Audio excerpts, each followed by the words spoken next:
One Sam stood on the front lines of the final army, the soldiers beside him shivering with fear. Their shoulders trembled, their teeth chattered. Sam closed his eyes and let out a sigh. He wanted to fight his nerves, be calm. It was tough to stay composed in the face of death. Sam continued to stand tall and proud, keeping his sword clutched in one hand, staring out across the battlefield. At the far end, the Demon King and his horde were streaming out of a huge portal of darkness. It was the biggest black gate any of the soldiers in the final army had ever seen. The howling wind echoed across the battlefield, mixing in with the hiss and growls of the monstrous horde growing in front of them. "We're all going to die," said the soldier beside Sam. He started muttering it over and over again. "We're all going to die. We're all going—" Sam clutched the man's shoulder with one hand and cupped the man's mouth with the other. The soldier's eyes widened, freaking out even more. "We're not going to die," said Sam. "Humanity has formed the greatest army ever known in the entire history of Westria. We will not die in the face of this threat." The soldier had stopped shaking, but Sam was still worried the man might start wailing as soon as he removed his hand from his mouth. "Look," said Sam. "I'm going to remove my hand, but I don't want you to start screaming. I'm going to give you something to help with the nerves. It's called brightweed. The elves used to take it before battle to keep them calm and focused." Sam let go of the man's shoulder and then materialized some leaves from his inventory. He then slowly let go of the man's mouth and handed them to him. The man took the leaves and put them in his mouth and began to chew. His face grew noticeably calmer as he ate the leaves. He nodded at Sam in gratitude.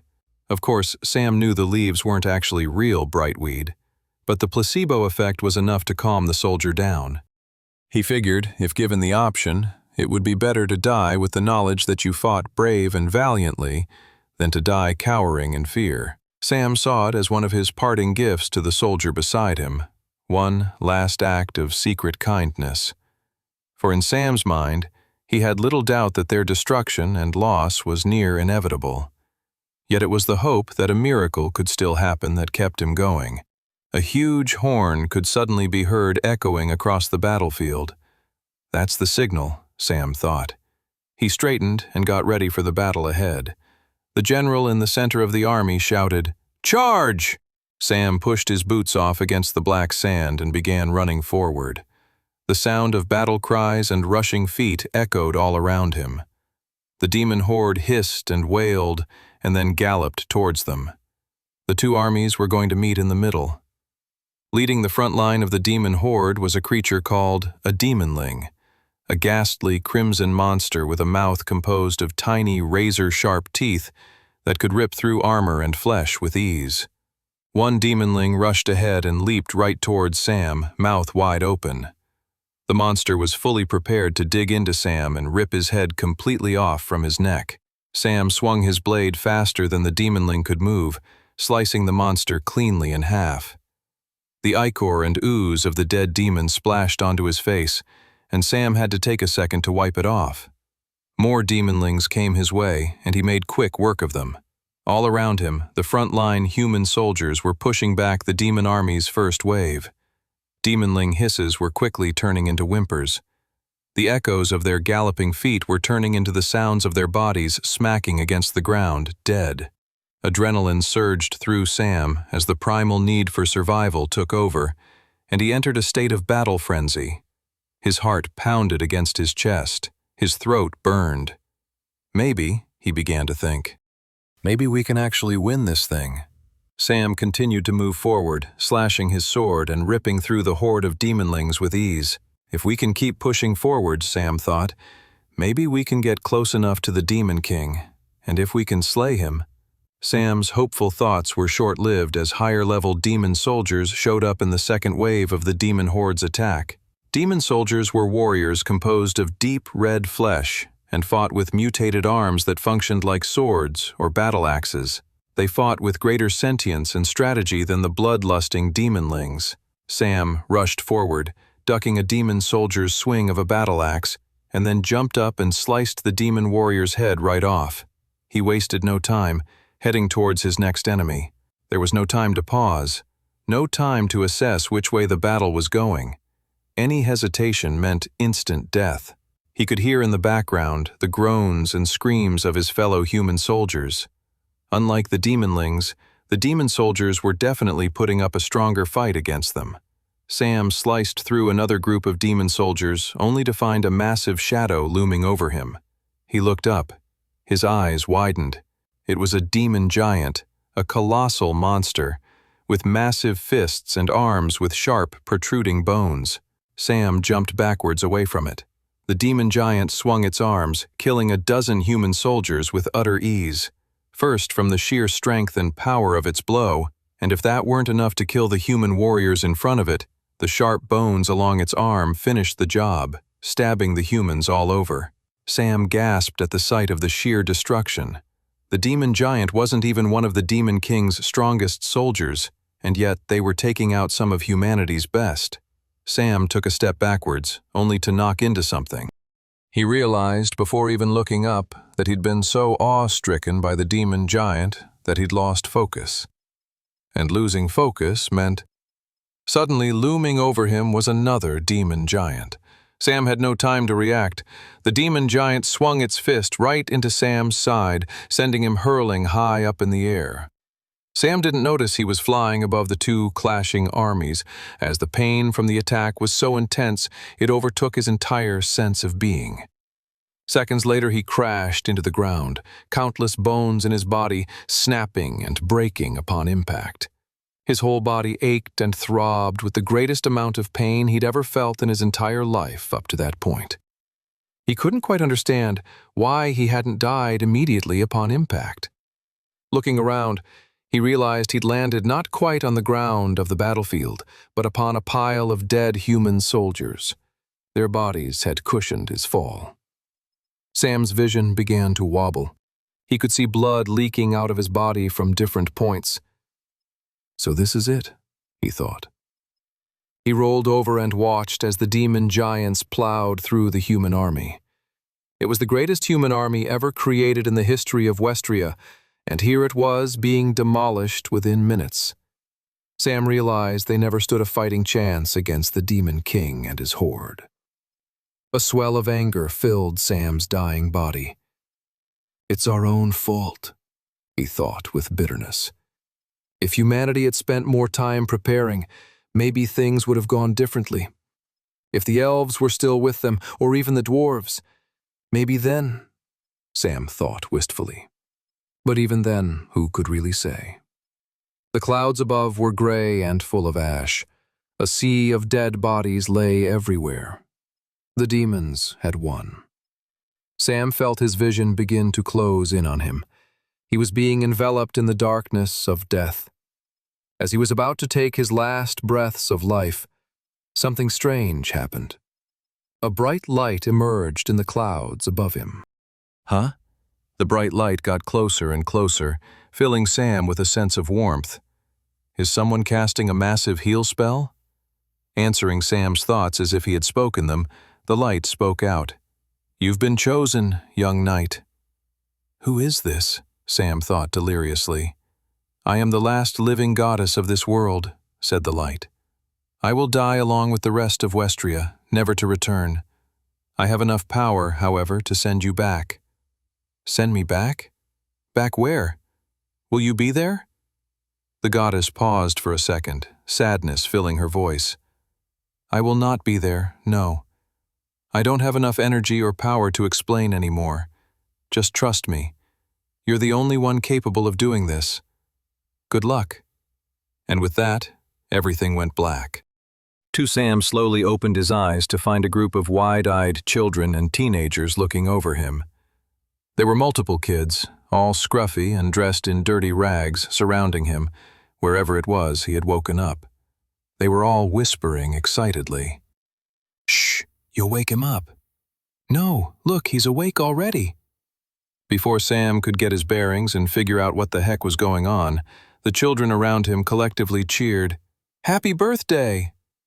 Sam blinked and soon enough found a birthday cake being held up in front of him. The cake had 16 lit candles on it, and the icing said, Happy birthday, Sam. except there were finger marks in the icing of the cake that suggested the cake had originally said, "Happy birthday, Samantha." Was this cake stolen? Sam wondered. He shook his head as a migraine began to form. "Blow out the candles," said a nearby teenage girl. The girl had curly auburn hair, freckles, and large, beautiful green eyes. Despite her raggedy clothes, there was no doubt in Sam's mind that this girl was stunning. "It's your birthday." "My birthday?" Sam said, confused. He looked down to his palms, perplexed. He couldn't understand where all his bruises, cuts, and wounds had gone. "It can't be my birthday," he said. "Aren't I dead?" The teenage girl's face went red, and she clutched his cloth shirt and pulled it towards her and hissed beneath her breath. "I don't know what kind of weird dream you just woke up from, Sam, but if you've forgotten that around here none of us know when our actual birthdays are. So it's nice to still celebrate a pretend one. Even if you suddenly think you're too cool for it, think about the younger ones here." The girl gestured with her eyes to the little kids smiling up at Sam. "Why is Sam acting so weird?" asked one of the little ones. "He always acts weird," said another. "No, look, his eyes are different." They all stared at Sam and then gasped, including the teenage girl who had just taken a very authoritative tone with him. "Sam," said the bossy girl, "are you okay?" The whole room was spinning, and he felt like he was going to be sick. He got up off the bed and stumbled past the kids surrounding him. He caught sight of a mirror and stumbled towards it. He caught his reflection, shaggy black hair and deep red eyes. This was how he always looked. Why were these kids surprised? He always had red eyes, at least ever since he unlocked his class. Suddenly, the moment right before his death on the battlefield came rushing back to him. His conversation with the goddess. The goddess's words echoed through his mind. "I have enough power to send you back." He turned, dumbfounded, to the group of kids who were all looking at him with concern. "What year is it?" Most of the scraggly kids around him had no idea, but a slightly older teenage boy with round features and short brown hair said, According to the Royal Westrian calendar, the year is 1766. Specifically, we're in the month of September, about a week until the start of fall's time. Why do you ask? Do you think the royal family or the powers that be will change the calendar system? That will surely lead to absolute chaos and mayhem. Can you imagine? We'd all definitely die in such a scenario." Sam had stopped listening to the boy after he had told him the year. "It's not possible," he thought. "Have I really gone back in time?" He began to look around the room. It was a shabby room full of bunk beds and little kids. "I've been here before," he realized. The memories were still flooding back to him. "This is where I grew up." He then looked up to the kids in front of him. He knew these kids. The slightly neurotic and paranoid boy was Toby, and the bossy girl was Clara. "My best friends," he thought, smiling. He hadn't thought about them in such a long time. He had almost completely forgotten about them. Not out of malice or anything, but more from the trauma of having lost them so long ago. So much had happened since he had last seen them. Years, battles, wars, conflict. They had become a blip in the history of pain and suffering that was Sam's life. They were a hopeful, warm reminder of gentler, ever so slightly happier times, but with that warmth came unwanted agony and frustration. It had caused him too much pain to think about, so he tried his hardest to ignore the memories, to forget his two friends that he had lost as much as he could. It had been the only way for him to move forward. But now he was back in a new timeline, and his friends were still alive. He approached Toby and put his hands on his face. He squished his hands on Toby's cheeks. Sam," said Toby. "What are you doing? Is there something on my face? Please tell me there isn't a spider on my face. Did you kill it? Please tell me you killed it. And why are your hands still squishing my face? Don't you know spider venom can leak through the pores and kill you?" Sam grinned. This is Toby, all right. He then looked over to Clara, who had a less than pleased expression. "Were you ever thinking about maybe blowing out your candles, you ungrateful twig?" "Do you know how difficult it was to procure this cake?" Sam laughed, knowing full well that procure was Clara's way of saying steal from some unsuspecting noble family. Clara was the queen bee of the orphanage. She gave each of them tasks and goals, and even though she was always bossing them around and barking orders at them, everyone knew she did it out of a deep love and affection for them all. She knew that it was easy for people in their circumstances to mope and be depressed all day long, and the greatest counter to that was having a job to do. It was also her idea to give everyone in the orphanage a birthday, even if it was a pretend day that they decided upon. He felt his stomach rumble and realized he had a strong, nagging pain. The pain explained his skinny arms and features. He was starving. He had forgotten how awful and underfed his orphan life had been.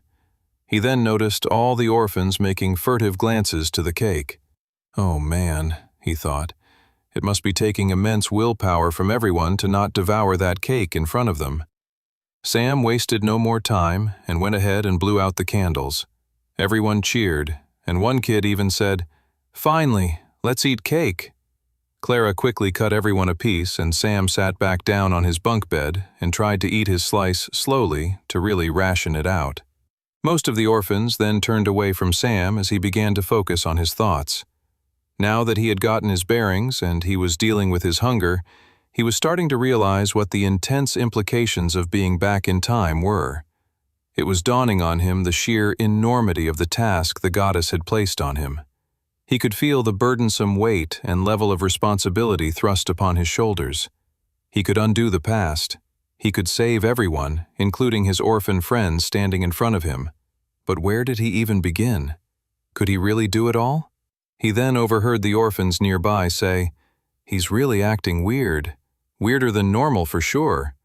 Maybe it has to do with the red eyes. Should we take him to a healer in the city center?" Red eyes. So many things had happened all at once. Sam hadn't considered the implications of his red eyes weighed against the fact that he was back in time.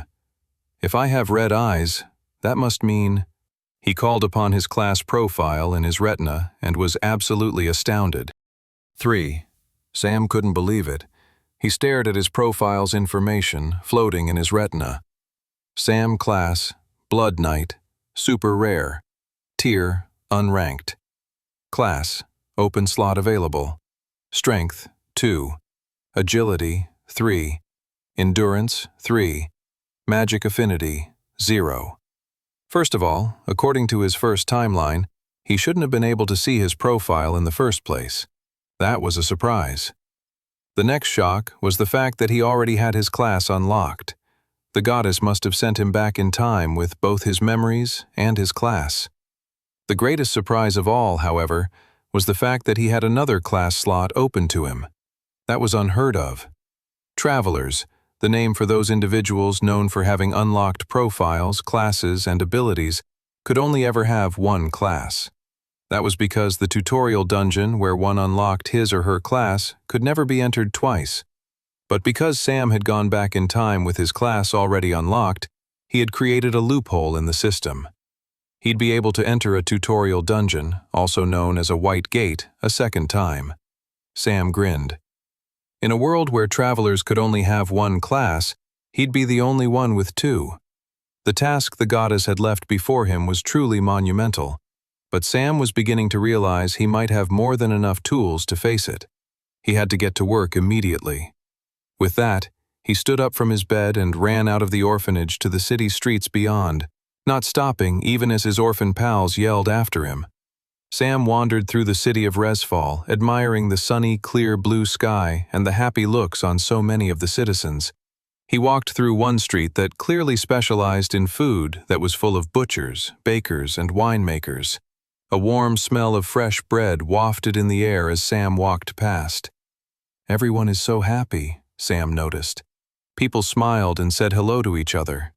This was not the Resfall he had grown accustomed to over the last 5 years. He had known a Resfall oppressed by a tyrant, a city where everyone was suspicious of the other, where taverns were never jolly but only filled with lone drinkers and the odd group whispering in the back. The Resfall he had come to know was one full of betrayal and misery. But Sam looked up to the royal keep at the back of the city, on the hill that looked over all the rooftops of Resfall, and he realized Princess Alice Grace was still alive.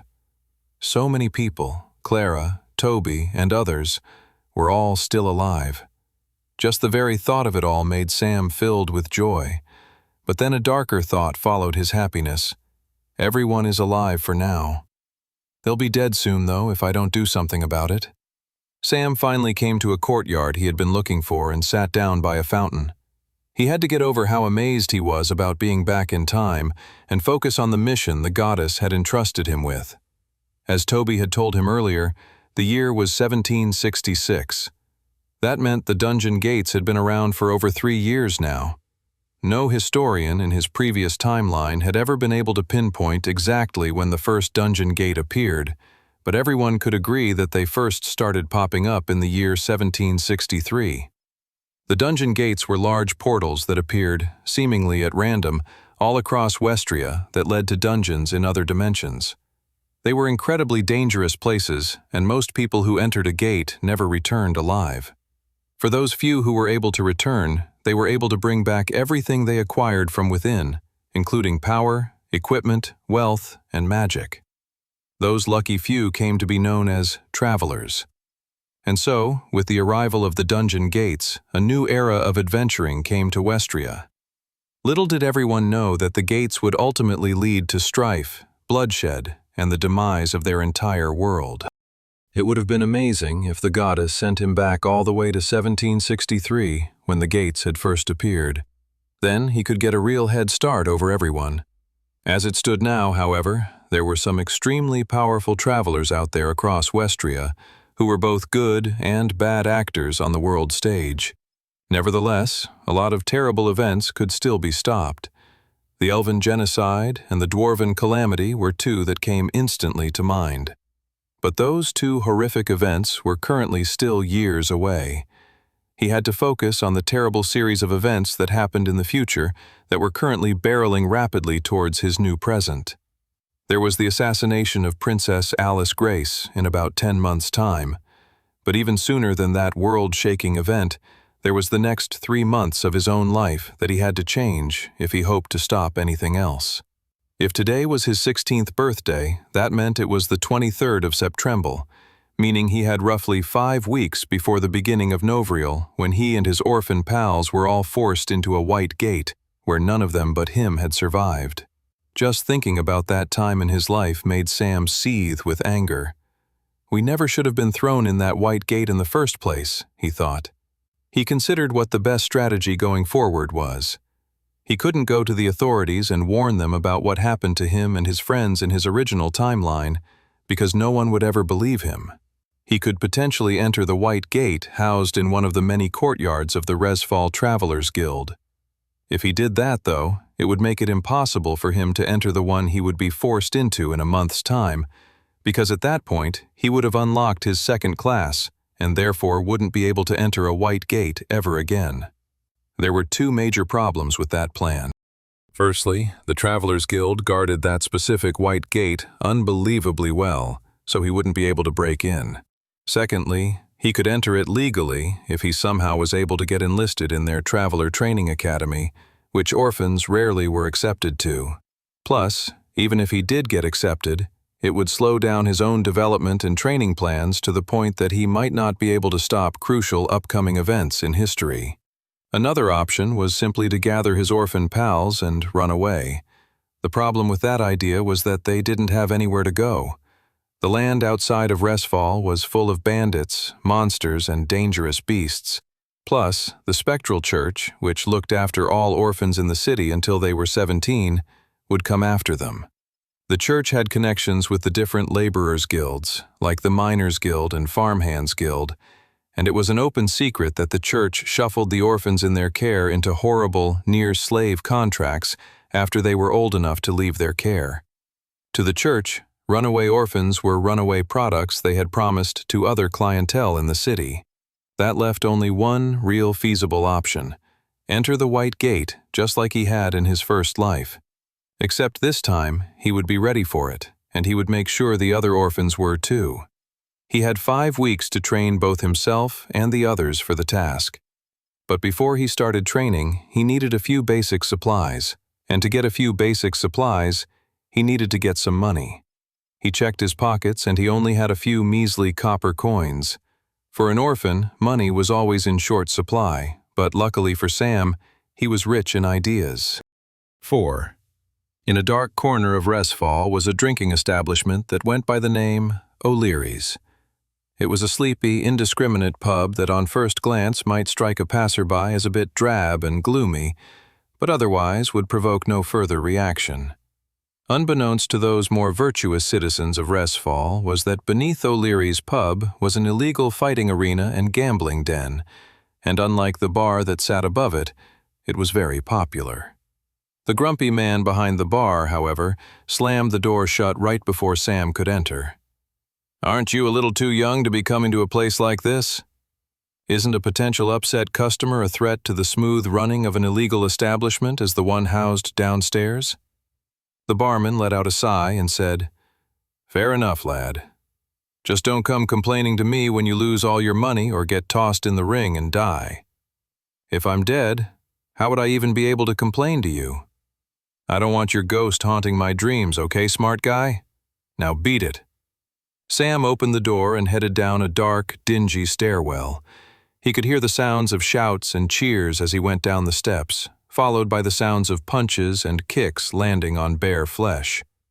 He eventually arrived in a smoky basement crowded with people surrounding a caged ring where 2 men were currently fighting one another. The 2 fighters were trading blows. Their eyes were puffy and blood was dripping from both of their noses. Despite their injuries, they kept fighting. The winner would only be called when the other was knocked out, or one of them forfeited from the pain. Underground arena fighting was popular throughout all of Resfall, with the more elite fights between powerful travelers actually being royally sanctioned and mainstream with the public. Fights between powerful travelers could fill whole stadiums. But Sam had to take advantage of the closest and most active gambling den at that exact moment, and one that would have no scruples of letting a 16-year-old orphan placing bets. Sam approached a portly half-dwarf sitting on a bar stool at the back and offered the man some money on the fight. The half-dwarf made a face at the boy and then ultimately shrugged. "Coin is coin. If you want to throw it away, well, that's why we're here." Reginald's face was right up against the cage of the fighting arena below O'Leary's pub. He liked to see the fighters up close, hear their shallow breaths, see the sweat forming on their bodies, and watch the blood glisten on their battered faces. The only time he didn't have his face plastered against the arena cage was if he was leaning back to take a sip of his ale, or if he was going to place another bet. The 2 fighters in the ring had been battering at each other for a while now. They were going blow for blow. One powerful punch would be enough to finish the fight. "Come on!" Reginald yelled. He needed his fighter to win. He had put a lot of coin into this fight. The fighters were groaning and swaying now. It was almost over. It was just a matter of who had enough strength to finish it.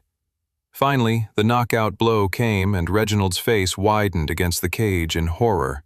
He watched the fighter he'd placed a significant amount of money on collapse onto the floor of the arena. Reginald's shoulders slumped. How did this happen? He knew there was only one solution to his problem. He needed to double down on his next bet. He looked over his shoulder and saw the half-dwarf bookie paying out coin to a newcomer he'd never seen at the underground arena before. It was some kid with shaggy black hair and weird red eyes. "What does that kid know that I don't?" Reginald grumbled. Reginald downed his ale and then went to the bar to order another drink and place another bet. "I'll make my money back for sure," he said to himself. As the day went on, Reginald grew more and more depressed. His bets kept losing, while that damn new kid kept cleaning up. Finally, it was the last match before the afternoon break, and the final match was going to be a big one. Felix Firepunch versus Dangerous Darren. Without question, Felix Firepunch was the better fighter and clear favorite to win. Dangerous Darren didn't stand a chance. Reginald went over to the bookie and put a huge amount of coin on Felix Firepunch. This match and this bet were going to be the saving grace to Reginald's miserable day of losing. After he'd placed his bet, He couldn't help but overhear the young black-haired kid place all of his winnings on Dangerous Darren. Reginald gasped and turned around to look at the kid. Is this kid some kind of moron? He laughed to himself. Let the kid throw away all his money. See if I care. With his bet placed and a new drink in hand, Reginald returned to his spot right at the front of the arena to watch the match. He felt his heart flutter with excitement. It would be good to make all the money back that he'd lost today. Part of him could already feel the relief it would bring him. The yearning for the relief almost felt better than the relief itself. Isn't that always the way? Reginald thought contemplatively. The dream of something good is always more delightful than actual reality, isn't it? Soon, the match between Felix Firepunch and Dangerous Darren began. The two fighters circled one another. "Go Felix!" shouted Reginald. But from the start of the match, something was off. Felix Firepunch wasn't moving with his normal, agile gait. He seemed sluggish and out of it. No, it was worse. The man is drunk. Dangerous Darren seemed to realize this just at the same time as Reginald and made his move. Darren rushed in with so much speed and force Felix didn't see it coming. Darren knocked the man to the ground and started pummeling his face again and again until the arena referee had to pull him back. Felix Firepunch was unconscious and knocked out in the ring. The favorite to win had just lost. Every person in the arena was shocked and beginning to feel the horrific feeling that came with losing a lot of money in a bet. The only person smiling in the entire bar was the teenage boy at the back, the one with the shaggy black hair and crimson red eyes. Sam grinned as the half-dwarf paid him out. "Don't look so smug, lad," said the bookie. "You win today, you lose for the rest of your life. You shouldn't be here chasing this feeling anyway." Sam couldn't help but think the bookie's advice was actually quite sound and, in some ways, kind. "Ah," grumbled the half-dwarf. "If you got the itch for betting, there's nothing I can say that's going to stop you. Enjoy your winnings."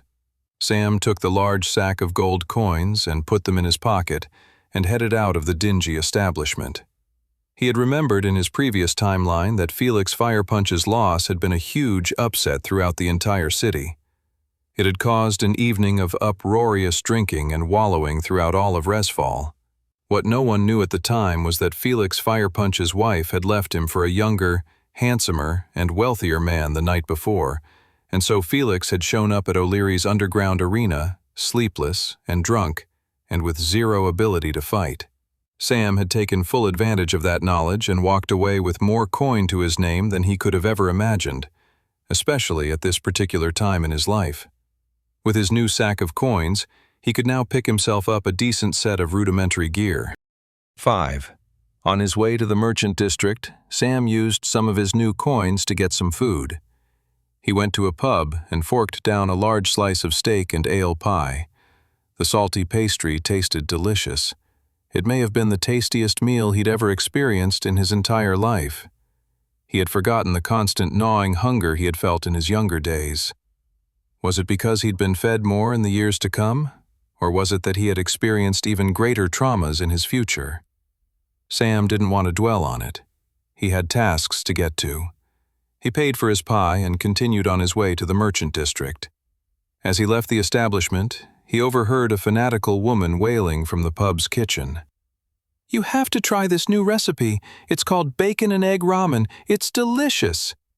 Sam didn't even want to try and figure out what the woman was talking about and continued on his way. The next neighborhood was bustling with all sorts of shops: watchmakers, locksmiths, leather workers, and carpenters. Sam walked through the bustling street and arrived at the merchant specializing in goods for travelers. With the arrival of the dungeon gates in Westria, a whole new economy had sprouted up. Magical crafters, artisans, merchants, and other shops all made in service of selling goods to travelers. There were also merchants selling things to non-travelers too that only travelers might come by, such as healing salves, potions, or rare crafting materials. He stepped into a weapon shop, a little bell jingling in the air as he did so. Sam was in awe of all the items on display at the shop. There were powerful swords, glittering armor, and even a few bows with elven enchantments. He took a quick look at some of the wondrous weaponry and armor, only to be blown away by the price tags. There was no way he could afford any of this. Even still, it was nice to dream, and Sam had never entered the shop with the intention to buy something truly amazing. He just needed whatever weaponry he could get his hands on, anything to just get started. "If you're going to shoplift, I'd rather you make your attempt already," said a voice at the front. Sam turned to the owner of the shop and blinked. Why does he assume I'm going to shoplift?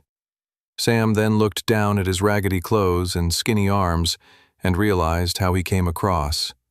No one looking like him would have the money or disposition to buy weapons used by travelers. Sam pulled out his sack of gold coins and said, "I want to get your cheapest sword, your cheapest bow, and your cheapest satchel of arrows." The shopkeeper briefly looked surprised at Sam's sack of coins and then came out from behind his station and went over to a small barrel where a bunch of unimpressive weaponry was piled high. "I can sell you this," said the shopkeeper, handing him a sword that looked like it had seen better days. Sam took in the sword, and a message came up in his retina. Brittle copper sword, common, tier unranked. Weapons and equipment came in the same grading scale as classes. It went common, uncommon, rare, super rare, mythic, and legendary. They also had tier levels, going from unranked, novice tier, apprentice tier, journeyman tier, adept tier, and master tier. The only difference with items compared to classes was that you could get different variations, so you could get the same type of sword in any variation of rarity or tier. A common brittle sword at apprentice tier would be stronger than the same type of sword at the unranked tier. Similarly, a rare brittle copper sword would be stronger than a common brittle copper sword, though both would be weaker than a common iron sword. Sam smiled at the cheap sword. "This will do for now." "And everything else I requested?" Sam asked the shopkeeper. The shopkeeper then held up a bow for him to see. "Beginner's bow, common, tier, unranked." "That works for me as well," said Sam. The shopkeeper then got him a satchel with 20 arrows, and they settled on a price. Sam thanked the shopkeeper and headed out with some rudimentary gear and a few coins still to spare. 2 guards stood on the western gate of Resfall. Together they watched as the sun began its slow descent over the hills and forests beyond. The sky was an orange twilight, and the guards watched contentedly as another peaceful shift at the gate was soon coming to an end. "Look," one guard nudged the other. The other guard was enjoying his peaceful contemplation to himself and thought the other guard, an avid bird watcher, was bugging him about another sighting of a gold-leafed sparrow. He really didn't give a rat's bum about birds, and he was sick of humoring his colleague, especially at the end of a long shift. But it wasn't a bird his colleague was pointing at. A young boy around 16 with shaggy black hair and red eyes was walking through the gates. "Is that kid crazy?" thought the guard. "Where's he going at this hour?" The guard called down to the boy. Excuse me, lad. Where are you off to? We're about to lower the gates in a minute. You won't be able to come back inside the walls until tomorrow morning." The young man shrugged. "That's okay." The guard's eyes widened. "I'm not sure you understand. The gate won't be open, and you'll be stuck out here. All sorts of bad monsters linger out there in the woods. You won't survive the night." The kid shrugged. "Don't worry about me." The 2 guards looked at each other. "Go on then, son," said the other guard. "Your funeral." Sam continued walking forward away from the city and into the nearby woods. As he moved between the trees of the forest, he reviewed his profile once more. Sam class. Blood Knight, super rare. Rank, unranked. Class, open slot available. Strength, 2. Agility, 3. Endurance, 3. Magic affinity, 0. He frowned at the sight of his single name at the top of his profile. Most people who unlocked a profile got their full name, but since Sam was an orphan and belonged to no family lineage, he simply just had his first name.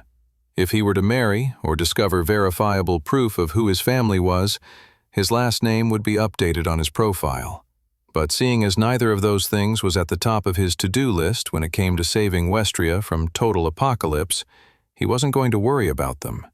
He was shocked, however, at how low his stats were. That definitely had to do with being a malnourished orphan, but he'd already started to rectify that today, and he would continue to do so by eating steady meals going forward. Even still, Sam was astounded by his stats. He'd forgotten how low a starting point he had began from.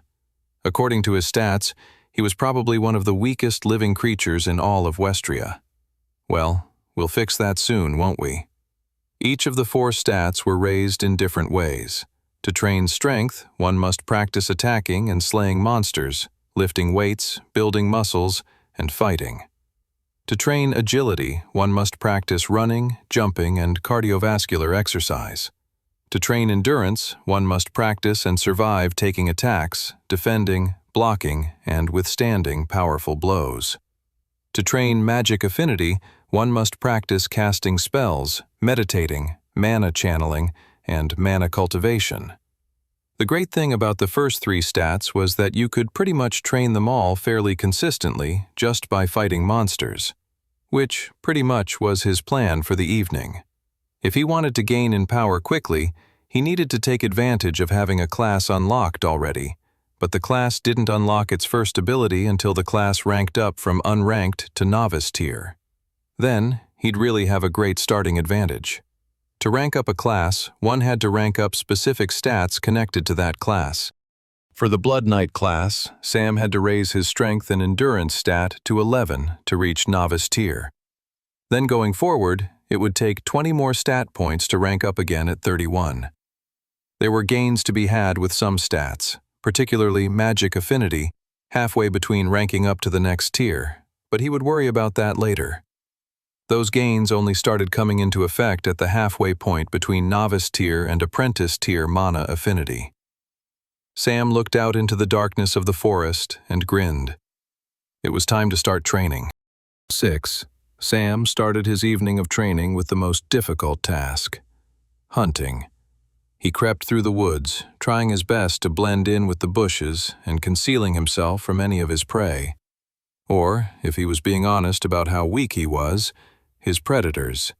He held his bow with an arrow nocked, ready to get into a firing position as soon as he found a target. He breathed through his nose to stay quiet. His stats may have been low, but much of the knowledge and techniques from the last 5 years wasn't, and that included his own muscle memory. He looked up and saw a small bat hanging from a tree. Perfect, Sam grinned. He lifted his bow and pulled back the string and arrow. He adjusted his aim and then fired. The arrow flew across the open spot of woods and punctured the bat. It was dead before it even had a chance to make a noise. The creature fell from the tree and splattered on the ground. Sam hurried over to the dead bat and picked it up and added it to his inventory. You'll come in handy later. He was so happy he had retained his inventory ability from his previous timeline, but even if he hadn't, it wouldn't have been too hard to reacquire. A class could only be unlocked by going through a tutorial of a white gate, or on some rare occasions, absorbing an ultra-rare item known as a class stone. The ability to see one's profile and gain an inventory, however, could be unlocked simply by entering any type of dungeon gate. Loads of merchants did exactly this, stepping through the lowest level dungeon gates, only to exit immediately after and never venture into a dangerous dungeon ever again, simply for the power of the inventory. You couldn't blame them. The power to store any items or belongings in an immaterial space that could be then conjured into your hands at will was truly an astounding power all on its own. Sam grinned at his empty hand where the dead bat had previously been, before he had stored it away in his inventory. With one bat killed, he continued to stalk through the woods, hunting down any small beasts that he could handle. After killing over 20 bats, Sam began a different stage of his evening's training. First, he gathered rocks and sticks and created a fire.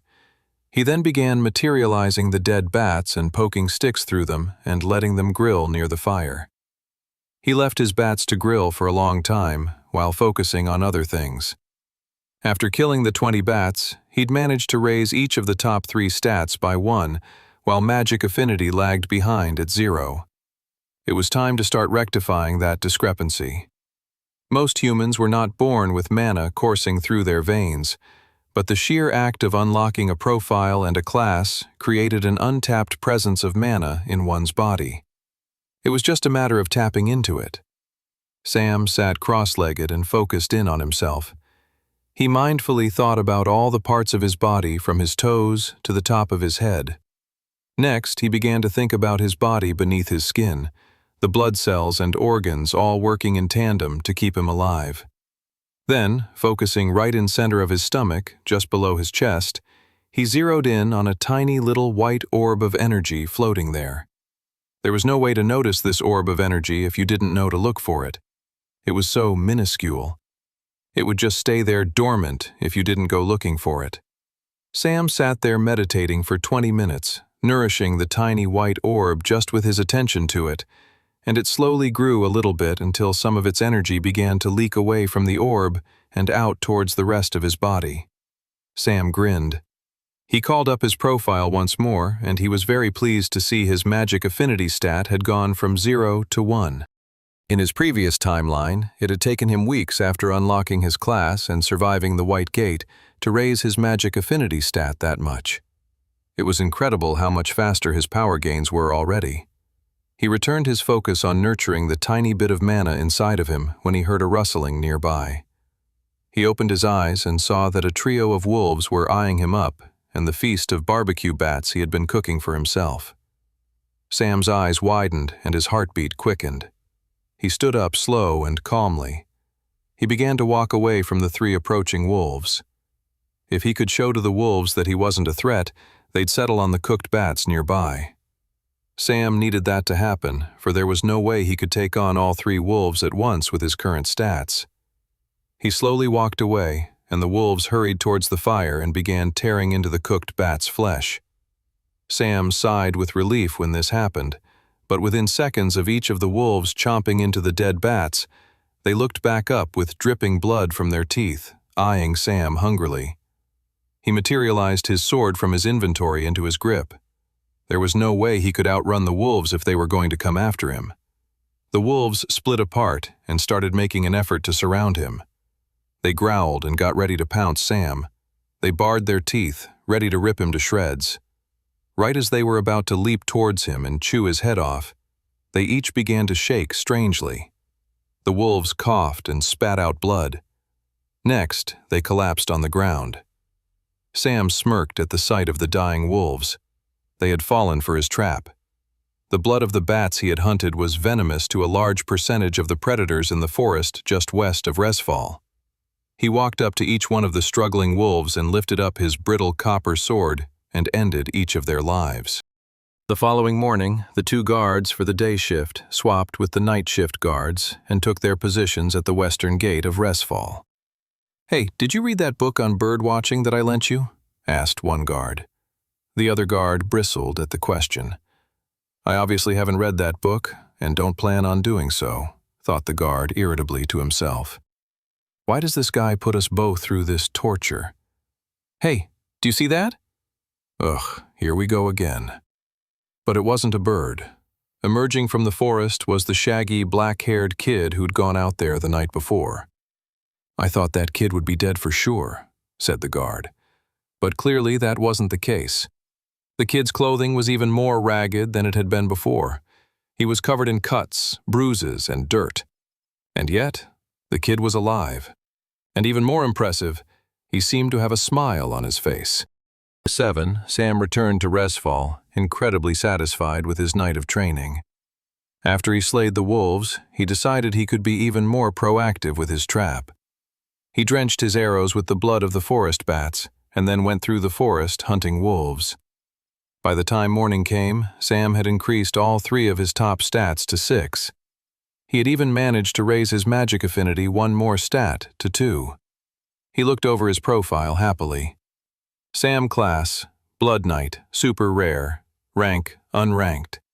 Class, open slot available. Strength, 6. Agility, 6. Endurance, 6.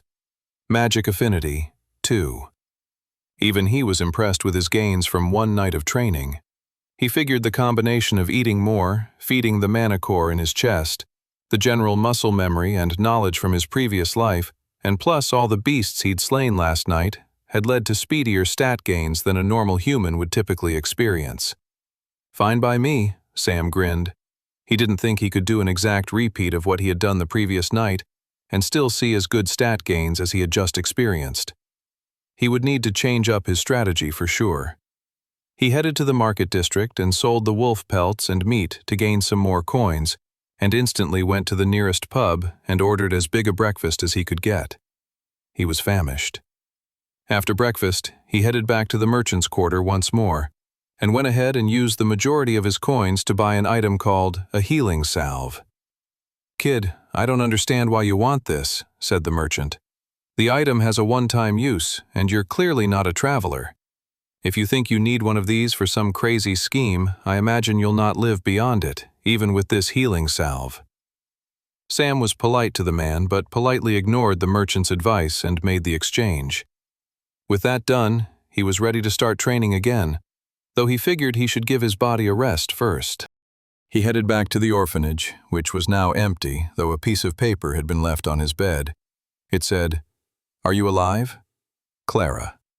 He went to a nearby desk and picked up a feather and ink and wrote down, "Yes," underneath it. He then placed the note on Clara's bed before heading back to his own bunk to catch some much-needed shut-eye. Sam woke up a few hours later, feeling refreshed. He was surprised to see that none of the other kids had returned to the orphanage. He figured Clara had probably organized some kind of pickpocket heist, or they'd been shuffled along to a mandatory service at the spectral church.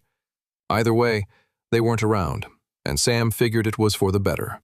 He still wasn't sure how or what he was going to say to Clara and Toby about the fact that he was no longer the Sam they knew and cared for, but a Sam from 5 years in the future. Oh, and the apocalypse was coming, and they'd both be dead in a couple of months. Sam shook his head just thinking about it. He'd tell them more soon, but there were a few things he still needed to take care of first. Sam got up and left the orphanage behind once more in pursuit of his training. The next few days, Sam spent all his time in the woods, hunting wolves and bats, and any other wild beast he thought he could take on to raise his stats. He made sure to take breaks and focus on nurturing the mana core inside of him, and using that to raise his magic affinity stat. The mana core was instrumental to his early training. Only peak athletes and human warriors reached beyond stat 10, and that took months, if not years, of training to get there.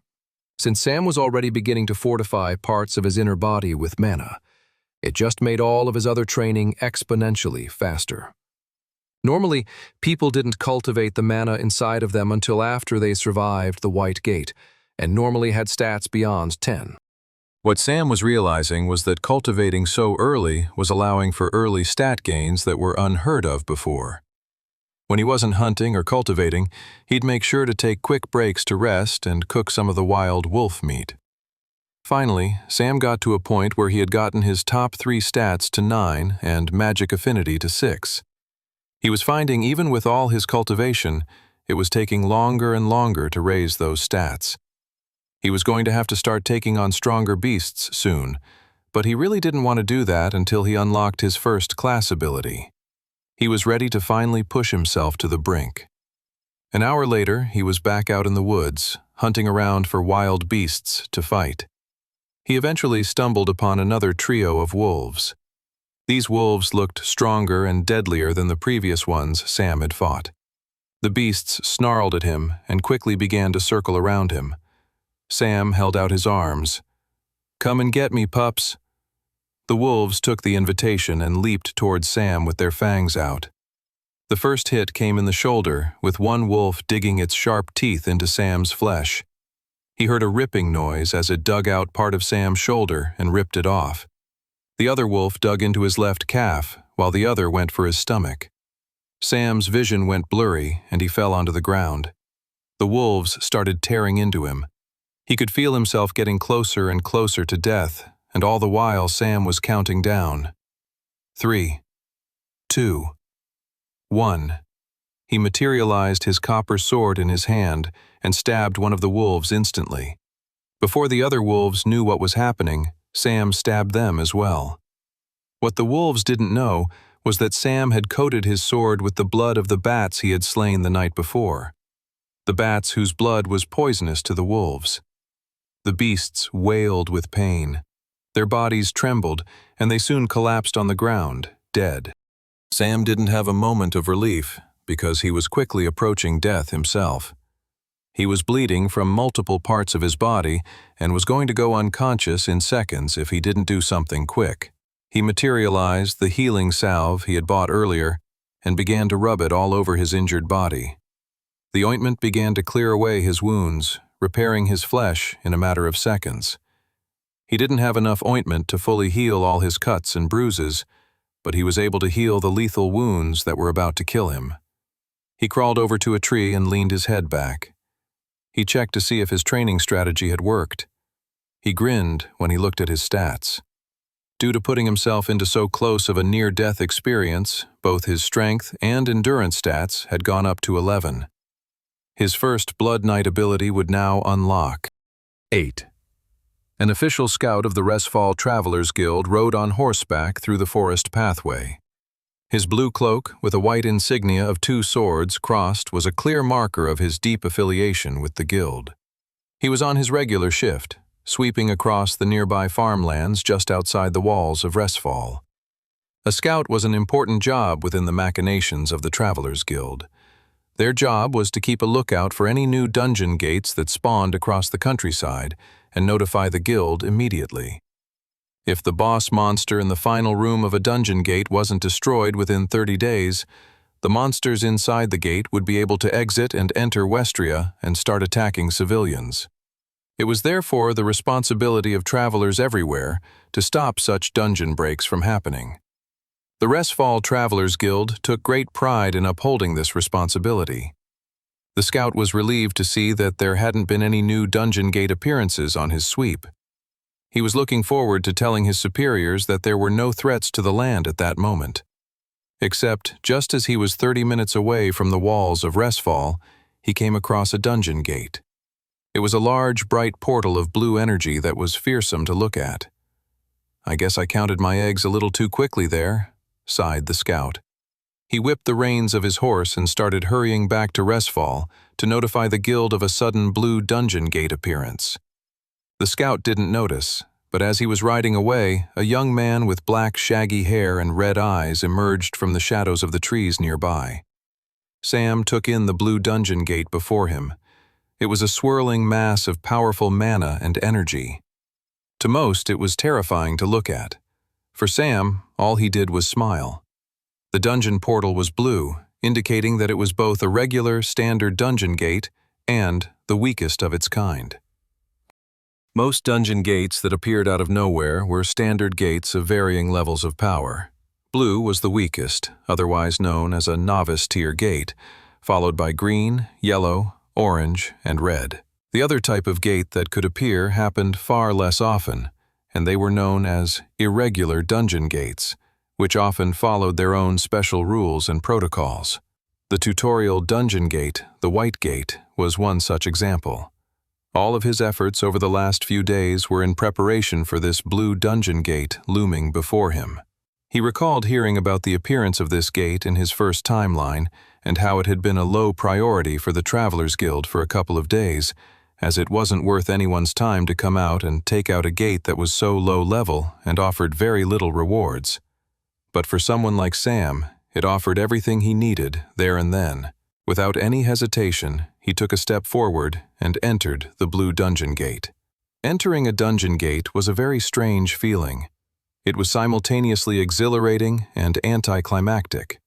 One had no idea what existed beyond the gate until they stepped forth into it, and that was incredible. Yet, there was no breathtaking feeling in the act of entering the gate.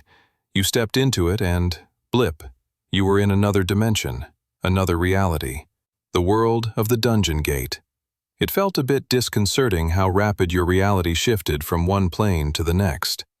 Luckily, for Sam, this may have been his first dungeon in this timeline, but he'd experienced countless number of dungeons in his previous lifetime. He looked around and saw that he was in an underground cavern of some kind. A cavernous realm was one of the most common environments you could find within a dungeon gate. Other environments included grassland, forest, swamp, and the list went on. He took a step forward, scanning the nearby area with his eyes. There were no monsters in his immediate vicinity, which was normally the case in a low-tier blue dungeon gate. He looked over his shoulder and saw the portal still brimming with energy. He could walk back out of the gate now if he wanted to. All regular gates let you leave, unlike a lot of the irregular gates. Sam continued forward. The cavern led in only one direction from his entry point. He walked through the tunnel, hearing the echoes of water dripping into puddles. Eventually, the cavern expanded into a large open area with multiple branching tunnels.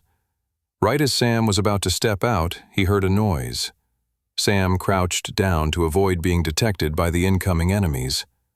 Stepping out into the open area were 2 goblin guards. They were each holding torches and had daggers sheathed at their sides. The 2 goblin guards began walking the perimeter of the open area. Crap. Goblins could be incredibly dangerous monsters, especially when they were angry. They had a soft spot for torture and cruelty. Sam began to slowly back-crawl further up the tunnel he came from.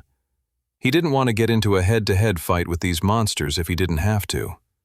Further away and cloaked in nearby shadows, Sam materialized his bow and arrow and got ready for the incoming guards. The 2 goblins passed and Sam released his arrow. It went right through the skull of one of the goblins, knocking the creature's corpse over. The other goblins screamed and began running away. Sam rushed after the goblin guard while dematerializing his bow in his inventory and replacing it with his brittle copper sword in his grip.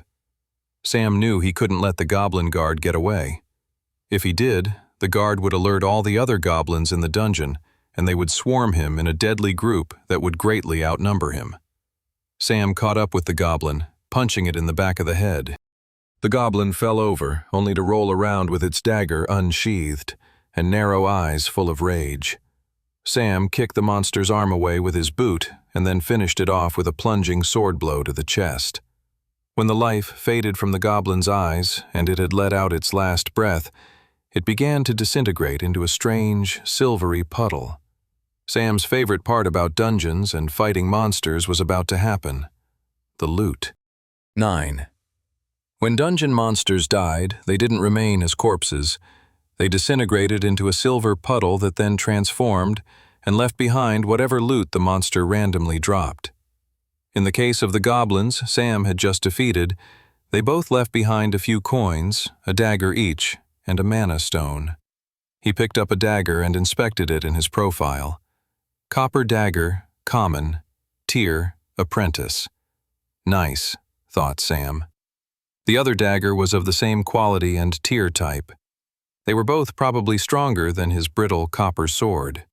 He sheathed both to the side of his waist for easy access.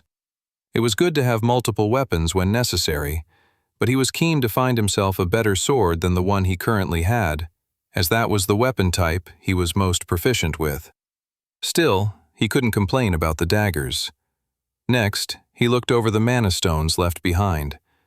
The mana stones were another reason that Sam had desperately wanted to start training inside a dungeon gate. Regular wild beasts out in the forest didn't leave behind something so valuable. Most dungeon gate monsters dropped mana stones.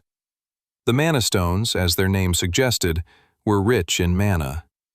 With special techniques, the mana could be drained into a traveler's body to improve his or her magic affinity. With some skill, you could even drain the mana to help with the development of another specific stat attribute. The mana stones were both blue, to indicate they were the lowest tier type of mana stone. Sam sat down on the ground to drain them immediately. He sat cross-legged and held the mana stone in his grip and closed his eyes. The white core of mana in his chest had grown larger over the last few days of training and had begun to spread out throughout his body. Focusing in on the mana in his fingertips, he created a bridge of mana with the stone, and using his own mana, gently pulled on the energy from within the stone and drew it deeper inside of himself. He felt a rush of energy and power surge through him as he did so. A lot of the energy from the stone faded away after a few seconds inside Sam's body, but some of it stayed and fed into the white core at the center of his chest. This was all part of the mana cultivation process. Since his body was still so untrained in cultivating, it couldn't, as of yet, efficiently retain as much of the mana stone as he would have liked. Even still, more power was more power. Sam quickly drained the second mana stone. He smiled when he saw that his magic affinity stat had gone up by 1 point to 7. He then got back up and surveyed the open area of the cavern. There were 4 different tunnels going in different directions. Sam's plan was to explore all 4 of them. Rarely does a traveler get the opportunity to solo clear a dungeon, and Sam wanted to milk the opportunity for all it was worth. He randomly chose a path and headed down it. He found a trio of goblins sitting around a bonfire. From the shadows, he used his bow and arrow to take out one of them. He then rushed forward with his daggers and took on the other 2. The goblins readied themselves to fight, but it didn't matter if they may have been technically a little bit stronger than Sam statistically. Sam had years of blade fighting under his belt, muscle memory, knowledge of patterns, and the like. He dodged the first goblin's thrust with ease and retaliated with a dagger slice to its neck. He grabbed the dying goblin by the chest and used his body to throw him into the other one and knock them into the fire. They disintegrated into mana stones, coins, and both left behind a dagger each. Sam pocketed the daggers into his inventory and then drained the mana stones for as much energy as he could. He was disappointed when his magic affinity stat didn't raise another point, but it was wrong to expect that after having been raised so recently. He picked up one of the goblin torches and carried it with him back to the open area. Right before he entered the second tunnel, he wedged the flaming torch into the ground and then materialized his bow and lit his arrow on fire. This will do some damage, Sam thought. He then rushed through the cavern to find more goblins, and when he did, he unleashed his flaming arrow on one. Causing so much chaos with that one attack, he was able to rush in and slice the goblins up before they even knew what happened. He could feel the difference in the strength of the copper dagger versus his brittle copper sword. The tier rank and general upkeep of the weapons made a huge difference. With the battle over, he pocketed the loot, drained the mana stones, and continued on his way. 20 minutes later, he had finished the goblins in the third tunnel, and was extra pleased to see a treasure chest was waiting in the former goblin encampment. He opened it up and smiled with delight. Inside was a healing potion and a stamina potion. Perfect, Sam thought. He placed both in his inventory and continued on his way through the dungeon. The fourth tunnel led to another open area with branching tunnels, and on the dungeon went, Sam making sure to clear all the tunnels before moving forward. After countless amount of goblins and draining of mana stones, Sam's magic affinity stat finally hit 11. A rush of energy swirled inside of Sam's body, and the white core inside of him changed color to blue. He had gone from having an unranked mana core to a novice tier core. With this new rank of mana, he could now better perceive the mana within his body, allowing for greater manipulation and control when cultivating it inside himself. Furthermore, if he closed his eyes and focused enough, he should be able to sense if there were any other mana sources nearby. This was one of skills available to travelers with a blue mana core.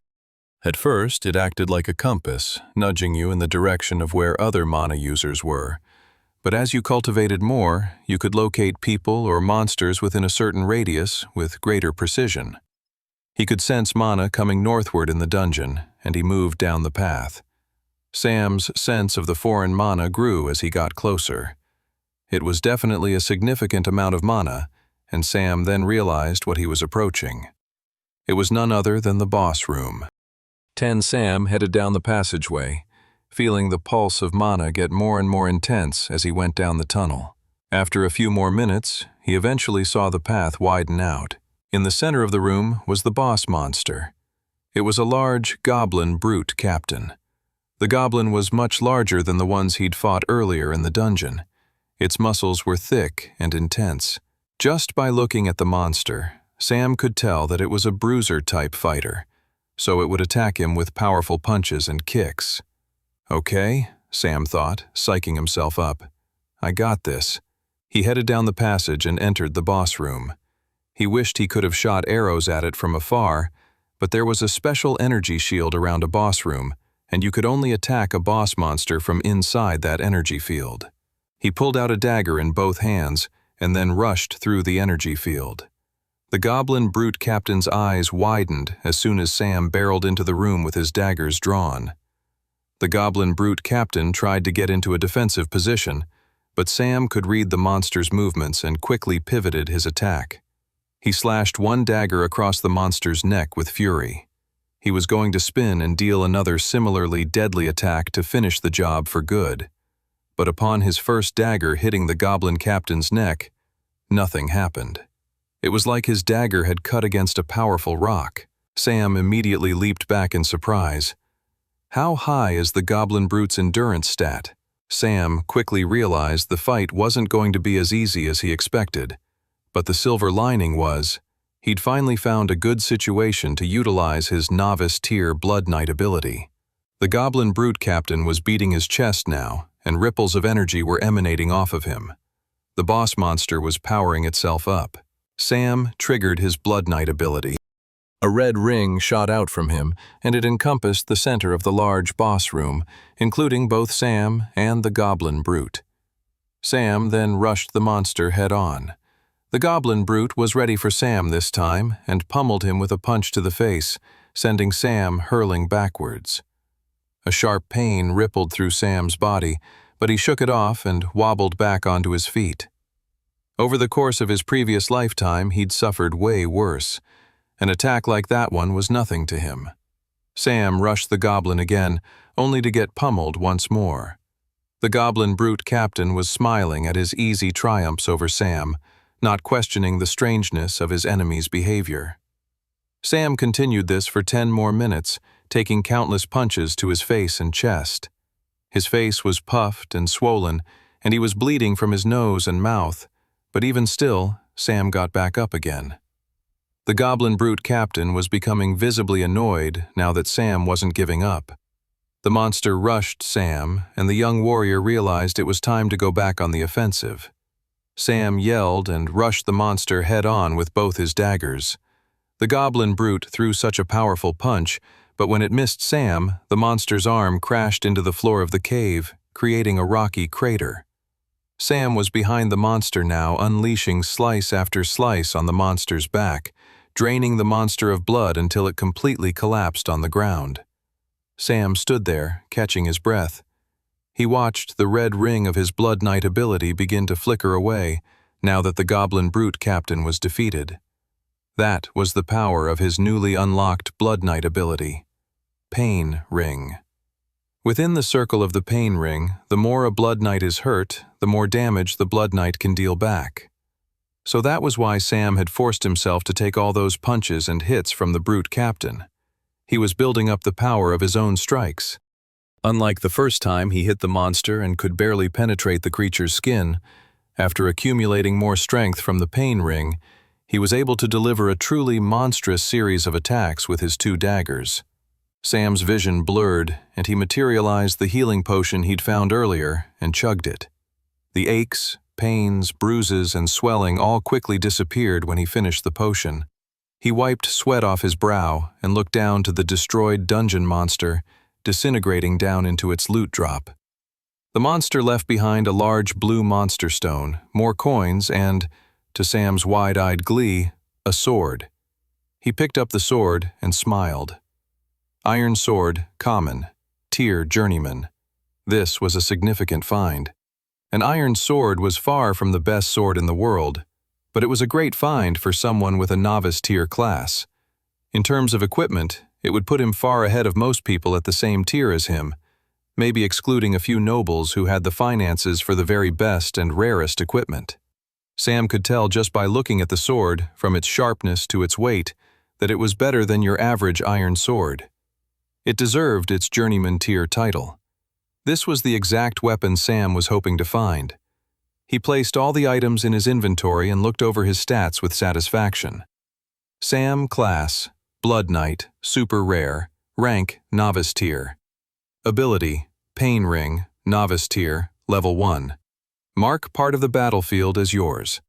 Within that circle, the more you are hurt, the more powerful your attacks. Class, Open slot available. Strength, 11. Agility, 10. Endurance, 11. Magic Affinity, 11. For someone who began the week as a starving, malnourished orphan, Sam couldn't help but marvel at the truly incredible gains he had made in such a remarkable amount of time. 11. With the help of some other orphans, Clara pushed multiple tables together in the orphanage to create a proper dinner table. They then got to work on setting the table in preparation for their own little harvest festival feast. "What are we having for dinner, Clara?" asked one of the little ones. Clara barely registered the younger kid's questions. Her mind was preoccupied on her friend Sam. He'd been acting incredibly weird for the last week. He had always been a bit of a lone wolf, but never to the point that he would disappear for such long periods of time and not tell anyone where he was going. Clara couldn't help but think there must be something incredibly wrong going on. But why wouldn't Sam share it with her or Toby? Thankfully, she knew he wasn't dead, as he'd written back to her note. But still, she wanted answers. The next time she saw him, she was definitely going to bring it up. Totally lost in her own thoughts, she'd forgotten the little orphan below her, staring up at her wide-eyed. Clara narrowed her eyes and said, "Nothing for you, if you don't make your bed and help out more." The little kid immediately stood up with fearful attention and ran away to finish his chores. Clara smiled at the little boy. At that exact moment, Toby barged in with another group of orphans holding a large, beautifully glazed turkey. "We didn't even have to steal it," said Toby. "A noblewoman was about to have it thrown out due to a fly landing on it. I mean, I can definitely see her perspective. Who knows what diseases a fly might be carrying, but nevertheless, a whole turkey." Everybody cheered at the sight of it. Even Clara grinned happily despite all the things weighing on her mind. Regardless of whatever is happening with Sam, Clara thought, tonight's going to be a great harvest time meal. I just hope he'll show up to enjoy it with us. Sam took a quick moment to catch his breath after gathering up all the loot, and then began to make his way out of the dungeon. Now that the dungeon boss was destroyed, the gate would disappear within a few hours. If you were still inside a gate when that happened, you were destroyed along with it. Just under an hour later, he stepped back into the forest where the dungeon gate had emerged and started making his way back to Resfall. The sun was still setting, so he should be able to make it into the city before the gates were closed. Plus, with the harvest time celebrations happening, there would be more guards on shift to take care of any drunken buffoonery or rioting, so it was quite possible the gates might stay open longer than normal anyway.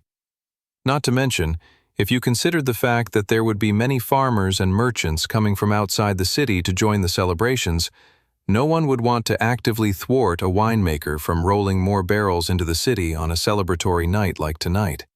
If anything, the gates would most likely stay open all the way through the evening until dusk the following day. As he expected, the gate was still open by the time Sam got back to Resfall, so he just happily walked on through. He ambled through the city, walking past taverns full of people and homes hosting dinner parties. Harvest time was always a wonderful time of year. It was crazy to think that if Sam hadn't been sent back from the future, this was going to be one of the last times everyone in Resfall would celebrate harvest time. He shook the melancholic thoughts from his head, reminding himself that he had been sent back in time for that very reason. All of those dour thoughts and situations could be avoided. He just had to keep working hard and strive to get stronger. He had to speak to Clara and Toby about what he knew as soon as he could. He would have spoken to them earlier, but the knowledge of the Blue Dungeon Gate was too good an opportunity to pass up, and that had taken priority this week. He eventually arrived back at the orphanage, still mulling over how he'd bring up the impending danger to them all, when everyone cheered as soon as he walked in the door. "Sam!" everyone yelled. Clara gave him a concerned look before smiling along with everyone else. "Grab a seat. We're just about to have turkey." "It might be infected with a deadly fly disease, though," Toby mentioned. Everyone groaned and threw paper napkins at Toby. "What? Sam deserved to be warned. After dinner, the orphans cleared away the table and brought out their own homemade apple bucket contest. All the orphans lined up while Clara was the game's host. "Can you manage to bob your head and pick up an apple out of the water? Step right up and try," she said. Toby was third in line, lost in his own swirling thoughts. If I could just win this apple bobbing contest, maybe Clara will notice me for being more than a nervous loser who can't catch a break. Sweat formed on Toby's forehead as he took in the stakes of the next few minutes. All of my happiness then comes down to this one game of apple bobbing, and there's so much that could go wrong. Like, what if I fall over and no one helps me out, and then I drown in the bucket and die? Toby's heart was racing by the time it was his turn to have a go at bobbing for an apple. "All right, Tobes," said Clara. "You're up." Toby let out a deep breath and then dove into the apple bucket. He created a big splash, but a few seconds later he came up with the apple in his mouth. "I did it," he thought. "I actually did it." Everyone cheered around him, including Clara, but Toby's happiness was short-lived. His eyes widened at the sight of a worm poking out of the other side of the apple. He immediately spat it out and screamed. "Ah!" He began flailing around the orphanage. "Is there a worm in my mouth? Do you think it's infected? Or could it already be in my stomach, eating me alive?" All the orphans laughed at Toby as he made this spectacle of himself. He eventually ran out of energy and slumped down on the floor in defeat. "So much for impressing Clara," he sighed. Sam laughed at Toby, lying on the floor depressed and exhausted from all of his screaming over the worm in his apple. Sam was sitting on the floor himself, leaning his head back against the wall. He was stuffed from the big piece of turkey he had eaten, and was happily watching the other orphans play and smile amongst themselves.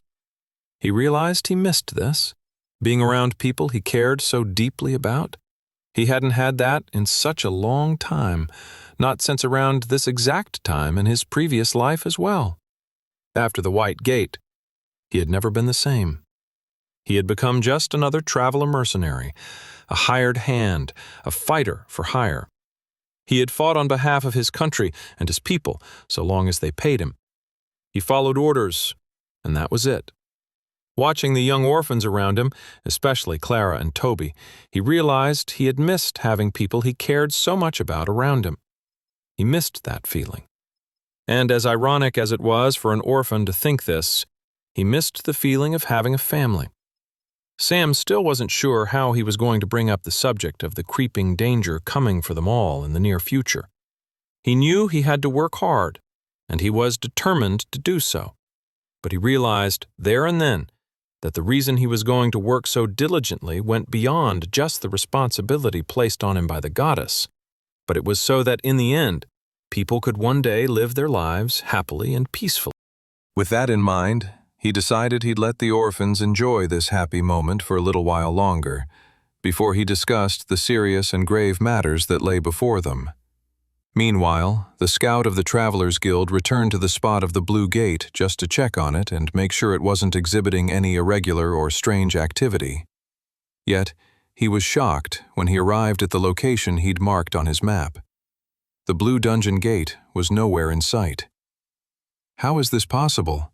the scout said out loud to no one but himself. No squads had been assigned to the gate yet. Could there maybe be a non-guild affiliated traveler or group of travelers taking on dungeon gates on their own? The scout thought back to some words he had exchanged with the guards at the wall. They mentioned seeing a young man fighting wild beasts in the forest. There was no way that kid could have taken this gate on by himself. If he had, though, it would make him a young fighter of incredible potential. He turned around on his horse and started heading back to Resfall. He would have to inform the guild to keep an eye out for a young traveler of immense talent. 12. The party in the orphanage had begun to wind down. Many of the orphans had returned to their bunk beds and had fallen asleep in food comas from all the pilfered food that had made up their harvest-time feast.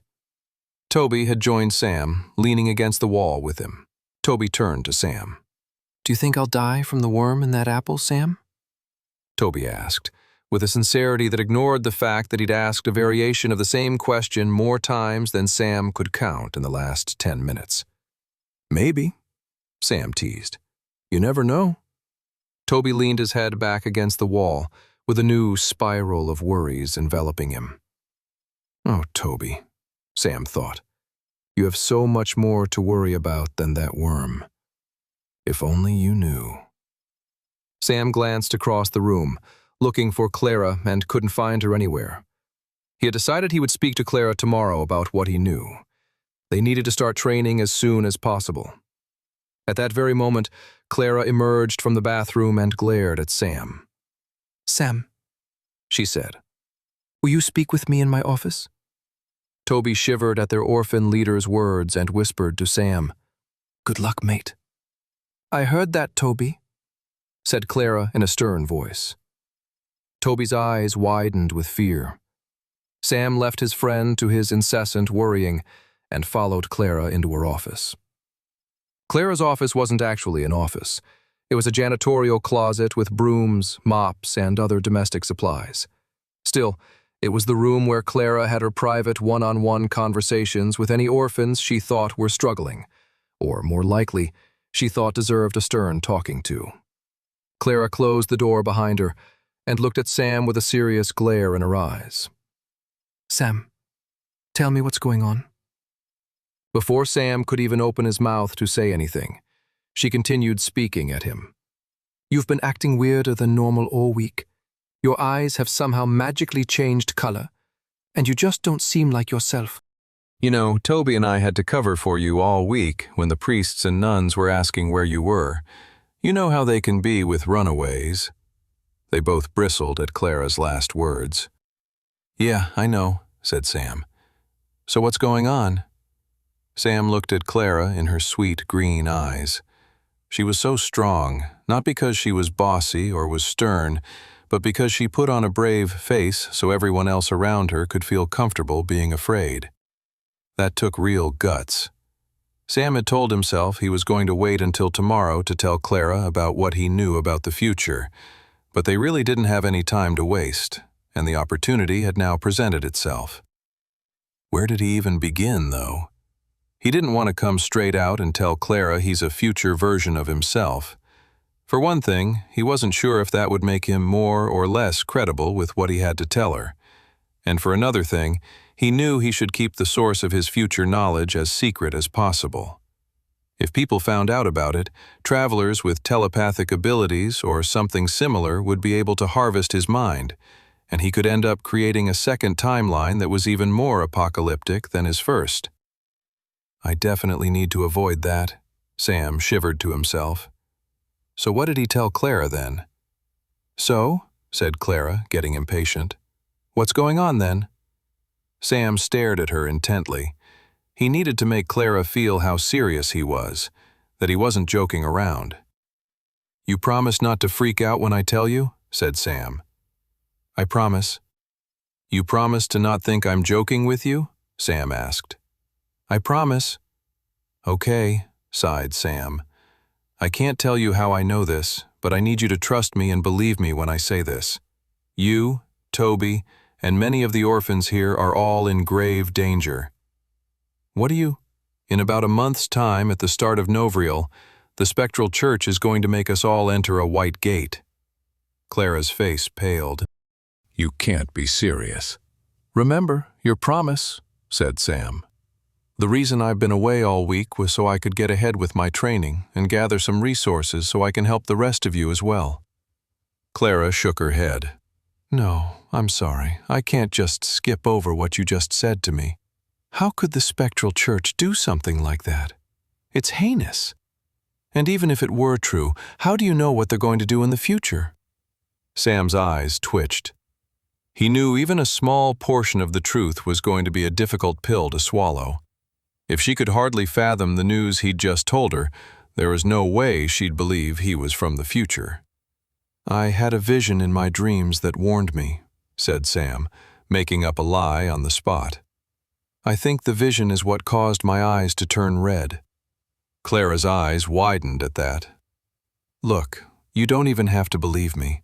All I want is for you to promise me you'll help prepare for this awful event, and if it doesn't happen, well, you can make fun of me forever. Here's the thing, though. If my vision happens to be right, the next month's training will be the only thing that keeps us all alive." 13. Clara blinked and looked at Sam like he was crazy. "Hold on a second," she said, and before she could continue, she just shook her head, unable to process everything Sam had just said. "So, you're saying—" She just couldn't articulate the words Sam had just said to her. It all seemed too crazy, outlandish even. She looked at the boy. She admired him. She caught herself thinking about him more than she would like to admit. She found herself frustrated with him that she could look and watch him for whole minutes before he would turn and notice her doing so. "I need you to trust me," said Sam. "I've never been more serious in my entire life." The boy looked her right in the eyes, and in that moment, Clara knew for sure that he was telling her the truth. That even if the craziness he was saying didn't match up with his normal, level-headed self, the intent in his eyes and manner did. "All right," said Clara. "I believe you. What should we do next?" "I think we need to bring Toby in." Toby was still sitting on the floor, staring at the ceiling, wondering if he was more likely to die from a worm eating him from the inside out or from a poison apple. There was another thought going through his head, though, one that made him more uncomfortable than even his own impending death. He was wondering what Clara and Sam were talking about behind the closed doors of Clara's office. What if they were confessing their love for each other?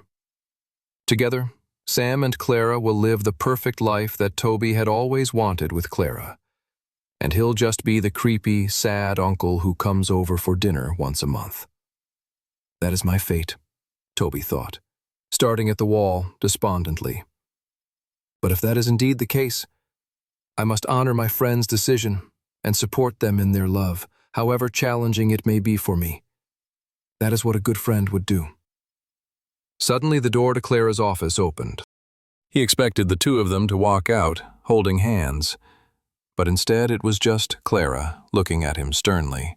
"Tobes, get in here." Toby got up and joined his two friends in the office. "Oh, wow," he thought. "They knew they were going to break my heart, so they wanted to do it in private to save me my own embarrassment."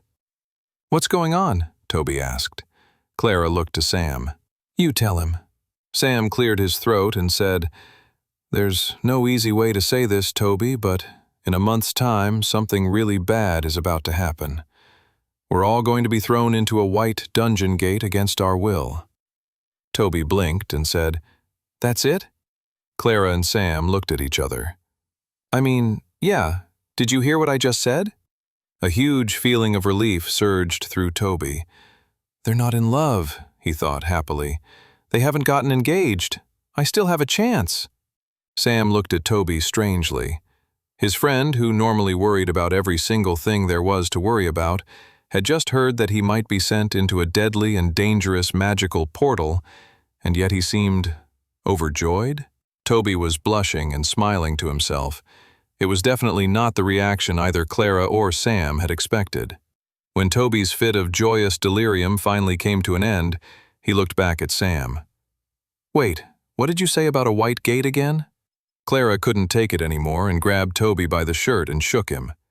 "You numbskull, did you not just hear what Sam said?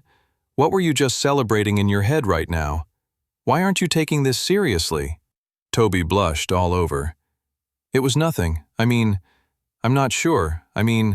Okay, I'm listening now, and what you're saying sounds really bad. Like the worst thing imaginable. Worse than dying from a poison apple." "What we need to do now is figure out an action plan," said Sam. There was just so much they needed to accomplish in such a short amount of time. Sam bristled, thinking back to his time in the White Gate from his previous life. He was not looking forward to reliving the horrors of it, even though he knew it was necessary. The three of them went over some logistics and agreed to a plan. "Now, all we have to do is tell the others," said Sam. "Clara, I think you should do it." "Nope," she said. "I'm with you 100% on this, but you're telling those kids out there what you told me. I can't be the messenger for this one." "All right then," said Sam. "Let's go tell them now." 15 minutes later, the orphans were nudged from their post-feast naps and gathered in a group for an impromptu orphanage meeting. Clara and Toby stood on, watching as Sam took center stage and began telling the orphans what was going to happen over the next few weeks. Clara nudged Toby. "He's amazing, isn't he?" Toby shrugged. "Yeah, well, anyone could do—" Toby wanted to muster some kind of counter-argument, but honestly couldn't in the face of their fellow friend giving such an inspiring speech. "Yeah, you're right. He kinda is amazing." Sam continued speaking to the enraptured audience of orphans. "We have a month to prepare for our trials in the White Gate. It's not a lot of time, but if we work hard, we might be able to survive. I know you'll have a lot of questions, and I'm going to hand that off to Toby and Clara here. But all I'll say is this. Get a good night's sleep. Training begins tomorrow." 14. In the depths of the grand cathedral of the Spectral Church in Resfall gathered a group of men in hooded robes. The Archbishop stood in the center of the meeting, welcoming all the priests who had managed to join them. Archbishop Balin was a very powerful man. He had learned the ways of the travelers and dungeon gates and had unlocked a powerful class of his own.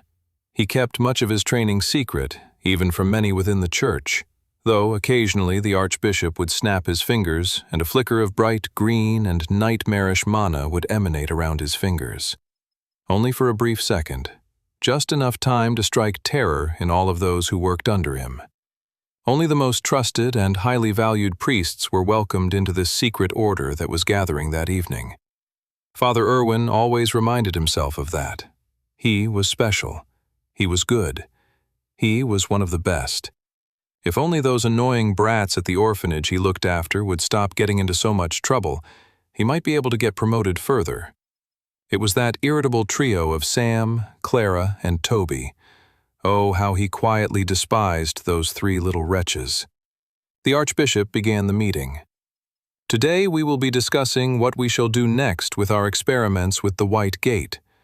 Our knowledge of its power is only growing deeper, but we must keep experimenting." "Great Archbishop Balin, what do you propose our next move shall be?" asked Father Irwin eagerly. "Well," the morning after Sam had told the orphans about the incoming danger of the White Gate, he led the orphans out just beyond the walls of the city to begin their training. Clara had paid off the guards with some of her pickpocketing money, so the guards wouldn't make a fuss about a bunch of orphans running around outside the city walls. It could get people talking, and the last thing they wanted was to bring attention to themselves. The one advantage the orphans had in this whole scenario was that the Spectral Church didn't know that they actually knew what was coming. Once they were gathered in the woods nearby, Sam materialized a large, heavy bag from his inventory. He turned the bag over and dumped out all the contents onto the ground. All the orphans gasped in amazement. Daggers, copper swords, and shields all piled out onto the ground. A lot of it was loot he'd got from the goblins in the Blue Dungeon Gate, but some of it was from selling off that loot and exchanging it for other things. It was far from the best equipment, most likely closer to the worst equipment, but it was certainly a step up from what they had going into the White Gate in Sam's previous lifetime, which had been absolutely nothing but raggedy clothes and empty hands.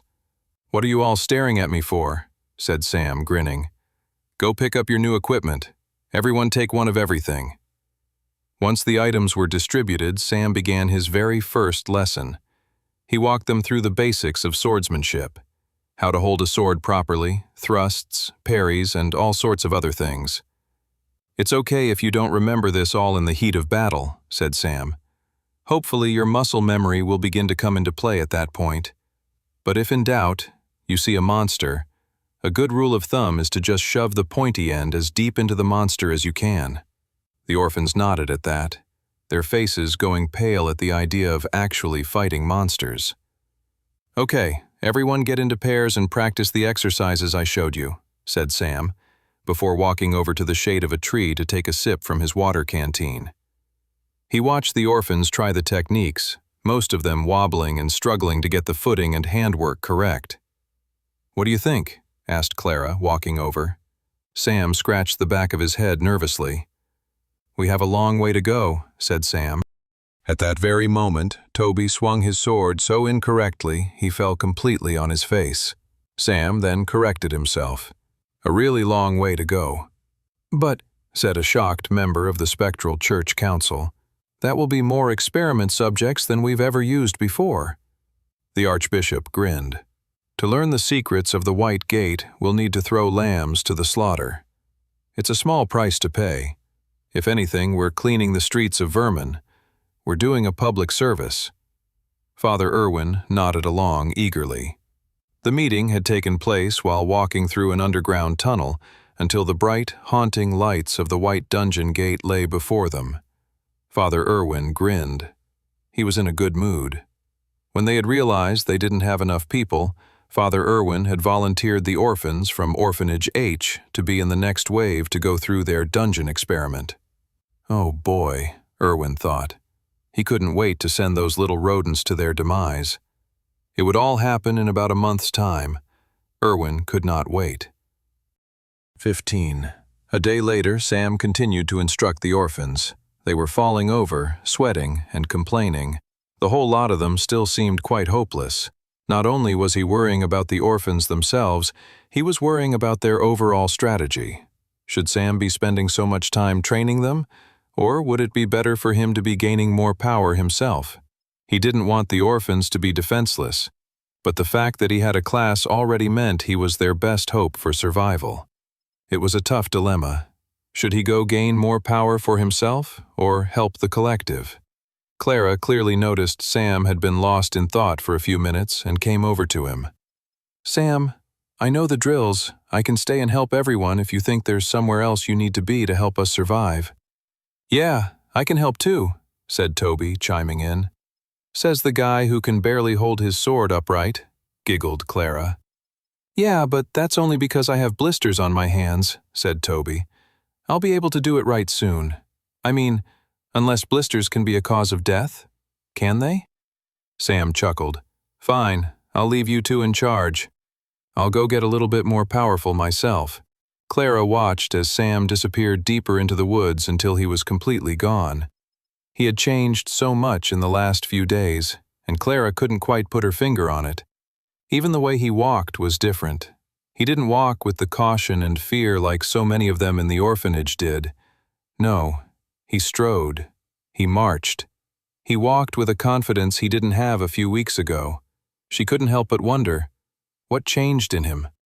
She turned back to the group of clumsy orphans trying to do sword drills and exercises. She grinned. She realized where they had gone wrong. Sam had been too soft a teacher. They needed discipline. "Stop!" she yelled. All the orphans suddenly stopped what they were doing and stood at attention. Clara had that kind of effect on people. "Listen up, you knuckleheads," she shouted. "If you aren't able to properly do these exercises by the end of the day, I'm going to make sure no one gets supper." All the orphans' eyes widened at that. There was suddenly a new sense of zeal among the group of kids. "All right," said Clara. "Are we ready to really start training?"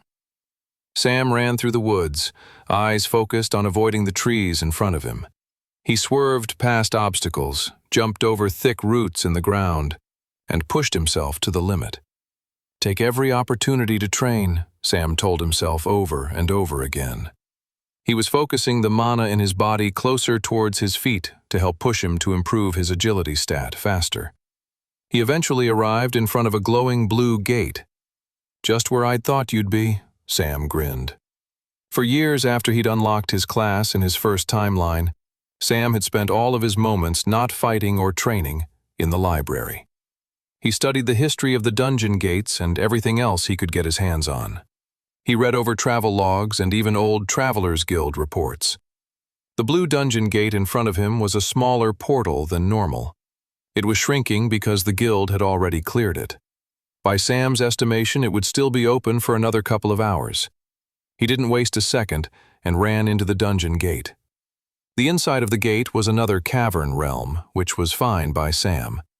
He started running around the perimeter of the dungeon, sending mana into his feet as he did so. He ran laps like this for over 2 hours until he figured it wasn't safe to stay in the dungeon any longer and jumped back out into the forest. Standing in the woods, he caught his breath. He was drenched in sweat from his workout. His heart was still pacing. He took a moment to look over his stats and grinned. Sam class, Blood Knight, super rare, rank, novice tier, ability, Pain Ring, novice tier, level 1. Mark part of the battlefield as yours. Within that circle, the more you are hurt, the more powerful your attacks. Class, open slot available, strength, 11. Agility, 11.2. Endurance, 11. Magic, affinity, 11.2. Just by doing laps in a dungeon, he was able to improve both his agility and magic affinity stats. It was the density of mana in the dungeon that allowed him to train his stats to such a degree and in such a short amount of time. If he had done the same amount of laps outside of the dungeon, he wouldn't have seen any increase in his stats. The stat increase was only 0.2 to the 2 stats, but that was okay. Training stats only got harder the stronger one became, and the increases became more incremental. Sam then decided to look at another part of his traveler profile. He called up the Skill Quest menu. Skill Quests. Pain Ring, level 2. Slay 2,000 monsters using Pain Ring, 1/20,000th. Sam grinned. He wasn't nearly as powerful as he'd like to become, but he was pleased that he could see the pathway that would lead him there beginning to open up in front of him. All traveler abilities came with skill quests that increased in difficulty depending on the ability's current level as well as what tier the ability was unlocked at. Leveling up a novice tier ability to level 2 was always the easiest skill quest to complete. They only increased in difficulty from there. Once you completed a skill quest, the associated ability leveled up and gained an evolution to its power. So far, Sam had only killed that last boss monster with his Pain Ring ability. He would have to step it up if he wanted to reach the next level. Sam smiled, knowing that there was a lot of work ahead of him, but also many rewards if he stayed focused on his task. He looked up to the sky and could see it turning the orange color of twilight as the day was coming to an end. I better go check on the others, he thought. Sam ran through the woods back to the orphans, squeezing in another 20 minutes of agility training. I hope the others are all right, he thought. I hope I didn't leave too big a task with Clara and Toby. When Sam arrived at the training ground, he was stunned. Toby and Clara were clashing swords. Even more impressive, Toby was holding his own against her. "Maybe you aren't such a numbskull after all," yelled Clara as she rushed in with a big swing. Toby dodged it and knocked her over. "Nice work, Tobes," Sam thought to himself. At that moment, Clara and Toby noticed Sam's presence. They all smiled at one another. They could all feel a powerful charging pulse go through them in that moment. It was the charge of hope. 16. Father Irwin was perturbed as he stepped out of Orphanage H. He made a right and headed in the direction of the Spectral Church. He had an uneasy feeling in his stomach. He had just visited Orphanage H for his weekly check-in, and he was surprised to see how happy the orphans were. Content, even. They were normally more malnourished and sluggish. They couldn't have looked stronger, could they? Irwin was troubled by his thoughts. There's no way they can know about the White Gate, Irwin thought. Even still. There was one thing he could do, just a little something in case there was any truth to his worries. When he got back to his office, he looked through some of his papers and then made a slight adjustment that would affect the orphans' well-being. Hopefully, next week, they'll seem a bit less chipper, as they should be. The orphans' training continued to steadily improve over the course of the week. It was all going smoothly until one morning they woke up and found themselves in quite the predicament. "There's no food," cried Toby, holding up an empty sack of oats. The Spectral Church normally supplied the orphanage with a big sack of oats each week that created enough servings of porridge to feed the orphans for every meal. Just barely as well, where more often than not they received only half of the healthy amount of food each day as they needed. It was bland and uninspiring, but it helped them get through the day. Sam looked around the orphanage, first at Toby, then Clara, then the others. They all looked healthier and stronger than they ever had in their entire lives. Father Irwin and the Spectral Church must have noticed as well. They wanted to make sure Sam and the others were as malnourished as possible before they were sent into the White Gate. "What are we going to do?" said Toby. "We could all be dead of starvation in 3 days. Unless some of us—" He looked around suspiciously to the other kids and then whispered to Sam, "Resort to cannibalism. Who do you think will betray us first?" Clara ignored Toby's panic and looked to Sam. "What do you think we should do? A lack of food is going to slow down our training." Sam racked his brain for a new plan. Pickpocketing was always an option, but the orphans had long learned there was a limit to stealing. They could only do so much of it before the guards, the priests, and everyone in Resfall came down on them. Stealing had to be done sparingly. They couldn't thieve their way through all of their meals. It just wasn't possible. "I think I've got it," said Sam. "Here's the plan. The people who need the most training will keep training. While you two oversee that, I'm going to go find us some food." Without any food for breakfast, Toby and Clara led the orphans out to their training ground in the woods. The first half of the day went all right. Everyone was a bit slow, but they still had energy from their restful night's sleep and the food they had eaten the day before. But when the afternoon came and they had eaten nothing for lunch, the group of children began to get weary. Looking around with dismay, Clara turned to Toby. "Some of the plants out here must be edible." "Sure," said Toby, "but just as many of them are probably poisonous too. Sam told us to not worry. He was going to find us food." The group of children returned to the orphanage that night dismayed. Their training had truly stalled. After 2 more days, the situation hit rock bottom. The younger orphans all complained, saying they didn't want to train the next day. "Please don't make us," they said to Clara and Toby. Even Toby felt his stomach rumble and the lack of energy. "Maybe we should just wait for Sam." Clara slumped back down on her bed. Toby went and lay on his bunk. "I'm definitely going to die of starvation," Toby thought. "My dead body will be feasted upon by vicious vultures. How ironic that my dead and starved body will be the food for another creature," he sighed to himself. Toby looked over to Clara. He could see the agony she was going through. She wasn't barking orders at the orphans like she normally did. She didn't have the energy, nor the heart, to yell at the extremely underfed kids in front of her. "Where's Sam?" asked Clara, looking to Toby.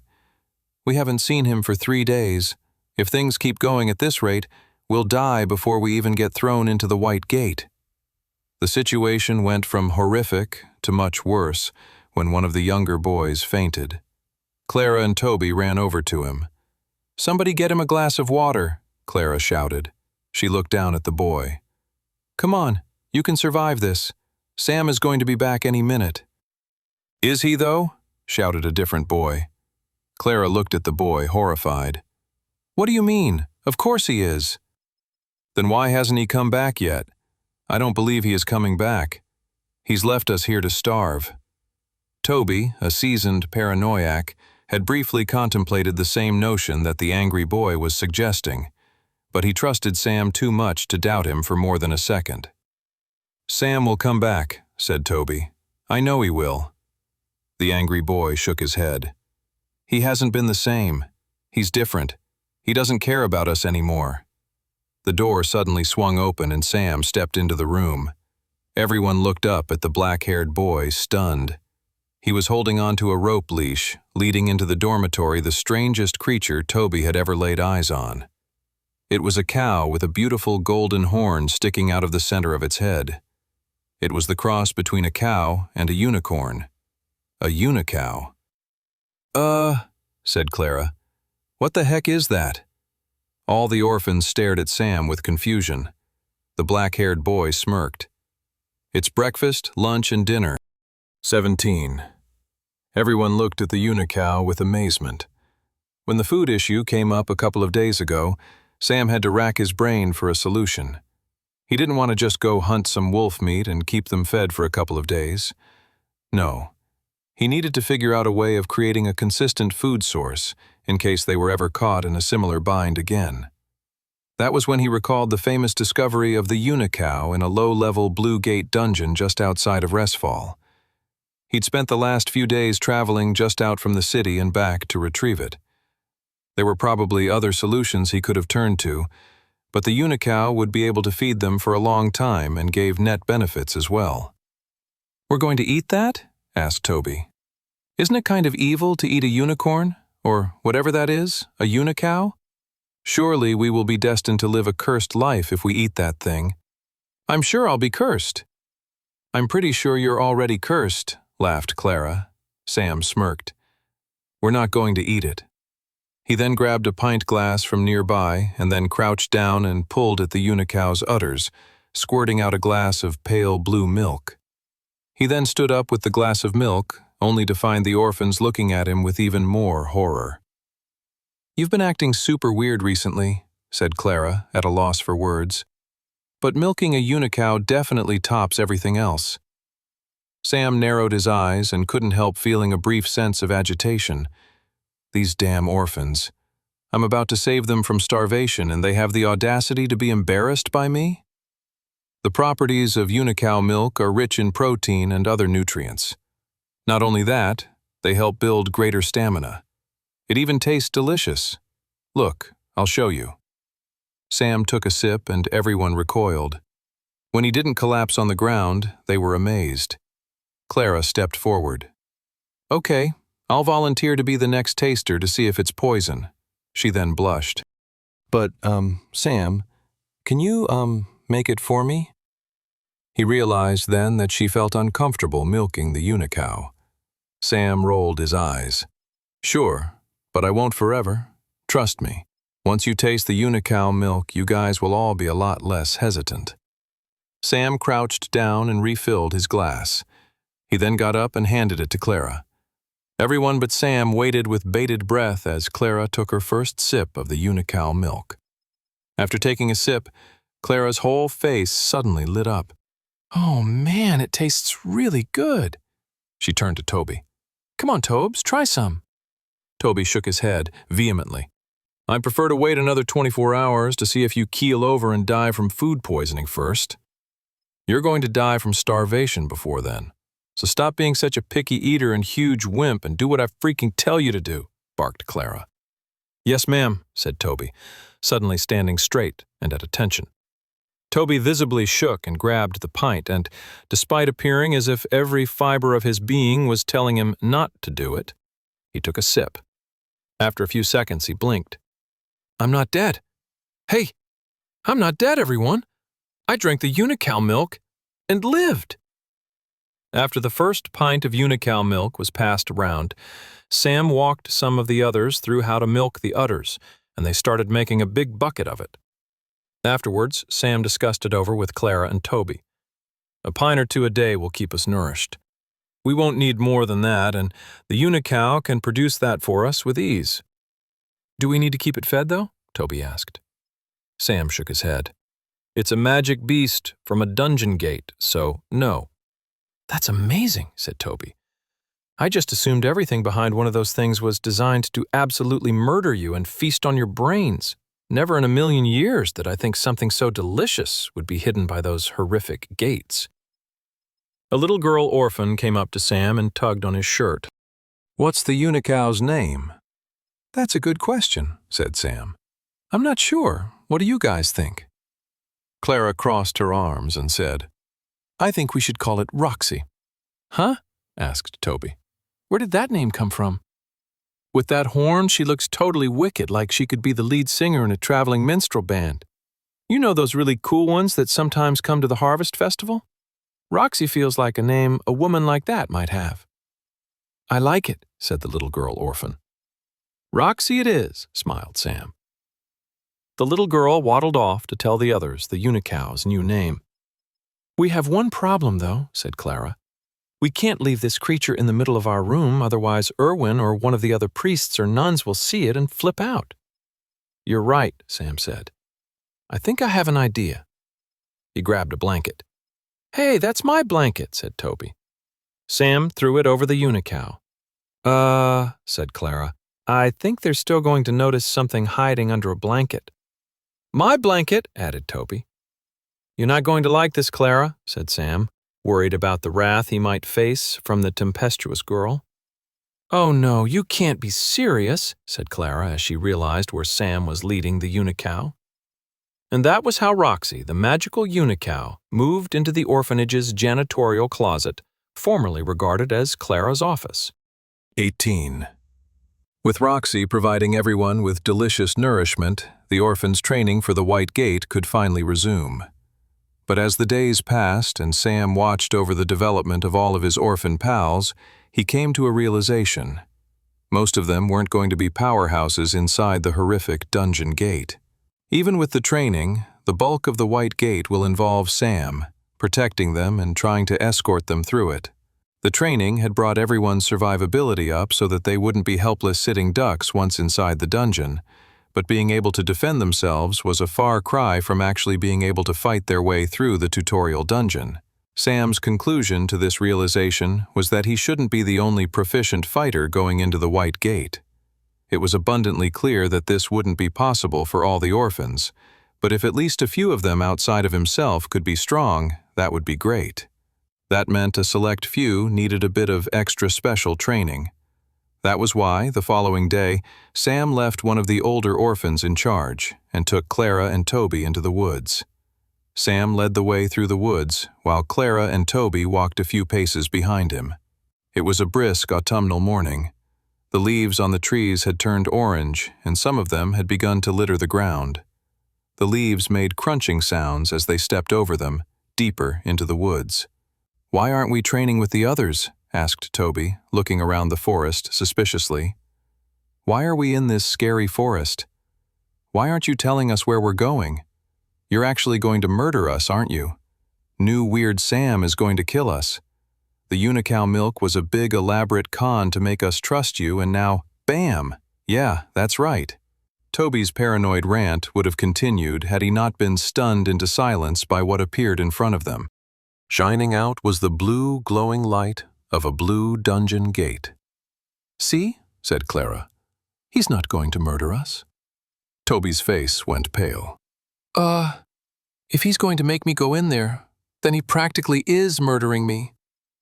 Sam turned around and faced the two of them. "Clara, Toby," he said, "you two are my best friends. You're also who I believe have the best chance at getting strong enough to help me protect the others when we go into the White Gate. You two will be my captains when we're in the White Gate, my second in command. That's why I need to make sure you two get stronger and are as prepared as possible for the task ahead." "And that preparation includes stepping inside a blue dungeon gate?" asked Clara, skepticism lacing her voice. Toby shook his head. "This is insane. I'm sorry, but I can't do this." Sam looked to Clara. "Clara, do you feel the same way?" "It seems a bit crazy, but so is bringing a magical unicow to our dormitory, and so much else that's happened over the last few weeks." She sighed. "All of which is to say, I trust you enough that if you say we should go in that dungeon, I'll follow you." Sam then looked to Toby. "Clara's convinced. Why aren't you?" Toby crossed his arms and didn't say anything. "It's an order, Toby," said Clara. The boy shook his head. Clara gasped. "Are you actually going to defy me? You've never done that before." Toby didn't budge. He kept his arms crossed and his eyes shut in an act of defiance. Toby waited with his eyes shut. He listened to Sam and Clara converse, waiting for them to agree with him that Sam's current plan was ludicrous. "You're still willing to come in, though, right?" asked Sam.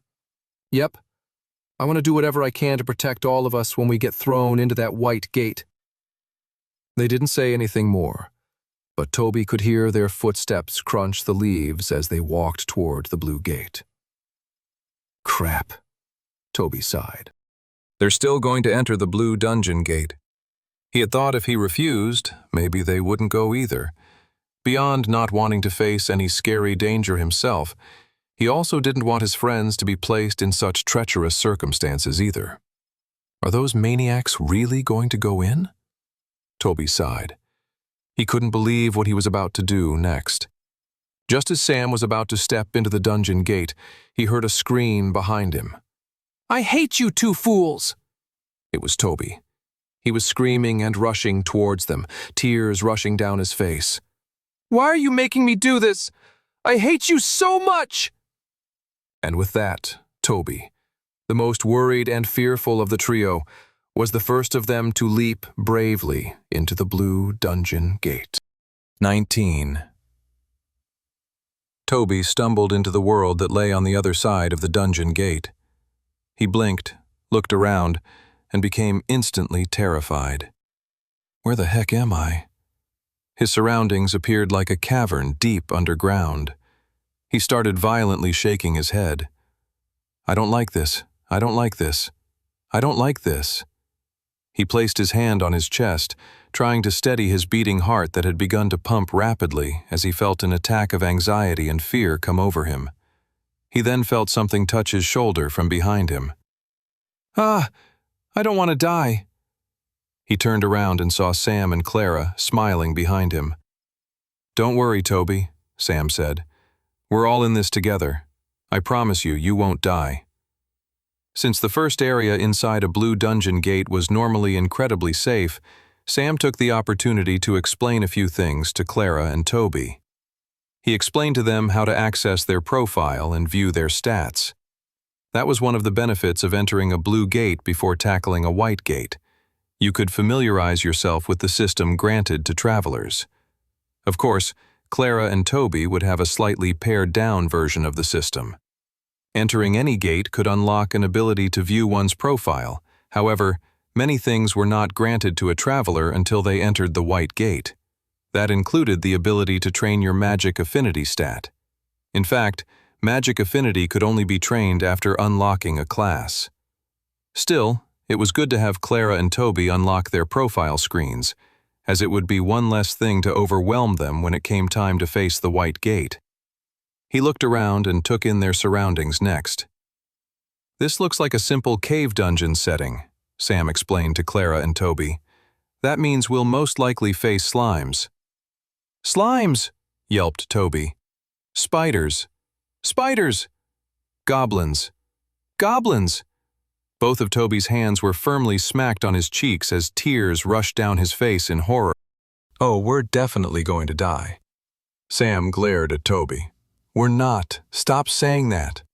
"If I had a coin for every time I told Toby to stop with his madness," said Clara, "you know how rich I would be?" Sam grinned at his two friends. "Don't worry, you guys. I'm going to get us stronger in no time." Further afield in the Blue Gate, a group of goblins gathered around their encampment in the warm glow of a bonfire. All of the goblins' stomachs were rumbling. They were hungry, their appetites yearning for a very specific type of meal. Human traveler meat. The skull and bones of their last feast still lingered around the encampment. A cocky lone traveler had entered the dungeon on his own a few days before, and the goblins had made quick work of him, eventually roasting him on the fire. The goblins all looked at the empty roasting stick now, wistfully. Their nostalgia for human flesh was forcefully interrupted first with the whooshing sounds of arrows flying through the air, and then their eventual landing in the encampment. The arrows went through some goblins' heads. Other arrows went right through their throats. Blood splattered onto the ground. Some of the arrows were lit with fire, and suddenly the whole goblin encampment was up in flames.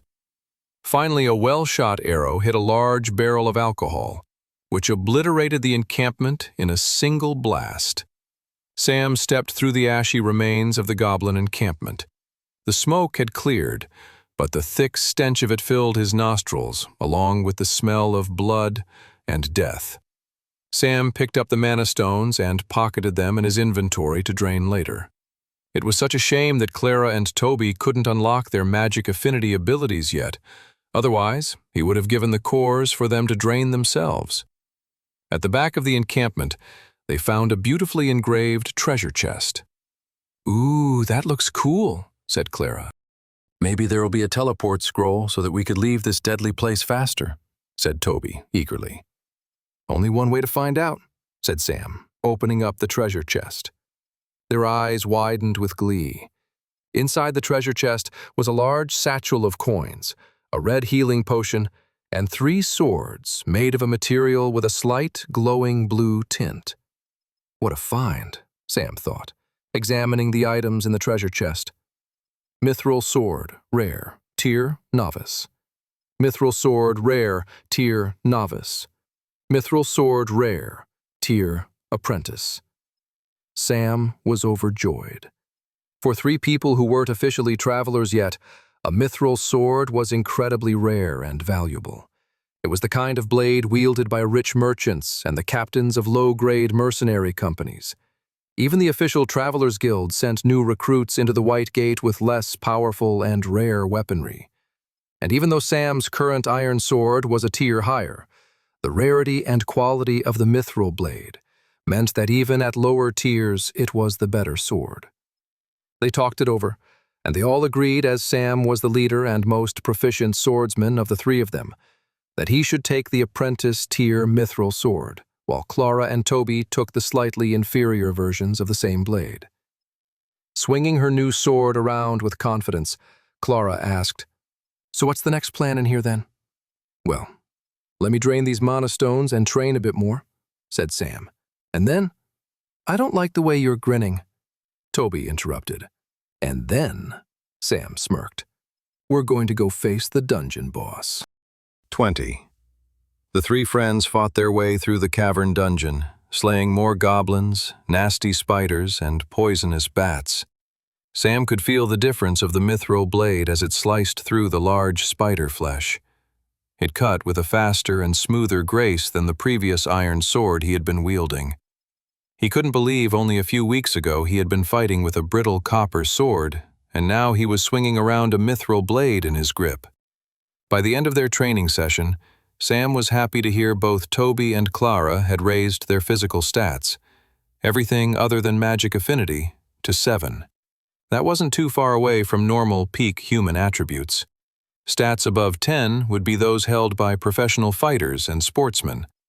These types of numbers were fairly decent, actually really good, for people about to enter a White Gate. Their stats, training, and equipment would far surpass where the Spectral Church was expecting them to be. Such stats were not held by helpless lambs being led to the slaughter. Sam then looked over his stats as well. Sam class, Blood Knight, super rare. Rank, Novice tier. Ability, Pain Ring, Novice tier, level 1. Mark part of the battlefield as yours. Within that circle, the more you are hurt, the more powerful your attacks. Class, open slot available. Strength, 11.5. Agility, 11.7. Endurance, 11.4. Magic affinity, 11.7. He hadn't made as drastic gains as Clara or Toby, but that was to be expected as he was a bit further ahead than they were. The important thing was, all of his stats were on the rise, and even the smallest differences could mean a lot, especially at higher tiers later on. The good news was, with all of his stats over 10, it meant that whatever extra class he unlocked in the White Gate, he most likely should hit the requirements to unlock that class's novice tier ability straight away. Also, as he slowly moved all of his stats closer to 31, it meant he was getting close to unlocking apprentice tier level abilities as well. That was how it worked.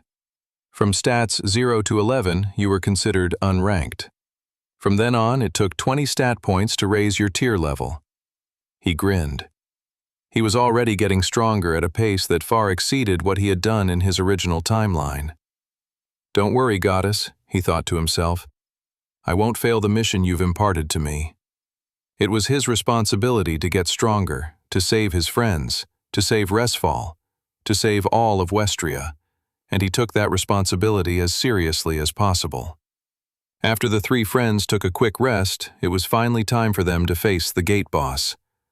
Clara walked beside Toby as Sam led the way, taking them closer and closer to the final room of the dungeon, the home of the dungeon boss. "There's still no reason why we can't turn around right now," said Toby. "Shall we take it to a vote? All in favor of not fighting an even more horrific monster than the nightmarishly frightening kinds we've already encountered today already?" Clara smirked while ignoring Toby. Despite not raising her hand or giving in to Toby's fears, she felt her heart pumping in her chest. It was taking all of her focus to not grimace and shiver in the frightening dungeon they had entered. She did it for Toby's sake as well as her own. She recognized that there was a certain bravery in Toby's constant chattering of his worries and fears. Some people, herself included, were too scared to admit that they were afraid sometimes. She admired her friend for that. Not that she'd ever dare tell him that. Plus, if she admitted she was scared, Toby might lose his head and force them to retreat, which wasn't what Sam wanted them to do. As they walked deeper into the dungeon towards the Fennel room, Clara stared at the back of Sam's head, watching the black tufts of his shaggy hair gently sway as they went further down the cavernous passage. As she had noticed before, even the way Sam now walked wasn't the same way he had walked 2 months ago. Sam, she wondered, what happened to you? Are you the same Sam we've grown up with all this time? The same Sam that I've... She shook her head. She didn't want to think about those things, not when they were so close to risking their lives. What are you thinking about? Asked Toby, turning towards her. Nothing, she said, blushing. Her face went stern. Stand up straighter, Toby. This is not a time for slouching. We need to be on guard at all times. Toby immediately straightened his shoulders. Yes, ma'am? She grinned and then gripped her mithril sword and felt a surge of confidence flow through her. They finally arrived at the entrance to the final dungeon room. Before entering, Sam explained the plan to them, and then they stepped into the final room to fight the gate boss. Slumbering in the center of the final room was a giant, three-eyed troll cuddling a massive club. Remember the plan, said Sam. Right then, before Clara could even blink, the boy rushed forward, leaping into the air with his sword and shouting, "Let's do this!" Sam landed, cutting the troll across its body and instantly waking it up. Clara was immediately concerned when she saw Sam's attack hardly cut through the monster's flesh at all. The monster clearly was of a much higher caliber than the creatures they had fought along the way to get there. Furthermore, a strange red ring shot out from around Sam, creating a large circle in the center of the boss room. What's that? Clara wondered. Is that the troll's ability? It couldn't be Sam, could it? When did he learn magic? That's incredible. The monster's eyes bulged, and it kicked Sam, flinging him across the room. Clara immediately wanted to run over to Sam and help him, but Toby grabbed her arm. I want to go over there too, said Toby. But we gotta follow Sam's plan. Faith in his plan is the only reason I haven't peed my pants yet, so let's not fall apart yet. Clara nodded. Toby was right. Sam was already on his feet and charging at the troll once more. Clara and Toby then lifted up their bows and began shooting arrows at the troll, dealing extra damage to the monster while Sam distracted it. Clara had to stay extra focused as the troll was getting harder to hit as it was filled with more rage and fury and was moving with a chaotic quickness that was difficult to track. The most worrisome thing was the destructive beatdown Sam was taking. The troll had landed multiple powerful blows on Sam, and he looked incredibly worse for wear.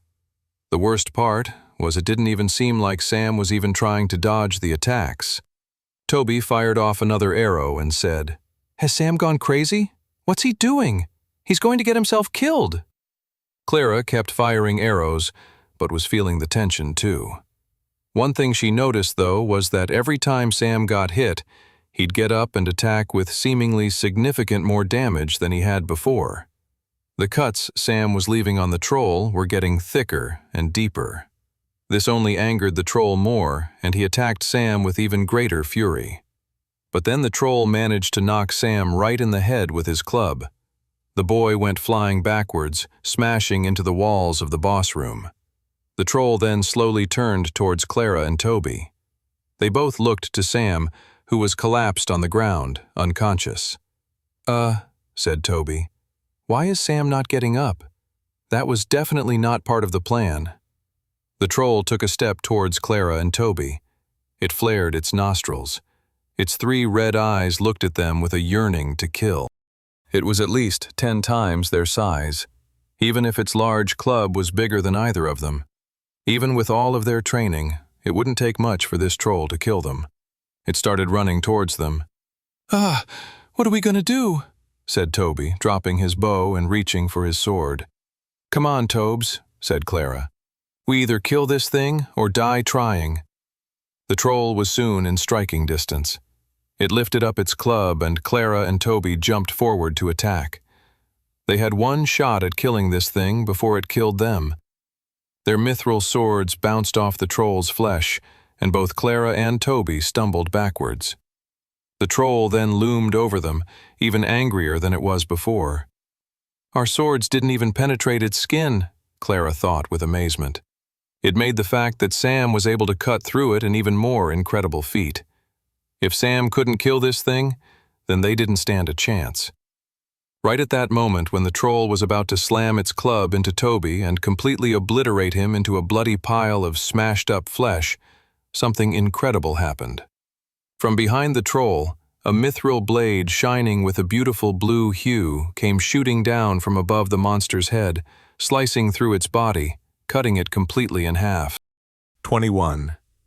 Toby shivered and kept his eyes shut. He had accepted his death and was waiting for it to happen, waiting for the supposed light that appeared at the end of a long, dark tunnel. But nothing came. Still trembling, he opened his eyes and saw the three-eyed troll had been sliced in half, either side of its body falling over, its insides spilling out on the ground. The monster soon disintegrated into a mana stone, and Toby was still trying to get his bearings on the situation. "I guess I'm not dead," he sighed to himself, relieved. He looked at Sam and said, "What the heck just happened?" Sam sheathed his sword and explained, "Let's just say I have a special ability that gives me more power when I get hurt," Sam explained. "I let the troll hurt me so much until I was in quite a dangerous position, then used the healing potion to get back to full health, and then rushed the monster when he wasn't expecting it, allowing me and my trusty new rare mithril sword to get a critical hit."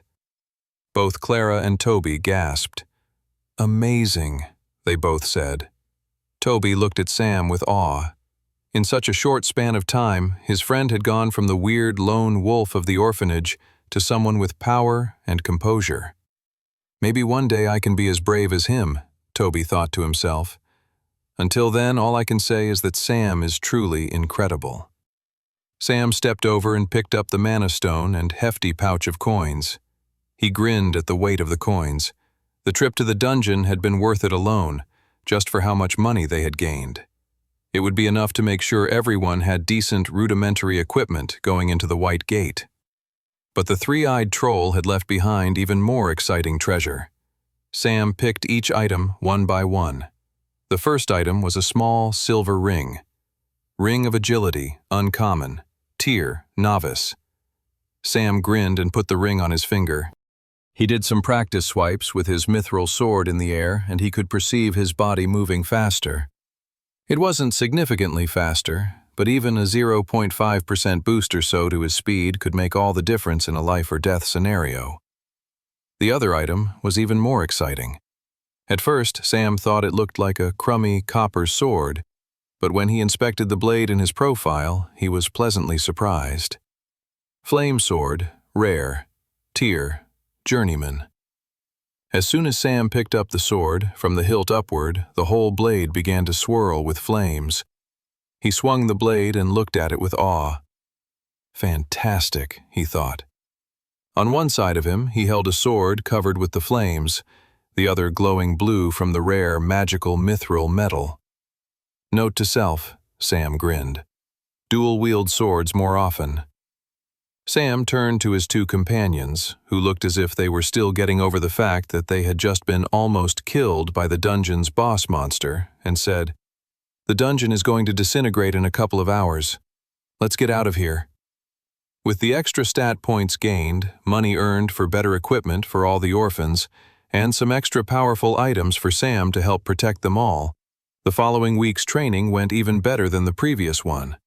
The trend even continued into the next week.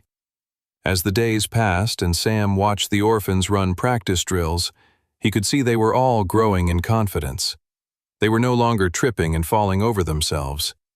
They were no longer children pretending to be soldiers. They were becoming warriors in their own right. I'd be curious to see some of our kids go against nobles receiving pre-White Gate training in the Travelers Guild, Sam mused. Unexpectedly, a dark, horrible memory shot through Sam, causing him enough pain to lose his sense of balance for a brief second. The memory was one he'd long suppressed, one that he couldn't hold on to in his original timeline because it caused him too much anguish.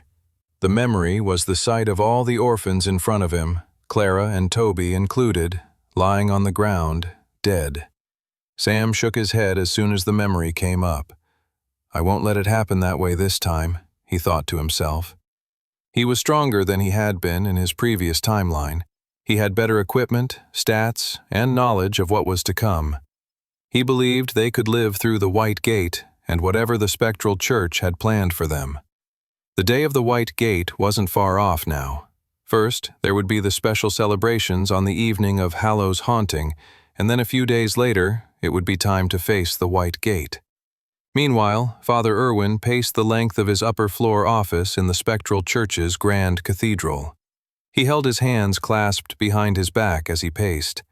Every time he walked by the window, he looked out onto the city of Resfall. The sun was beginning to set, bringing another day to a close. We're getting so close, he grinned to himself. He couldn't help but daydream about the deaths of the orphans at Orphanage H. With them out of the way, he'd no longer be tied to his charitable duties and would be more able to ruthlessly climb the ladder of the Spectral Church. He could not wait. Plus, he'd be more than glad to see the deaths of that loud girl walking around bossing the children all the time, the other one constantly fearing his own demise, and the eerily quiet, black-haired boy. I can't wait to be rid of them. Any day now, he grinned. 22. For as long as anyone can remember, there was a legend of a man named Hallow, who in a far distant past was murdered in his sleep. Not only was he murdered, but he was turned into a ghost, and he now haunts the city of Resfall on the very day of his death, the last night in the month of Fall's time. As a celebration, the citizens of Resfall dressed up as different monsters and ghouls and attended feasts, balls, dinner parties, and pubs to celebrate. Even young children filled the streets of the city in colorful costumes that were normally cuter renditions of much more fearsome monsters of the imagination. Neighbors would gift such children with toys and treats. That year, as all years, the city became alight with activity as costumed revelers filled the streets. Carved pumpkins dotted every doorstep, porch, windowsill, and rooftop, their ghoulish face lit up by burning candles placed inside. In a corner of Resfall, one set of nobles was hosting a lavish dinner party for guests. At the front of the dinner party at the head table was the main event of the feast, a honeyed glazed hog stuffed with bacon, caramelized apples, and onions. The main event wouldn't be eaten for a while, and the guests were still happily mingling and drinking among themselves. They didn't notice the cat-shaped shadows running across the windowsill outside. The nobles kept chatting, even though, without their noticing, the golden hog disappeared from their table. All of Orphanage H cheered their pints of unicow milk with delight as they feasted on the golden hog. Operation Eve of Hallow's haunting feast complete, said Clara triumphantly. And what a smashing success! Well done, everyone! Clara had organized the heist to nab the golden hog, and it couldn't have gone more perfectly. All the orphans were dressed up as cats and other animals, except for Toby, who just kept a white blanket over his face. I can't take all the scary creatures you're pretending to be, said Toby. Tell me when it's over. Even Roxy was given an orange, pointy party hat to wear to join in festivities. Within a couple of hours, most of the orphans were lying in bed, exhausted and stuffed from all the fun and food. Sam sat on the floor and leaned against the wall, sipping on a pint of unicow milk. He smiled at all the orphans nearby. This never happened in his first life, this sense of determination, this fun. In his previous timeline, Hallow's haunting was just another day of undernourishment and sadness.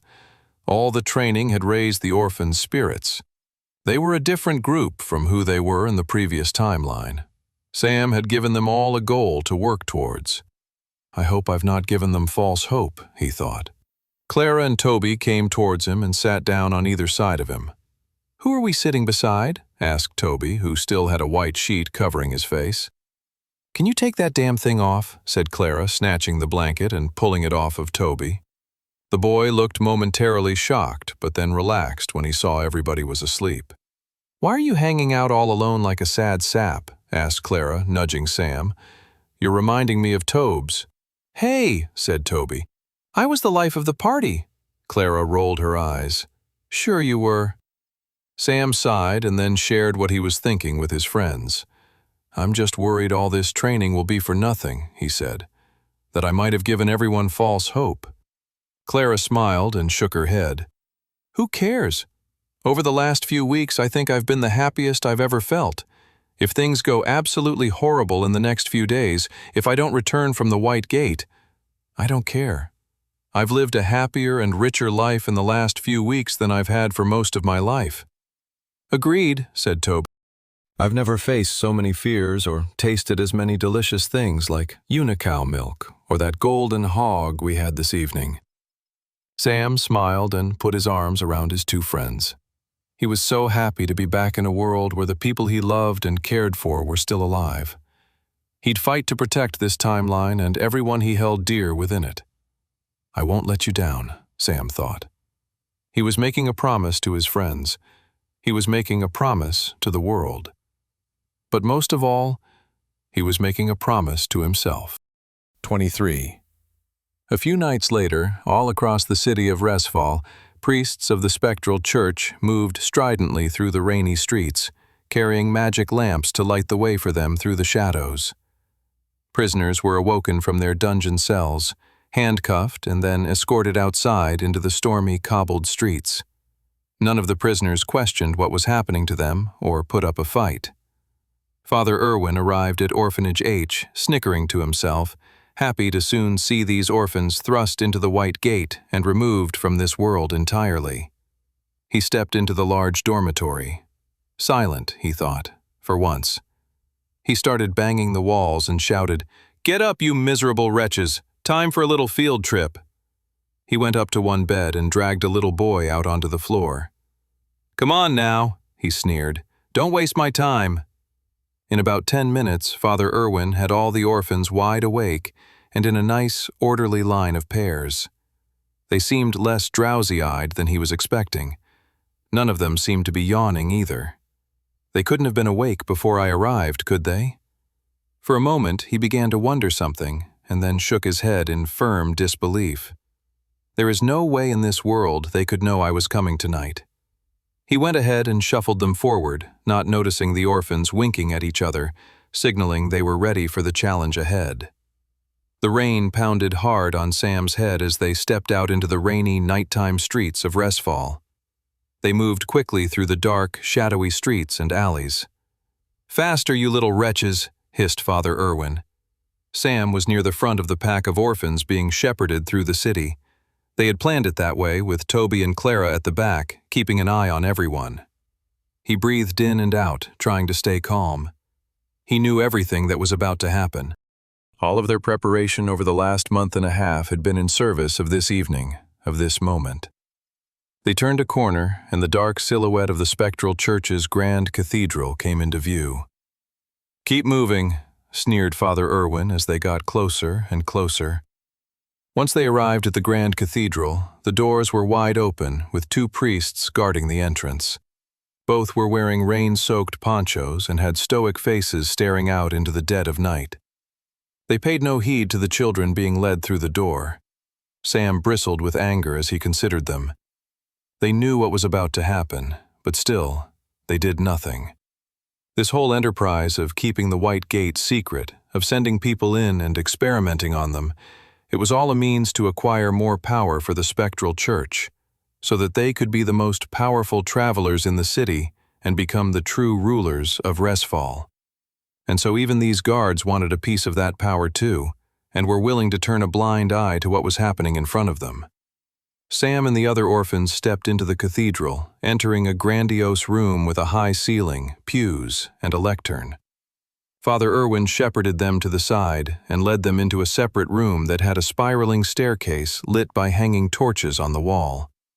Sam was impressed with the kids around him. They weren't shivering or crying or screaming to run away. They showed no fear about the horrific thing about to happen to them. Sometimes approaching something terrifying was even more frightening than actually facing the thing itself. Well done, everyone, Sam thought. They arrived at the bottom of the stairs where there were groups of older men and women in rags, all formed in a line. The little girl beside Sam grabbed his hand. "I'm scared, Sam," she whispered. Before Sam could say anything, Father Irwin hissed at them, "Be quiet, or you'll be beaten." Father Irwin stared at them sternly. There was venom and bloodlust in his eyes. Finally, when the priest looked elsewhere, Sam looked down to the girl and mouthed with his lips, "Don't worry. We'll be okay. I'll protect you." The fear didn't completely disappear from the little girl's face, but it dissipated slightly. It was the best Sam could hope for the time being. Soon enough, fear would be running rampant through them all. It was unavoidable, but they had to stay focused on not letting it get the better of them. Ahead of them, a man clothed in dirty, stained rags said, "What the heck are you doing to us?" "Shut up," said one of the warrior priests. The guard went up to him and knocked the scrawny, outspoken man in the head with the hilt of his sword. The man, who looked weak and hungry, collapsed onto the floor. It's all happening just like last time, Sam thought, looking around. Almost beat for beat. The line of people slowly shuffled forward. Here we go. The last few weeks of training all came down to this moment. At the end of the long line of malnourished and destitute prisoners lay a great, glowing, white portal. The White Gate. The line moved forward, pushing Sam and his friends closer and closer towards the looming White Gate. They weren't far away now. Only a few more people, and soon Sam and his friends would be thrown inside the terrifying tutorial dungeon as well. The priests were trying to get them all through the gate quickly because the tutorial of the White Gate reset itself every 2 hours. If they took too long getting all of their prisoners inside the White Gate, they might end up splitting the group into 2 separate tutorials, which would harm their overarching plans. The brightness of the White Gate filled the chamber and beat down on them like a malicious sun trying to blind them. "Next," yelled one of the priests.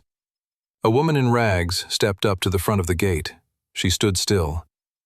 "Step inside," said the priest calmly. The woman didn't do anything. "One more chance or we'll make—" At that, the woman decided to make an escape. She jumped away, but the priests were ready for it and nabbed her before she could even get a few yards away from the entrance to the gate. They were deep underground in the spectral church's grand cathedral. Even Sam knew that escape was futile. "Help!" screamed the woman. 3 priests were holding the woman now. She was squirming, fighting for her life to escape the clutches of the priests. Her face was red from screaming, tears rushing down her cheeks. "Shut up," said one priest. "Come on, let's throw this hag in already," said another. The woman was still fighting them, pushing against them, trying to scratch their faces. Anything that might give her another opportunity to run. "You can't do this to us," she cried. "You can't do this. It's not right." One priest snickered. "We can't we? Just watch us, you dumb hag." Sam tried to contain his shudder of hatred for these people. The fact that they actually took some kind of sick enjoyment in forcing pain and misery upon others was truly disgusting. It was because of people like them that Westria was being destroyed by demonic forces. It was because such people could only see power, and they let their thirst for it blind them. When they should have been preparing for a far worse threat, they instead focused on fighting and killing one another for power. Power that would ultimately be futile when their whole world was destroyed. The priests then carried the woman, still squirming and crying, and tossed her into the White Gate, where her body completely disappeared into the other side. The priests took a moment to catch their breath, straighten out their ruffled robes, and then returned to their positions, and the assembly line of death continued on its way. "Next," Sam stepped forward. He gulped. His whole body tensed. It was important for him to go through first. That way he could protect all the orphans as they entered, rather than have them enter on their own. Better to not waste any more time, he thought, and stepped forward. "Stop!" Sam halted. What's happening? He thought. This didn't happen in the previous timeline. One priest walked up and snatched Sam by the rags. He then dragged him over to another priest. Sam made no effort to fight against the man. With his well-trained stats, he could easily push the man off him, but he didn't want to reveal that he was stronger than he looked. "This one looks funny," said the priest. "What do you reckon?" The two priests looked down at Sam. "His eyes are weird." Oh crap, Sam thought as he suddenly realized what was happening. The red eyes, the only physical sign that gave away that he had an unlocked class, weren't something he had in the previous timeline. His new eye color was significant enough to alter the events of how everything happened. Crap, crap, crap, Sam thought. If they didn't throw him in the White Gate, his friends would be left on their own and would most likely die in there. He needed to be there to protect and help them survive. He couldn't have gotten this close to changing the timeline only for it to alter in such a way that he ended up unable to stop anything. "Is he some kind of halfling?" murmured the priest. "Who knows? Do you think it will disrupt the experiment?" Sam's heart was pounding. Depending on what the priest said here, he'd potentially fight them and jump into the White Gate himself. That was a worst-case scenario, as it would cause a lot of problems later on. Mainly, if he fought the priests now and jumped into the White Gate against their will, it would mean they'd be waiting for him when he returned. That would screw up a lot of his planning. Still, he'd take that risk if he had to. "I think it should be fine," said the priest. "Throw him in. Let's get moving." Sam stayed as emotionless as possible. He didn't want to signal the priests in any way that he was relieved. He didn't want them to have any idea that he actually wanted to go into the White Gate. The priest snatched Sam by his rags and then dragged him up to the White Gate. "All right, you little wretch," said the priest. "Time for your slaughter." The man then kicked Sam in the back and sent him shooting through the portal into the dangerous world on the other side. Sam stumbled forward, reality instantaneously changing all around him. His back ached with a subtle pain from the priest kicking him, but he knew he didn't have the luxury to focus on it. He looked around, and the surroundings were familiar. A landscape that had haunted him in his nightmares for many years in his previous lifetime. The tutorial dungeon was a foggy, open plain where the grass was as black as charcoal. Broken statues and columns littered the surrounding landscape. The place was known as the Valley of Ruins. The people who had been thrown into the gate before him were all huddled nearby. They'd already appeared to have created small groups among themselves. A lot of them were looking around fearfully, unsure what to do next. They all looked at Sam, but when he took a step towards them, they all looked away. Sam and his friends were the only young people to be thrown into the gate. The nearby adults all knew the dangers that lay ahead of them all. They had already decided the kids would hold them back, make survival more difficult. Sam took a deep breath. He was angered by the selfishness of these people, but he remembered they were terrified for their lives. They weren't thinking straight. He couldn't hold this against them. Sam could potentially save them all if they chose to listen to him. "Hey!" Sam hollered. "Some bad stuff is going to happen really quickly, but once my friends get here, if you follow me, I can help us survive." A man in rags stepped forward and said, "Stay away from us, kid. We won't fall for your little trick. You're nothing but a street criminal, a rat in an alley. Don't think we don't know you won't betray us as soon as it's convenient for you." All the others stared at Sam with bitterness and discontent, and he knew that they all felt the same way. Sam bristled. These people were really making saving them a pain in the butt.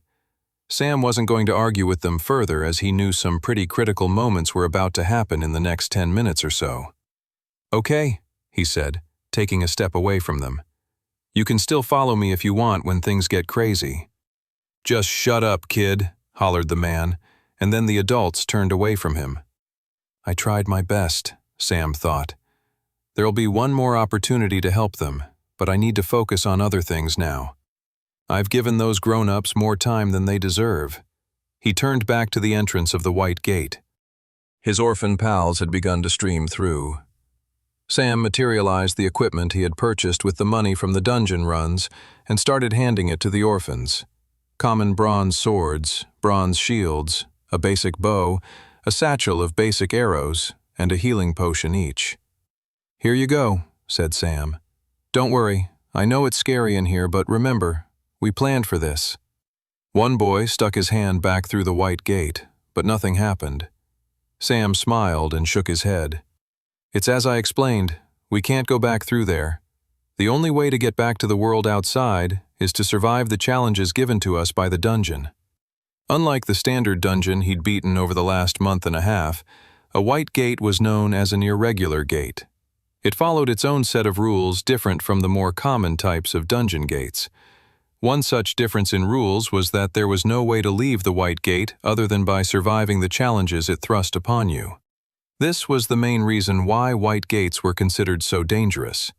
Finally, Clara and Toby arrived in the new realm, the last of his orphan regiment. "Good," said Sam, handing them their equipment. "We're all here." He had explained to them during their training session how the gate would work and what would happen to them as soon as they entered. So they all already theoretically understood that they would be unlocking profiles and inventory systems. Sam gave them a gentle nudge by telling them, "Anything you can't carry or don't want on your person, put away in your inventory." And they all seemed to figure it out. As Sam had explained to them earlier, it was merely a mental command that you'd eventually get used to. Simply think, materialize mithril sword, and it would appear in your hand. It was one of the simple trademark abilities that all travelers shared. This ability to carry more than an average person was enough to put even the weakest of travelers on a level far higher than your average roaming bandit in the woods. Sam kept eyeing up the gate. He won't arrive for another few minutes, Sam thought to himself. "Let's move a little bit away from the entrance," Sam said. He shepherded the group so that they were a good few paces away from the entrance, but on the opposite side from where the group of grown-ups were huddled. Suddenly, all the orphans in front of them stood up straight. Across the way, Sam could see a flutter of activity among the grown-up group as well. A message appeared in Sam's retina, as it had done for everyone else. First trial. Survive the Valley of Ruins for 7 days. Sam shuddered. The trial prompts didn't offer any more information other than the goal to survive for a week. Historians and scholars of the dungeon gates in Sam's previous timeline went on to theorize that the White Gate's prompts were left purposefully vague, as to not offer any benefits to new entrants of the rewards, benefits, or other hidden treasures that could be found within the gate. Everything, including knowledge of the gate itself, had to be discovered for the new entrant themselves. Which was why Sam had such an incredible advantage and opportunity that he got to live through this particular White Gate for a second time. Sam could hear murmuring and chats of panic among the grown-up group as they began discussing strategies for survival over the coming days. Sam sighed. He knew that for many of them, days were too long a metric to be measuring their lifespan in right now. Sam knew that some of them shouldn't be worrying about surviving the next few days, but rather the next few minutes. It's all happening, Sam thought, just like last time. Sam kept an eye on the gate. The man he was waiting for hadn't arrived yet. No one else had entered the gate since Clara and Toby. There was only one last person to arrive. Finally, appearing in front of the White Gate's entrance was the man Sam had been waiting for. Sam gritted his teeth as soon as he saw the man. He clenched his fist with anger. The man had long silver hair and yellow eyes. He had a sword strapped on his back. He looked exactly like the nightmarish image that had been etched into Sam's mind for such a long time. Standing in front of them all was the man who, in Sam's previous timeline, went on to kill nearly every single person currently huddled at the entrance of the White Gate tutorial. 5 years ago, in Sam's original timeline, he had stood in the exact same spot within the White Gate he was standing in now, But things had gone a lot differently back then. He didn't have uncommon equipment or stats above 10. In fact, he didn't know what any of that was. The first time he was in that white gate, he had no idea what a profile screen was or what journeyman tier equipment looked like. He knew nothing. The first time Sam lived through the white gate, he was just a scared teenage boy, frightened along with the rest of his orphan friends. His heart was racing. His whole body was shivering, from his chattering teeth to his trembling knees. Tears rolled down his cheeks. He was distraught, confused, terrified. Why did Father Irwin take them here? Why had they thrown them into the white gate? Did they really expect them to survive? Why throw them all to their deaths so cavalierly? The answers weren't clear to Sam at first, but they began to get clearer with the arrival of the silver-haired mercenary who arrived last inside the white gate. "Who's that?" whispered Clara. "Maybe he's here to protect us," said Toby. For a brief second, there was a moment of hope. And then, in a blink of an eye, the man unsheathed his sword and ran towards the grown-ups. They were too shocked and confused to understand what was happening. Why would this man attack them? It didn't make any sense. The silver-haired man took advantage of their shock, chopping their limbs off with utter ease. He was a strikingly powerful warrior. Within a minute, he had butchered all of the grown-ups. He turned around with a sick yearning in his eyes and started charging towards the kids. "Run!" Sam shouted to his friends. He picked up a rock and started running, but he let his friends and other kids get further ahead. Sam listened closely to the man coming after them. As his footsteps got closer, Sam stopped and turned around and flung the rock right into the man's face. "Ah!" The warrior didn't expect such a terrified kid to have the guts to attack a man charging at him with a bloody sword. Well, the silver-haired underestimated Sam. Warrior had clearly known him. With the man distracted, Sam rushed him and tried to peel his fingers from his sword's grip. The man kicked Sam with enough strength to send the boy flying backwards. Sam hit the ground, expecting the warrior's sword to soon be plunged into his chest. But the silver-haired warrior had chosen to go after the other kids first. Sam picked himself up off the ground and felt his stomach lurch as he saw his friends running away, screaming, only to fall over, butchered by the mercenary's sword. His whole body trembled. He felt nauseous and sick. Sam watched as the mercenary stood amidst the rivers of blood and carnage he had created, and the man began to shake. Then the man's cackling laughter echoed across the dungeon realm. "That sack of garbage," Sam thought. "He's actually enjoying himself." Sam hid behind a statue and watched as the mercenary man eventually turned around and started looking for him. The man eventually gave up, muttering nearby, "The monsters will finish the job for me. I've done more than enough already." With that, the silver-haired mercenary began to traverse deeper into the Valley of Ruins, leaving Sam to his own devices. Within 10 minutes of arriving, the only living humans in the White Gates tutorial zone's first trial were the murderous man and Sam. A few minutes after the mercenary's departure, Sam realized he didn't have the luxury to be depressed, or scared, or frightened. He was alive. And so long as he was alive, he could still achieve the one and only thing he desperately wanted out of however little life he still had left to live. He wanted to kill the sick piece of trash warrior who had murdered all of his friends. The hatred and anger was so intense it fueled him out of his shock and trauma and pushed him to act.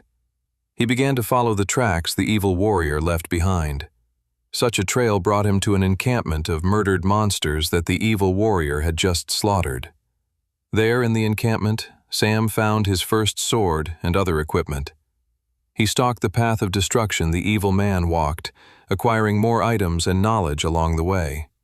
He figured out how to access his profile, how to utilize his inventory, and so on. Sam managed to live and survive in the footsteps of the man he hunted. He was able to do so all the way to the very last trial. And at the very bitter end of the White Gates trial, Sam made his move. He rushed the unsuspecting warrior and stabbed the man in the back. He took advantage of the shock as the man keeled over on the ground. Sam ripped his blade out and stabbed the man again in the head. It was brutal and horrific, and it was all Sam wanted from his life at that point. He could die afterwards so long as he made this man pay. He honestly didn't care about anything after that. In Sam's new second timeline, he narrowed his eyes at the silver-haired man. Unlike in his previous timeline, Sam knew exactly why this man was here. He had learned the reason why soon after he had killed the man in his first timeline. The whole reason the spectral church had brought him and his orphan pals and all the destitute grown-ups to the White Gate was to see what type of classes might be unlocked at the end of the White Gate if you were to kill so many people while inside of it. The class that one unlocked after such a scenario was the one Sam currently had in his profile. Blood Knight. When Sam had stabbed the man in the back at the end of the trial, all of the man's kills transferred over to him in the gate's calculation of potential classes he could unlock. "Who's that?" asked Clara, just as she had done in the original timeline. Unlike in the original timeline, though, Sam didn't waste a beat. In seconds, Sam was behind the man who had murdered every single person still standing at the dungeon's entrance.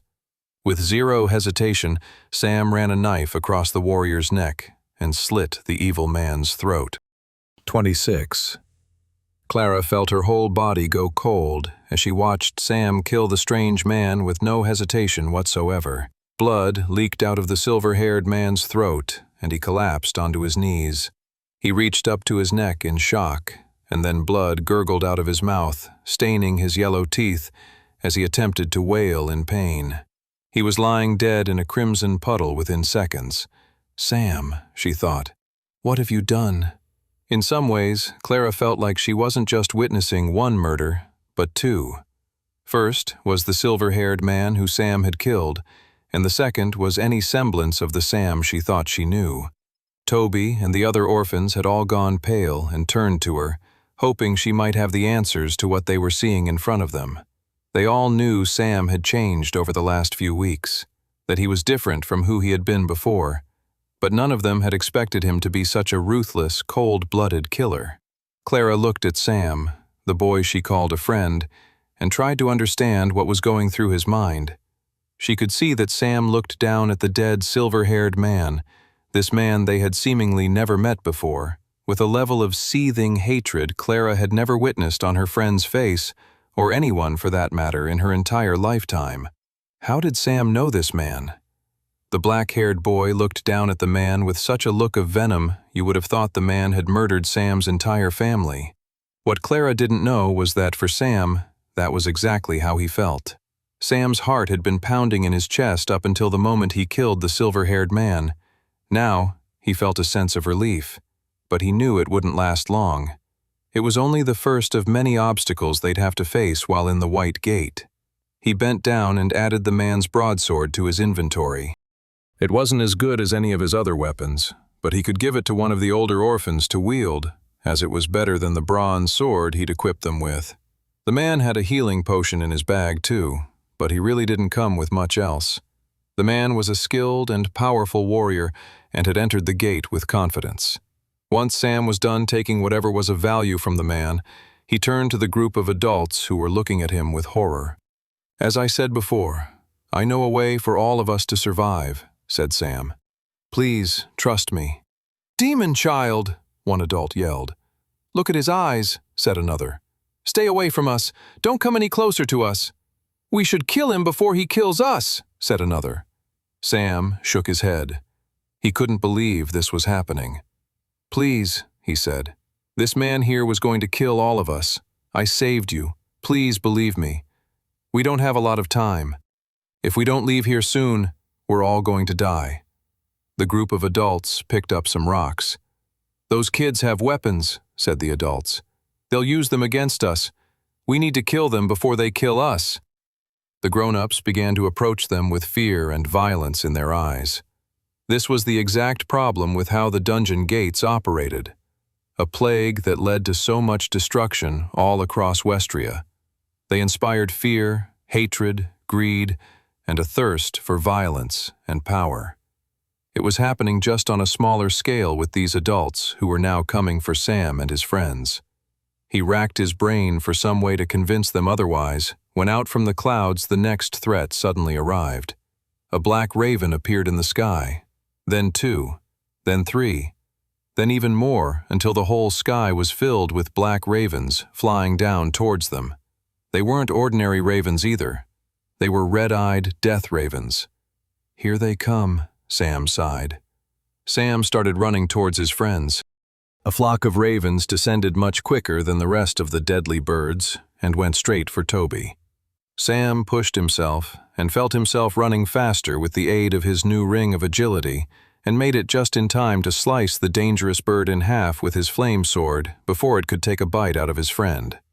He waved the fiery blade, and the descending flock of death ravens retreated. "Sam," said Toby, "you killed that man. You saved me." "We have a lot to discuss," said Sam, "but we can do it all later. We need to run. Everyone follow me." He rushed ahead and shepherded the orphans away from the descending flock of murderous ravens. "Kill those kids!" shouted the grown-ups. "I guess we're not just running from the ravens anymore," sighed Sam. The death ravens had no preference, though, and began surrounding and tearing into the former prisoners and criminals that the spectral church had thrown into the White Gate alongside Sam and his friends. "Come on!" Sam shouted to his fellow orphans. The kids rushed forward across the grim, foggy landscape. Sam looked over his shoulder one last time. He shuddered as the grown-ups were torn apart one by one. "I couldn't save them," he thought. "Maybe they were destined for death in the end, no matter what?" Sam looked away and ran forward in the direction he sent the other kids, leaving the poor souls who couldn't escape to their bitter, unfortunate end. 27. After running for over 30 minutes, Sam and the others eventually found a hill with a cavern tucked away at the bottom. They had lost sight of the death ravens after 10 minutes, but it took another 10 to escape the sounds of their shrieks and the horrible sounds brought on by their carnage. Standing in front of the cave, Sam looked at his fellow orphans and said, "This cave will be our home base of operations for the rest of the week." The orphans, including Clara and Toby, all looked at him with pale, exhausted, and fearful faces. Okay, morale is dropping, Sam realized. They've been through a lot. They'd already survived far more than they had in his previous timeline. Sam was now in somewhat less certain territory. He quickly came up with a plan and started giving directions to everyone. They needed to start a fire, and there were plenty of random sticks and twigs that could be gathered within the safety of their nearby surroundings. They would have to hunt food in a bit, but Sam himself needed a moment to get his bearings. After assigning the tasks to everyone, he walked to the very back of the cave. He lit up the darkness with his flame sword, making sure there were no hidden creatures waiting to attack them.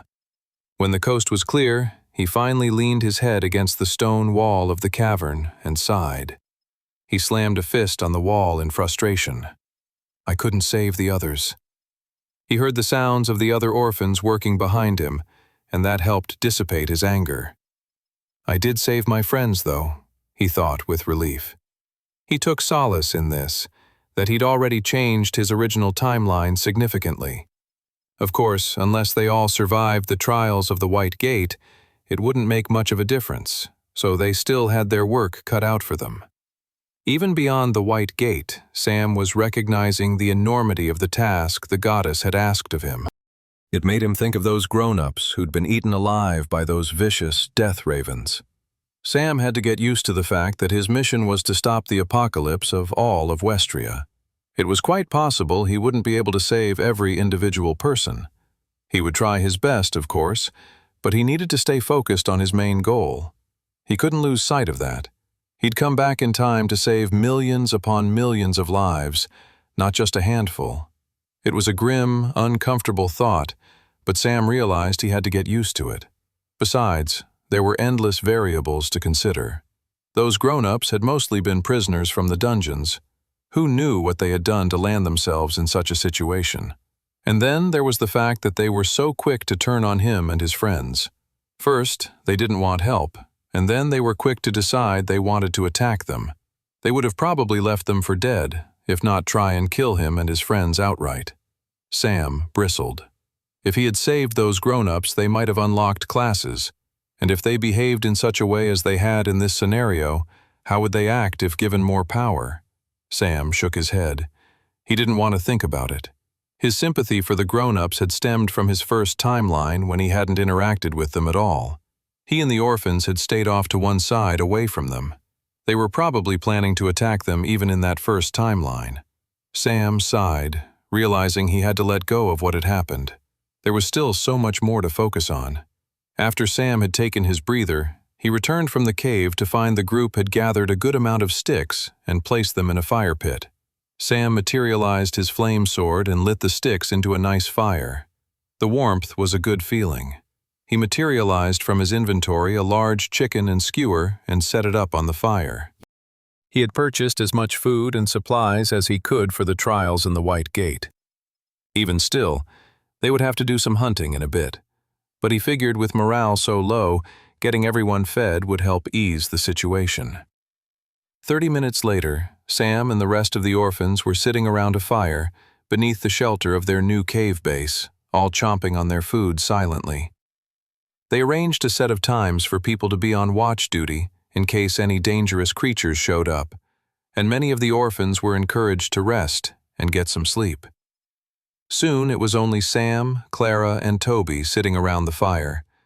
An uncomfortable silence lingered in the air, only awkwardly broken by the crackle of burning wood in the fire. Sam tried to meet the gazes of both his friends, but neither one would look at him. Finally, Sam decided to break the tension.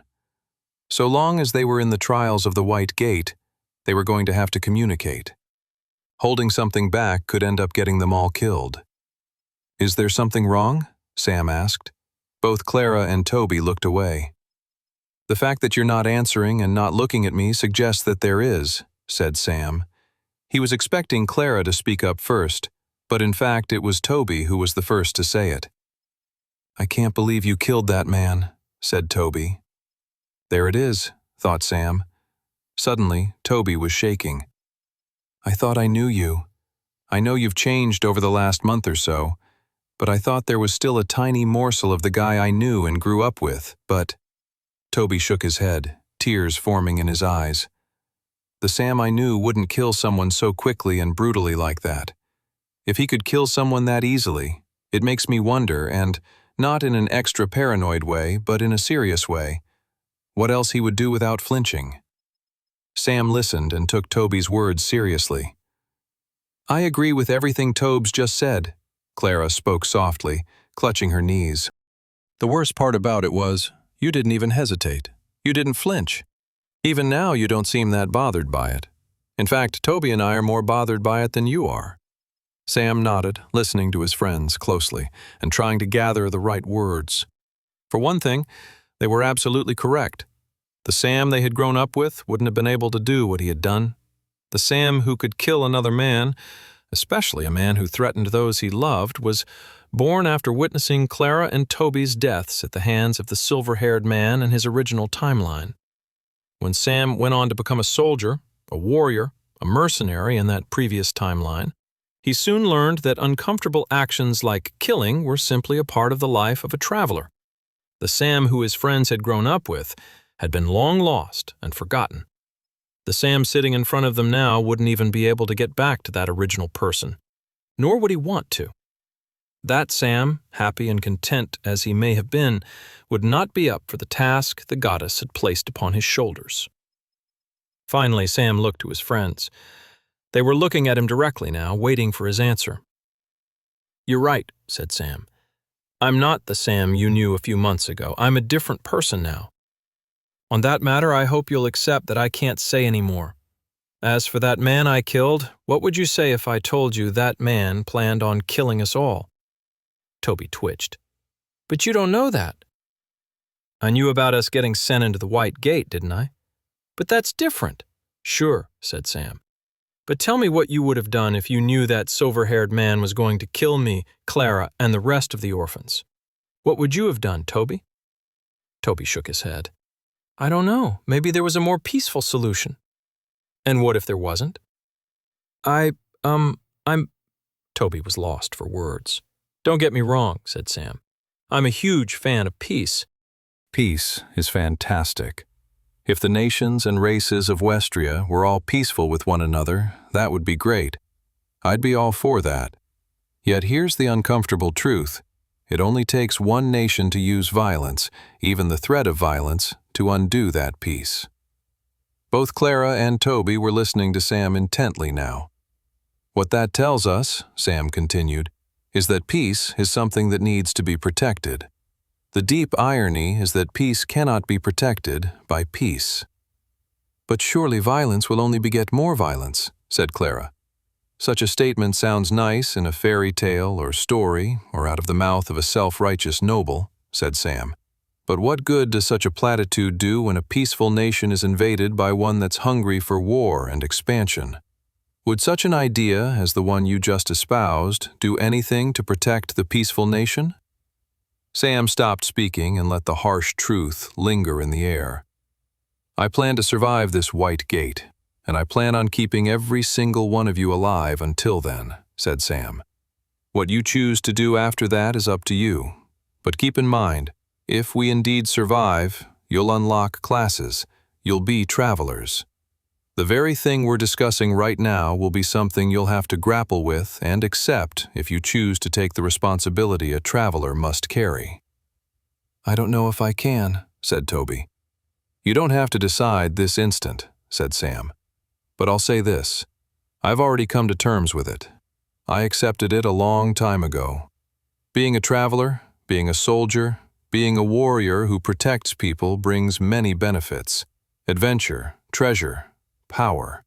But it also comes with its own sacrifices, responsibilities, and burdens. The greatest sacrifice is becoming a person you might never have wanted to become, someone you wouldn't wish to see anyone you care about become. Yet, it's precisely that sacrifice that allows others to live peacefully and innocently. The sacrifice you make saves others from having to make that very same sacrifice. And it's in that quiet space you can find solace in the darkest decisions one has to make in the quest to protect others.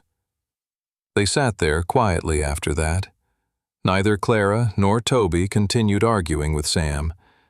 They sat there and began to accept the uncomfortable truth of Sam's words. And then, in the briefest flicker of moments, Sam could see his friends looking at him once again like they normally did. Not as someone they were afraid of, or mad at because he acted out of character. No, they looked at him as they would a friend, a sibling even, perhaps even as just another member of their ramshackle homemade family. 30 minutes later, Toby yawned and stretched his arms. He figured with Sam and Clara awake at the fire, he might be able to get some sleep. He was slightly concerned that his racing mind would keep him up, but he figured if there was any moment where he might get some shut-eye over the course of the White Gate trials, it would probably be right this instant. Right as he was about to suggest he might go take a nap in the cave, Sam said, "We need to go hunting." Toby's eyes twitched. "But didn't you bring supplies?" "Yeah, but what happens if we get separated?" said Sam. "We need to be prepared for anything." "Sam's right, Tobes," said Clara. "Let's go out and do some hunting." Sam started moving forward with Clara following behind. Toby looked over his shoulder. "Are we sure we can leave the others behind?" "Don't worry," said Sam. "We're not going far. They'll be in sight." Toby walked behind his two friends, and about 15 minutes later, they came across a pack of white-furred wolves. There were 4 of them, and they were all gathered around something. Toby wasn't sure what they were doing until he realized they were all feeding, chewing on the carcass of another dead creature. One wolf had to really shake its head and pull to remove the fatty piece of flesh from the dead body on the ground. Sam materialized both his fiery flame sword and the glowing blue mithril blade and charged at the deadly-looking wolves. The wolves pulled away from their current meal and bared their blood-soaked teeth at the incoming attacker. They growled and got ready to fight as Sam approached. Sam raised his blades, and 2 of the wolves leaped toward him, meeting his attack with an attack of their own. Sam quickly ducked and rolled on the ground, just barely dodging the incoming attack from the wolves, slicing both of his swords as he emerged from the roll. He felt the blade slice across the flesh of the wolves, and he heard the sputter of blood spray out from their stomachs before they collapsed on the ground behind him, dead. Toby would have been more impressed, except the two other wolves from the pack had ignored Sam and were charging directly at Clara and him. Sam's eyes widened as he saw what was happening. "Just as we trained you two," he shouted. Clara materialized her sword and rushed forward, meeting her attacker head-on. The other wolf did not stop its incoming assault on Toby, however. "What if it has rabies?" Toby cried. "It won't matter if you kill it," shouted Sam. The wolf leaped in the air. Toby materialized his sword at the last second and slashed upwards. Toby breathed hard and kept his eyes shut. His whole body shivered and trembled. He was realizing there and then that it was becoming quite a common occurrence for him to be regularly accepting his death and waiting for it to happen. "It's all good, Tobes," said Sam. "Open your eyes." Toby gently opened his eyes. He was nervous about what he was maybe going to see. "You did good," said Sam. "You slayed the wolf." "Yeah, well done, Tobes," said Clara. "Your first monster kill of the White Gate." Toby blinked in shock. He was expecting loads of blood and carnage, but it looked as if the wolf had already disintegrated down into its loot drops. Left behind were a mana stone, gold coins, and little pieces of meat that could be cooked. "What's up with the meat?" Toby said. "That's the dungeon gate system for you," explained Sam. "Sometimes the monsters don't drop food, but if there's a special quest or task in the gate, like a survival mission we're on now, monsters will drop other important goods, like food. Now come on, let's take this back to the camp." Sam was silent the entire walk back to the camp. He was going through some things in his head. Toby and Clara have both come so far, he thought to himself. They don't even realize it. Their stats were getting higher and their fighting proficiency and confidence was going up as well. They were able to slay those wolves with ease. Witnessing their improvements while hunting had reassured Sam about what he was planning to do next. "Are we going to eat that wolf meat then?" asked Toby. "Are you serious, Tobes?" said Clara, getting red in the face. "You only ate an hour ago. We'd be rationing our food supply even if we weren't in a White Gate." "The monster fighting has clearly given me an appetite," said Toby. "Unless, do you think I have a tapeworm? Oh boy, I really hope I don't have a tapeworm eating me from the inside out." Sam listened to Toby and Clara bickering as he unloaded the supplies in his inventory until they were in a nice, neat pile in front of his two friends. Eventually, the boy and girl stopped arguing and looked at Sam with a perplexed expression. Why did you take all the supplies out of your inventory?" asked Toby. "What's going on, Sam?" said Clara with concern. "You guys both have inventories now," said Sam. "I recommend you divide up the supplies between the two of you." "Why the change-up?" asked Clara. "You're clearly the strongest of all of us. Shouldn't you be holding on to all the supplies?" Sam shook his head. "That logic makes sense, only if I'm staying at the camp." "No," said Toby, shaking his head. "I do not like where this is heading. I have faith in you both. You have supplies, you know how to hunt and kill monsters. If you stay here, you should be safe from all the monsters, and I know you can deal with the wolves." "Where are you going?" asked Clara. Sam grinned. He was not going to waste the opportunity he had been given. Very few people had the opportunity to enter a White Gate with the knowledge, skills, and weaponry he had at his disposal. He had a unique opportunity to discover more secrets and benefits of the White Gate than anybody else in history ever had. He planned on heading out into the wilds. 29. With his orphan pals safe in their cave shelter with enough food and weapons to defend themselves, Sam turned his focus to gaining more power. He traveled across the Valley of Ruins, fighting every monster he could find. As he traveled, he made sure to cultivate his internal mana core, sending mana to his feet and elsewhere in his body, making even his traveling across the grim landscape an efficient part of his training. He eventually came across a large, venomous spiderling, occupying a ruined building that was missing a roof. Cobwebs draped the broken and crumbled stone columns. Sam knew better than to walk into the trap the monster had set up for him. Instead, he materialized his flame sword and placed the fiery blade onto a single silvery wisp of cobweb. It only took a gentle touch of Sam's flame sword to ignite the entire cobweb fortress on fire. Hisses and screams emanated from inside the fiery ruins, and a massive spider suddenly crawled out rapidly from its hiding place. It charged towards Sam, shooting out thick tendrils of webbing.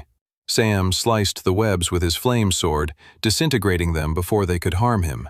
He materialized his mithril sword in his other hand and ran towards the large spider. He charged forward, using his flame sword as a shield from any more projectile attacks from the spider, and when he reached the monster, he stabbed it hard and strong with his mithril blade. The glowing blue sword punctured a crucial artery, and the giant spider was dead within seconds. Sam stood over the spider's body as it disintegrated down into a mana stone, some coins, and also left behind a little vial of poison. Great loot drop, Sam grinned as he pocketed all the items into his inventory. He was very pleased with how his training was going so far. He had killed that big spider with ease. Not to mention, Clara and Toby had killed those white-furred wolves very competently as well. Clearly, their preparation and training in the weeks leading up to the White Gate was proving worthwhile. The monsters within the White Gate were designed to be fearsome, powerful, and dangerous. But they were truly meant to be opponents for those who had never entered a dungeon gate before and whose stats were below 10. All the training they had done and equipment they had been able to acquire put them all in a position to really overperform against the common monsters of the White Gate. Most people who entered the White Gate merely wanted to survive, whereas instead Sam was now taking the chance to thrive and take advantage of everything the White Gate had to offer. With his most recent kill, he took a moment to rest. He made a quick fire and roasted some wolf meat from another pack of wolves he'd found and slayed. After eating, he laid out all of his acquired monster stones and drained them of their mana and added them to his own internal mana core. When he was done absorbing the mana, he reviewed his stats. Sam class, Blood Knight, super rare, rank, novice tier. Ability, Pain Ring, novice tier, level 1. Mark part of the battlefield as yours. Within that circle, the more you are hurt, the more powerful your attacks. Class, open slot available. Strength, 12.3. Agility, 12.1. Endurance, 11.9. Magic affinity, 12.2. He grinned. The improvements were small, but gradual gains would ultimately lead to incredible results as his stats climbed higher and higher. His strength stat had the greatest increase, moving a full 0.8 stats from 11.5 to 12.3. That was almost a full stat leap. Sam could feel the difference, just in the ease with which he held and swung his sword, and the amount of pressure and strength it required to puncture his blade through a monster's thickened skin. Sam chalked it up to the big strength increase, as that was the stat most often trained when fighting and killing monsters.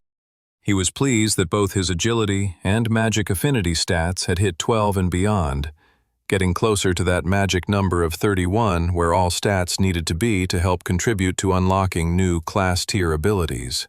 Endurance was lagging behind, but that was because the monsters he'd fought so far didn't really require him to use his Pain Ring ability. It was something to contemplate as he continued to train further.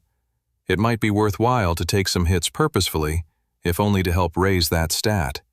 He didn't love that idea though, as he didn't have an easy way of healing himself from his wounds.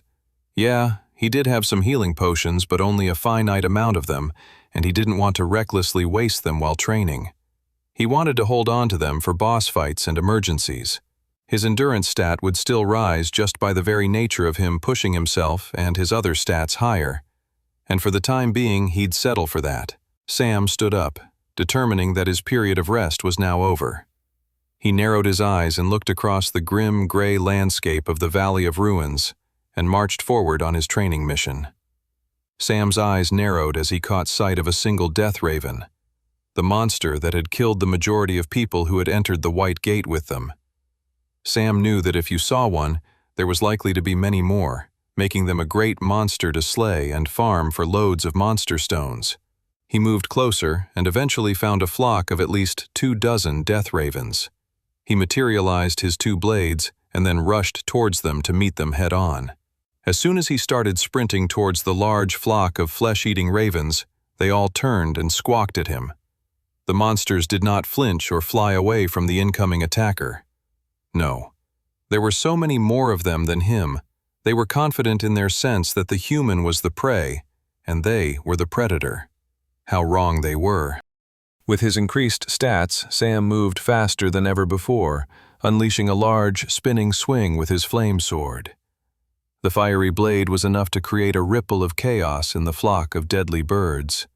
Their feathers became alight with flames. The fire was contagious, as the crowded flock of birds couldn't help but accidentally let the fire touch the others. Within this anarchy, Sam continued his sword dance, slicing both his flame sword and glowing blue mithril blade, ripping the monstrous birds to shreds.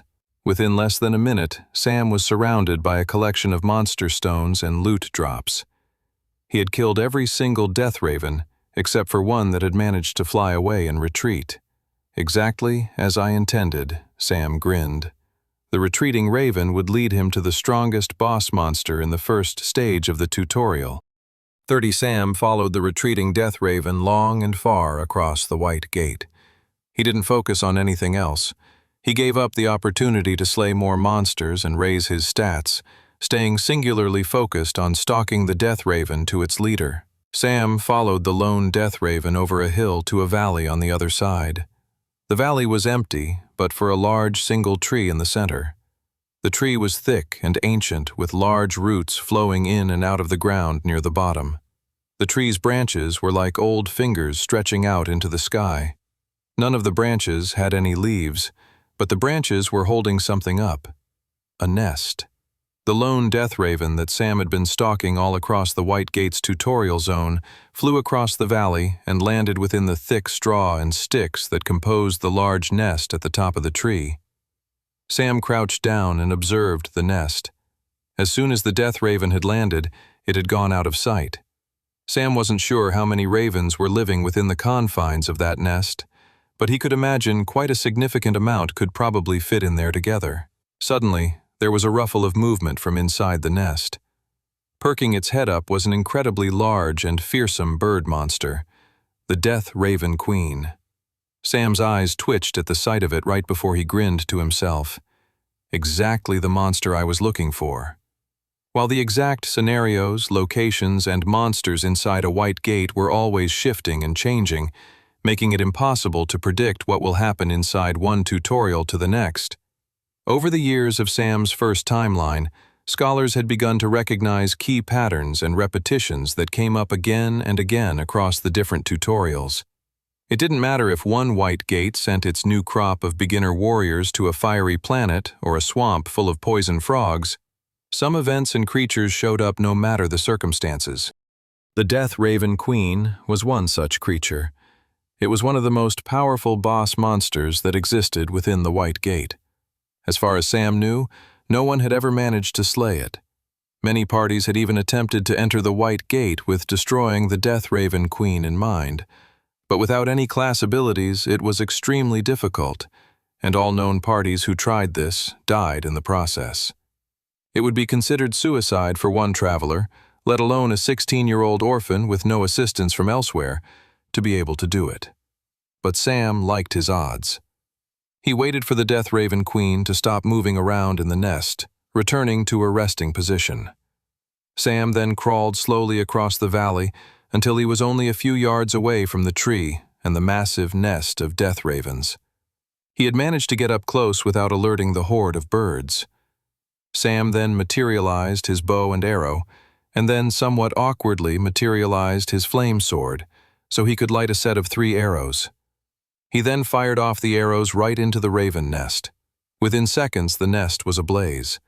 Squeals and screams of the death ravens burning alive echoed forth as a flood of ravens shot out from the nest and flew into the sky. The Death Raven Queen was the first to shoot out into the sky above. It then turned its head down and with an angry wrath started her descent towards Sam. Sam quickly dematerialized his bow and arrow back into his inventory and picked up his fiery flame sword from the ground and prepared himself to duke it out with the terrifying boss monster. Before the raven even landed, Sam triggered his pain ring ability, marking off a section of the battlefield where he'd increase his power for any of the damage he was about to take. He then looked up and stared at the Death Raven Queen, inviting the monstrous bird to attack him. The real skill and effort masked behind the Blood Knight class was the need for an unflinching ability to accept excruciating pain dead in the eye. Without that kind of mental fortitude, the Blood Knight's abilities were next to useless. And that was why, when the Death Raven Queen descended with its claws out, Sam let the creature's sharp nails dig into his skin and rip out the top layers of his body's flesh. It was also why he let the monster push him down on the ground and let it take a horrible bite into his stomach. Sam gritted his teeth and accepted the pain. He could feel his body's shock and stress responses going haywire, only to then be hijacked by his class's ability. The pain suddenly morphed into something else, and he felt a strength and power fill up inside of him. Time to fight back, Sam thought. He lifted his legs and kicked the Death Raven Queen, sending it hurtling back up into the sky. After not fighting back for the first minute of their encounter, the bird hadn't expected Sam to kick it with such power and force. The bird came back down, and Sam quickly materialized his mithril sword in his other hand and made a quick retaliating slash at the boss monster. He managed a thin cut across its chest, but that was it. Sam then took on a fighting stance with both his swords as the Death Raven Queen's reinforcements had arrived. The surviving Death Ravens plunged towards him en masse. "Your funeral, fools," thought Sam. Sam had multiple gaping flesh wounds, and if he didn't do something about it, he would die in a matter of minutes. For any other traveler, this would mark them as weak and vulnerable. For Sam, however, it was only a boon. With his powerful flame sword and mithril blade, Sam cut through the Death Ravens with utter ease. Blood and black feathers littered the ground around him.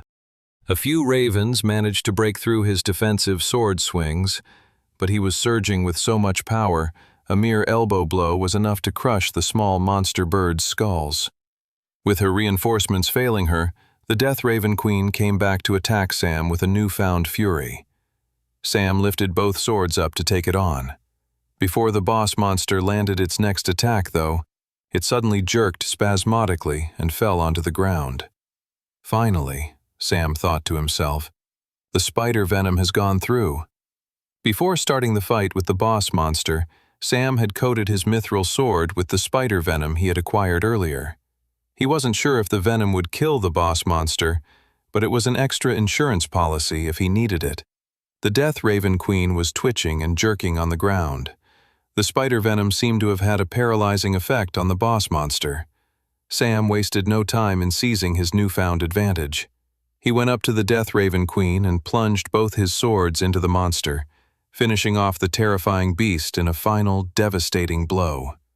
Sam had just slain a boss monster that no one in the entire history of the dungeon gates had ever been able to accomplish before now. 31. Sam didn't have a moment to rejoice in his victory in the battle as his wounds had finally caught up with him. He collapsed onto the ground, his vision going blurry. He was mere seconds away from death. He materialized a health potion, and with his last remaining strength began to awkwardly pour the red liquid into his mouth. As his vision blurred around him, he could feel the wondrous red liquid flow through his body, patching his open wounds and bringing a renewal of life and energy into him. His wounds were patched and faded away, and suddenly the shock and pain of his near dying disappeared into an almost frustratingly close but ultimately incomprehensible memory, like the annoying feeling of déjà vu. Sam gasped, catching his breath, and then touching his body, making sure it was all there and intact. His clothing was ripped and ragged, and there were still some damp patches of blood on him, but without any open wounds or pain, it felt more like spilled liquid than anything else. Sam took a deep breath once more and leaned his head back in relief. "I did it," he smiled to himself. "I beat the Death Raven Queen." He looked over and saw that the body of the boss monster hadn't disintegrated into a mana stone, but rather a rare-looking treasure chest. a prompt suddenly appeared in his retina. Congratulations! You have completed a secret White Gate trial quest. Slay the Death Raven Queen. Reward: treasure chest. Sam's eyes widened at the prompt. So killing the Death Raven Queen was actually a secret quest? He thought in amazement. His whole objective in killing it was merely to get a powerful mana stone in the process, and maybe help him towards unlocking an extra special class at the end of the tutorial trial. But this was just as good, if not better. The dungeon gates were incredible sources of raw power, and it was a great boon any time they generated or offered a reward to a traveler. Sam got up and, full of excitement, opened up the treasure chest. At first, his shoulders slumped with disappointment as the treasure chest was near empty, housing only 3 random scrolls at the bottom. He then picked one up, and his disappointment quickly evaporated. Holy crap, he thought. This is a soul-bound scroll. A soul-bound scroll was one of the rarest non-equipment items you could find inside a dungeon. The soul-bound scroll offered a traveler a choice between 2 items, and then the scroll would transform into the item you chose. The scroll on its own was worth a significant amount of coin, and if Sam wanted, he could fetch a huge price for these 3 scrolls at the market back in Resfall. But the opportunity here was far greater than making a large sum of gold. Whatever items he could gain from these scrolls would make him stronger in the long run, not to mention increase his survivability here in the White Gate and increase his chances of unlocking a powerful second class in the process. Sam knew what he had to do. He unfurled the soul-bound scroll and took in what items he'd have to decide between. The scroll read, "Pick one item. A.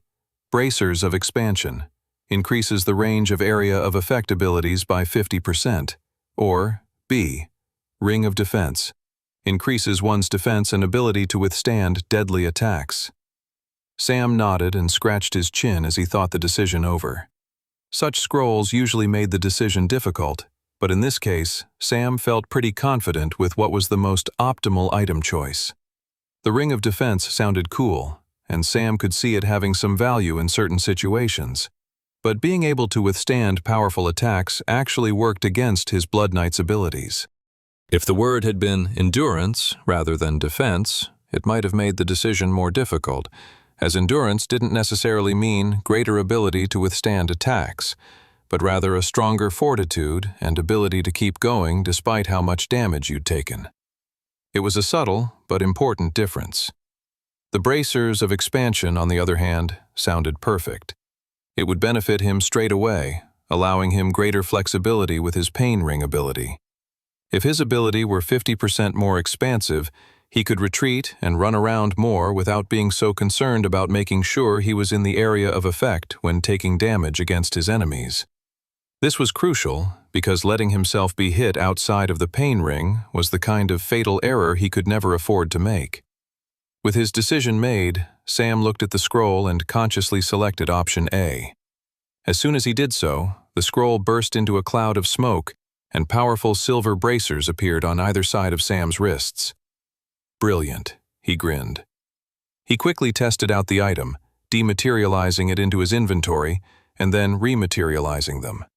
Because the item was a soul-bound item, he could never sell it or gift the item to anyone else, which meant that when he rematerialized it, the bracers didn't simply emerge in his hands, but rather materialized where they were supposed to be on his wrists. Sam grinned and with greedy excitement picked up the second scroll from the treasure chest. What goodies will I get in this one? He unfurled the scroll and took in his second choice. Pick one item. A. Ring of Strength, +5 increase to strength attribute, or B. Ring of Numbing, reduce pain sensation by 40%. Sam looked the items over and contemplated his choice. This was a slightly more difficult choice than the first scroll. The Ring of Strength would give him a nice boost to his overall power, which was always good.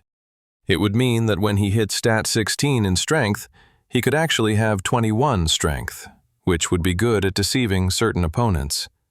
The artificial stat boost would not let him unlock class abilities faster, though. He would still have to reach an intrinsic level of 31 strength stat to push through and unlock his next Blood Knight ability. The other benefit from the Ring of Strength was rather far off, but it meant at the upper echelons of power, when it became very difficult to raise your stats, those extra points could mean a huge difference. The other option was the Ring of Numbing, which also had a huge number of benefits as well. Unlike the Ring of Defense in the previous scroll, this item complemented his Blood Knight abilities incredibly well. The ring's ability essentially meant that it reduced his sensation of pain by 40%, but crucially, it didn't reduce the amount of damage he took. Therefore, with the Ring of Numbing, he could mentally take more pain and suffer through more agonizing attacks, which would ultimately mean he could use his Blood Knight ability for longer and harder, even while taking the same or more amounts of damage. Sam contemplated the choice. Ultimately, he came down to the Ring of Numbing. The Ring of Strength was good, but there were so many ways to increase one's strength, be it items, weapons, increasing one's stats, where there really wasn't a way of decreasing your pain threshold beyond finding an item like the Ring of Numbing. So with that, he consciously chose option B, and once again, the scroll exploded into a cloud of smoke and a new ring materialized on his finger. Awesome, he grinned. He then turned to the treasure chest and pulled out the third and final scroll. Unfurling the scroll, Sam read over his options. Pick one item.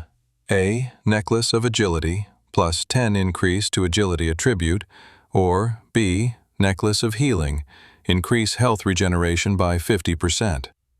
The choice between these two items was the most difficult choice he had made so far.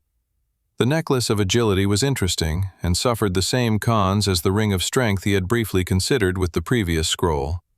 The only difference was plus 10 stat increase was much more significant than plus 5.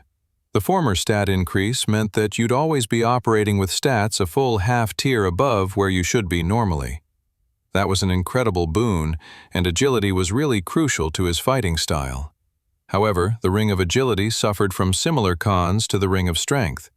There were plenty of other ways of improving one's agility, whereas an ability to improve one's health regeneration was a much rarer ability to acquire. In fact, as soon as Sam had seen the Necklace of Healing option, his heart had begun to race with excitement. It was the exact type of item he'd been wanting to acquire since he started his training in this new timeline. An item that improved his health regeneration would allow him to take damage in a fight, increase his power from his Pain Ring ability, while mitigating his own risk of dying as he healed himself instantly on the spot. He was pretty positive he wouldn't lose his bonus power and damage acquired by his Pain Ring ability simply from being healed mid-fight. The ability was simpler than that. He took damage, his power went up. Even if he was healed a little bit, that extra power from the initial damage remained so long as he stayed within the Pain Ring. All of which meant the Necklace of Healing could extend the amount of damage he took overall in a fight with much less risk while increasing his overall damage output. In short, the Necklace of Healing was a truly incredible find. Sam made his choice, and a beautiful and simple silver necklace formed around his neck. With the 3 new powerful items at his disposal, Sam spent the rest of the week training and slaying monsters, taking advantage of his new perks. He could take on a greater number of monsters by pulling them into his Pain Ring with the power of the Bracers of Expansion. Then he could take more damage due to the Ring of Numbing and increase his damage output, which he then increased even higher with the regenerative power of his Necklace of Healing. By the end of the trials week, Sam had increased all of his stats to 14 each. His plan had always been to maximize his gains while in the White Gate, and so far he was already exceeding his own expectations. He was feeling more and more confident for the next stage of the trial. Bring it on, he thought. He couldn't wait to leverage his advantages further and increase his gains even more. 32. Toby plunged his sword into a weakened wolf monster. The boy kept his eyes closed as he dealt the killing blow. He tried to ignore the uncomfortable sounds of flesh being ripped apart and the splashes of spurting blood raining down on the ground. By the time he opened his eyes, the wolf had disintegrated down to a mana stone and a few slabs of meat. He picked up the mana stone and looked at it cautiously. Sam had told them all to hold on to as many mana stones as they could find, that they would come in hand later on. He dematerialized the mana stone into his inventory, and then picked up the slabs of meat. A part of him, especially early on in the week, thought there was no way such random meat could be at all safe to eat, and that such food would lead to them all dying of food poisoning. But he'd since gotten over those reservations, or at least somewhat. Toby then turned around and started heading back to the camp. There were only a few more hours left in the first White Gate trial. He figured it would be good for everyone to eat something before wherever the White Gate sent them next. "Any sight of Sam?" Toby asked as he got back to the home base. Clara was overseeing a group of orphans doing an exercise obstacle course. "Give me 20 more push-ups," shouted Clara before turning to Toby. "No, and the trial is almost over," she said with concern. "You don't think he left us here?" said Toby, eyes widening with terror. "Or that he could have died out there? I know he's different and stronger and whatever, but what if he encountered those flock of death ravens who killed all those grown-ups?"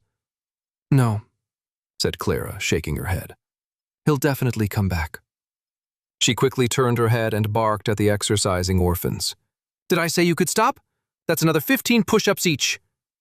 The orphans groaned and then continued to work. With the orphans' faces turned back to the ground and no longer facing her, Clara smiled at them, full of maternal love. She turned back to Toby. "Sam is coming back. If he died out there, I'll go find his body and kill him again myself." Toby's mind was overwhelmed with haunting images of Clara dragging Sam's dead corpse around when something appeared in the distance. A figure.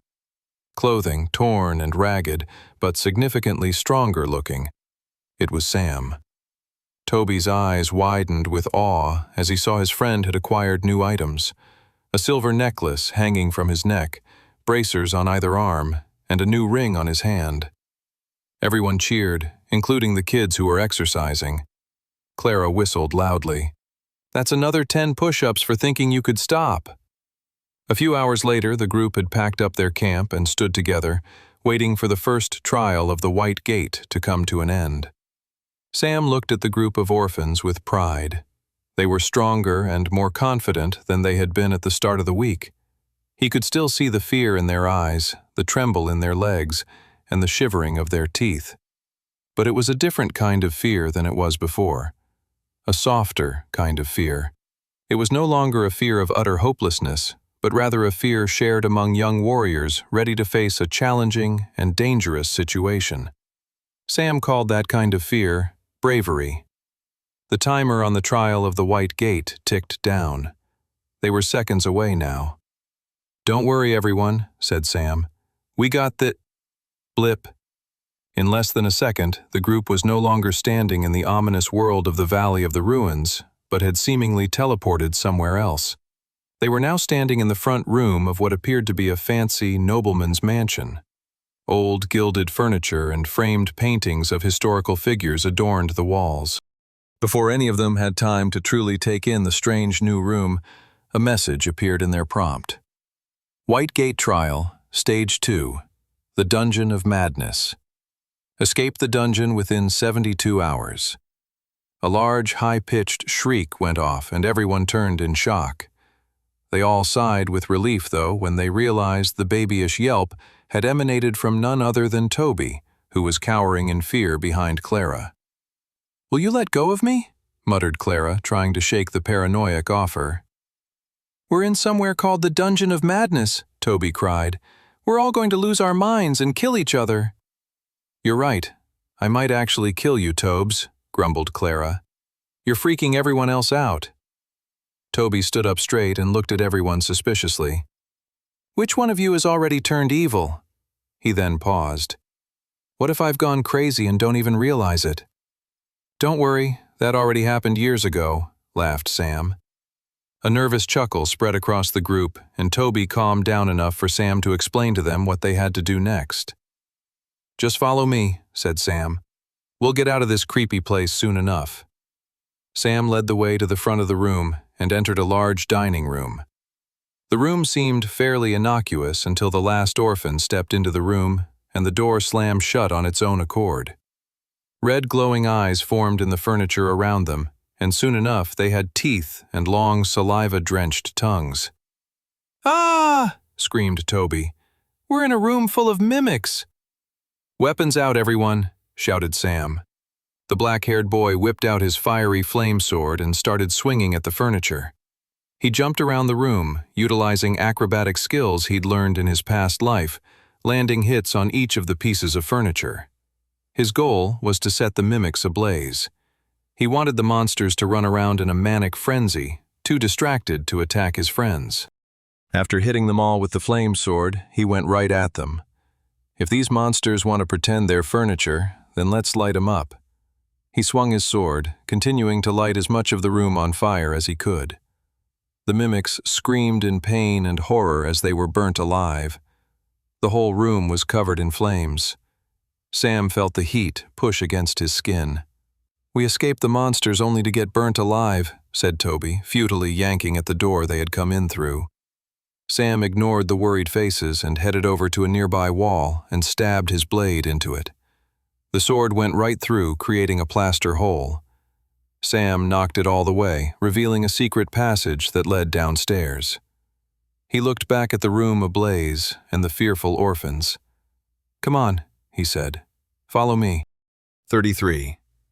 Sam led the way down the secret spiral staircase. It got colder, darker, and quieter the further they went down. Sam held his flame sword above his head, using it as a torch to light the way forward. He could hear the fearful breaths of the kids behind him as they descended deeper into the unknown. Sam did not share this feeling, however. He'd gone down this passage in his previous life, and so far it was as he remembered it. At the bottom of the stairwell they stepped out into a sewer passageway. The stench of excrement immediately filled their nostrils, making many of the orphans gag. The stink was so intense, it almost felt palpable in the air, as if the smell could assault your taste buds as well as your nostrils. Sounds of water echoed across the underground tunnel from the gentle movement of the sewer water, moving towards its destination to the drips of a leak hidden further within the depths of the labyrinthine passage. Such noises were immediately displaced with the more alarming echo of something scurrying in the distance. There was a distinctively inhuman nature to whatever was moving in the unknown distance of the sewer passageway. The sounds got louder and louder until they could more than just hear the rapid footsteps, but the heavy breathing of a wild, carnivorous beast. Emerging around the corner of the sewer passage, the creature finally appeared. It was a scraggly rat monster that was roughly the same size of a large dog. The creature hissed as it got closer and leapt towards Sam, fangs and claws out. "Arg!" shouted Sam as he sliced his flame sword outward, cutting the rat monster in half. The monster's flesh and guts collapsed on the ground before disintegrating down to a mana stone. Sam picked it up and started walking further down the sewer passage. "I think I preferred the room full of homicidal furniture to this creepy place," sighed Clara. "I just hope we don't run into any more of those rat things," said Toby. "Don't worry," said Sam, and then he grinned somewhat menacingly. "We will." As Sam led the way through the murky sewers, he explained to his friends how to kill the rat creatures. "They really aren't hard to kill," said Sam. "They have a very low defense overall, and even less so at their weakest point, which is their stomach. They're repulsive and frightening, which is their greatest advantage, but if you can get over that, they really aren't difficult to fight." "Shh! Do you hear that? Some are coming right now. Any volunteers?" Clara took a step forward, clutching her mithril sword confidently. "Clara," Toby cried, "what are you doing? Are you going to get yourself killed? Those rat creatures' breath has probably enough poison fumes to suffocate you to death. This is crazy. Shut it, Toby," said Clara, her nerves fraying as she waited for the rat creatures to get closer. "You're going to have to learn how to fight these things as well. We can't rely on Sam for everything." The scurrying steps of the rats got closer and closer. The sounds of their dirty claws scratching against the cobblestone sewer floor got louder as they approached. "Remember what I told you," said Sam. "Let it leap at you and slice, and they'll be dead before they even touch you." Clara gulped. The rat creatures turned the corner and came into view. There were two of them, their eyes glowing red in the darkness. They rushed towards them. Clara stood out, waiting for them to come. They galloped forward, and then they leaped up to tear her face to bits. "Now!" shouted Sam. Clara grunted and slashed upwards, slitting one rat creature's stomach open and then the next. They quickly toppled onto the ground and disintegrated into mana stones and a few coins. Sam gestured to Clara to pick them up. "Those are yours." Clara grinned and picked up her loot and pocketed them into her inventory. "Trust me," said Sam. "Right now you guys don't care about those mana stones because you can't train your magic affinity yet. But just you wait. Soon we'll be arguing over the portion of stones we each get from a dungeon gate run." The group of orphans nervously laughed. Sam realized then it was the probably first time he'd spoken about life after the White Gate. A future where they were all alive. It still seemed so distant, but they were making strides towards that, so he didn't see why it couldn't be possible. But the other orphans' nervousness was an important reminder. They could worry about the future later. Right now, they had to focus on the now. They continued traveling through the sewers for a good couple of hours. Sam knew they were making good time in the second trial and wanted to focus on taking the opportunity to train himself as well as the other orphans. Sam found a corridor where they were able to set up a bottleneck where only 1 or 2 rat creatures could come at them at a time. This, coupled with some leftover wolf meat as bait, and they had a steady supply of monsters to slay. By the end of the hours of training, all the orphans had fought against the rat creatures, gaining some valuable in-person experience fighting terrifying monsters. But more importantly, many of them raised a lot of their stats over 10. It was incredible. Even Sam had managed to raise his stats up by a few decimal points. He grinned as he looked at his stat profile once more. Sam class, Blood Knight, super rare. Rank, novice tier. Ability, Pain Ring, novice tier, level 1. Mark part of the battlefield is yours. Within that circle, the more you are hurt, the more powerful your attacks. Class, open slot available. Strength, 14.5. Agility, 14.2. Endurance, 14.1. Magic affinity, 14.2. Sam grinned. He was happy with his progress. Once his stats hit 15, he'd only have another 16 more points needed to rank up to the next class tier of his Blood Knight ability. Just thinking about hitting Apprentice tier was enough to get him excited, but he also knew that was a bit far off, and there were other gains that would probably be achieved first. He was excited to see where he was with leveling his Pain Ring ability. He checked his status on that front in the special skill quest prompt of his profile. Skill quests, Pain Ring, level 2. Slay 2,000 monsters using Pain Ring. 455 over 2,000. He was almost 25% towards completing the quest and unlocking the next evolution of the Pain Ring ability. He was astounded by this. In his first timeline, it took him almost 2 years to unlock the skill, and yet now he was on course to unlocking it in a few more months. Incredible, Sam thought. In his first life, he had been an above-average traveler, but not one of the greats that people told stories about. Sam couldn't help but think he was well on his way to becoming one of those famous and mythic travelers himself. 34. After another 24 of traveling and training through the sewers, they came to a large doorway protected by a massive rodent monster known as the Rat Mother. The Rat Mother was gigantic. She lay rolled over with tons of tiny rat creatures feeding on her milk. They scurried and fought with each other for a taste of their mother's nectar. "Yuck," said Toby. "I agree," said Clara, scrunching her nose. "We take out this group of monsters and go through that gate," said Sam, "and we'll have made it to the safety zone of this stage." He looked back and saw the other orphans were all keeping their distance. The feeding rat creatures and their mother were quite terrifying and revolting at the same time.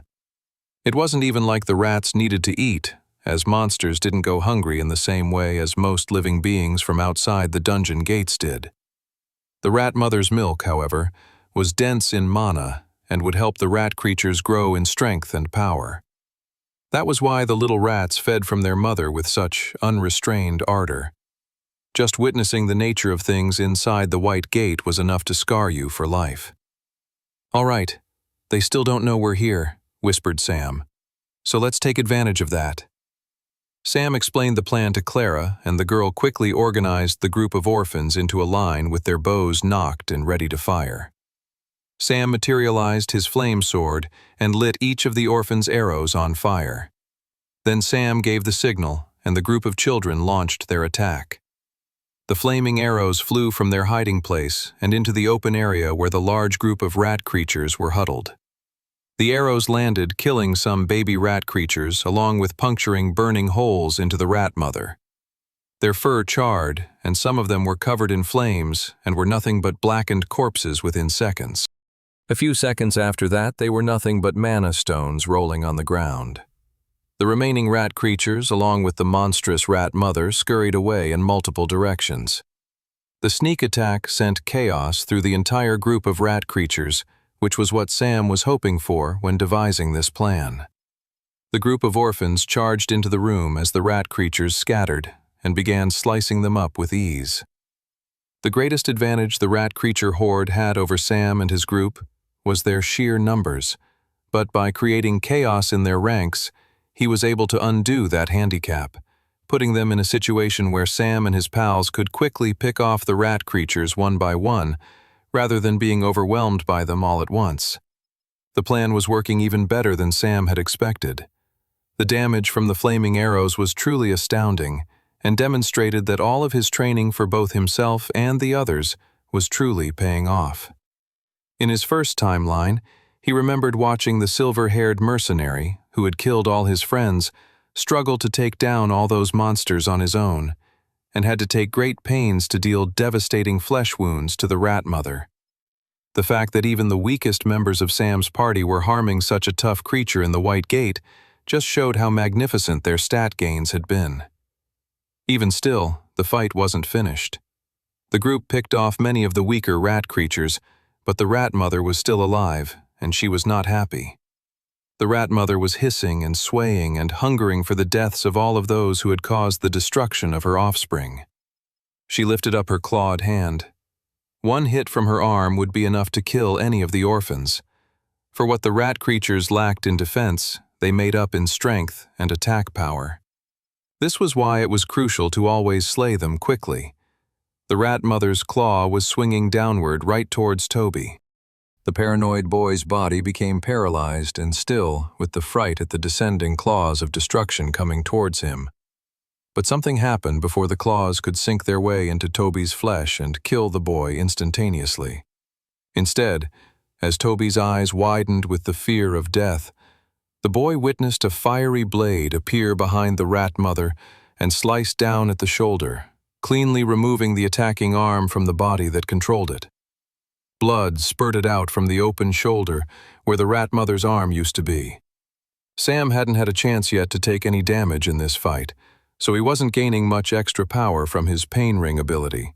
So he had to push with all of his strength and might, both his mithril and flame sword into the stomach of the rat mother, to really puncture and deal a devastating blow. He ripped the blades out and stabbed the creature again, and it was with the second attack that life truly faded from the rat mother's eyes, and the horrifying creature disintegrated down into a mana stone. Sam sighed and wiped sweat off his brow. Clara turned to Toby. "Aren't you happy we trained against the rat creatures now? Since we've entered the White Gate, I'm quickly coming to the conclusion that I'm going to have to rethink the metrics of how I measure happiness," sighed Toby. "Mainly, that it seems happiness is achievable by a much lower bar than before. As in, yes, Clara, I'm happy we trained, and I'm happy for not being eaten alive. Though, whether the rat creatures breathe venomous poison gas, which is going to leave us all dying on the ground any minute now, is yet to be seen." Clara rolled her eyes and turned to Sam. "You said, the final room is just this way?" she asked. "Yep," said Sam. "Let's gather our stuff and continue forward." They gathered all the loot drops and moved their way into the final chamber of the second trial. The final room was mainly just a waiting area. It was a large, cavernous room with a small pond in the middle of it. The cavern had very high ceilings and with different entrances to tunnels and passages. All different routes from within the second trial that led to this room. This was the safest room in the entire trial, and they could wait out their time here until the trial ended, and they were teleported to the third and final trial of the White Gate. They set up a base camp and quickly started a fire. "Everyone rest up," said Clara. "Wow," said Toby. "Even when you're telling people to relax, you're barking orders." "Do you want me to make you do push-ups?" grinned Clara. "I'll focus on your first order of relaxing, ma'am," said Toby. "Damn straight," she grinned. As the others relaxed, Sam paced the waiting area and contemplated the next steps to his plan. He was happy to see he'd gained 30 more kills to his Pain Ring skill quest after the fight with the Rat Mother and her brood. While he hadn't gotten a chance to really take advantage of the ability's actual benefits, it looked like, so long as he triggered it and was slaying monsters within the ability's area of effect, he was able to claim the kill towards the class quest. Sam then turned towards the pond in the center of the waiting room. This whole time he'd been in a rush to get to this pond. Back in his first timeline, he had heard about an experience a different set of travelers had faced while in the White Gate, and it involved there being a secret boss hidden at the bottom of a well.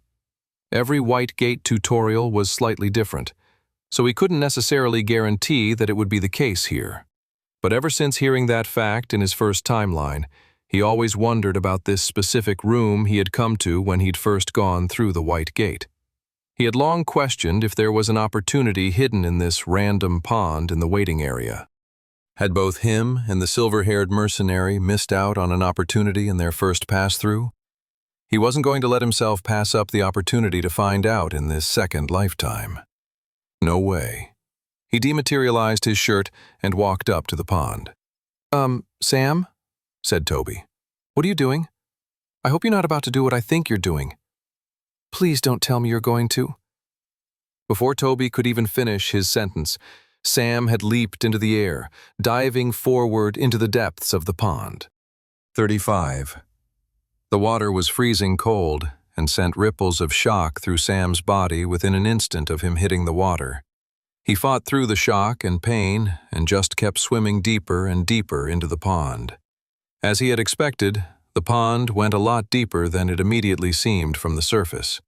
A small, dark chasm lay at the center of the pond, inviting him to swim even further.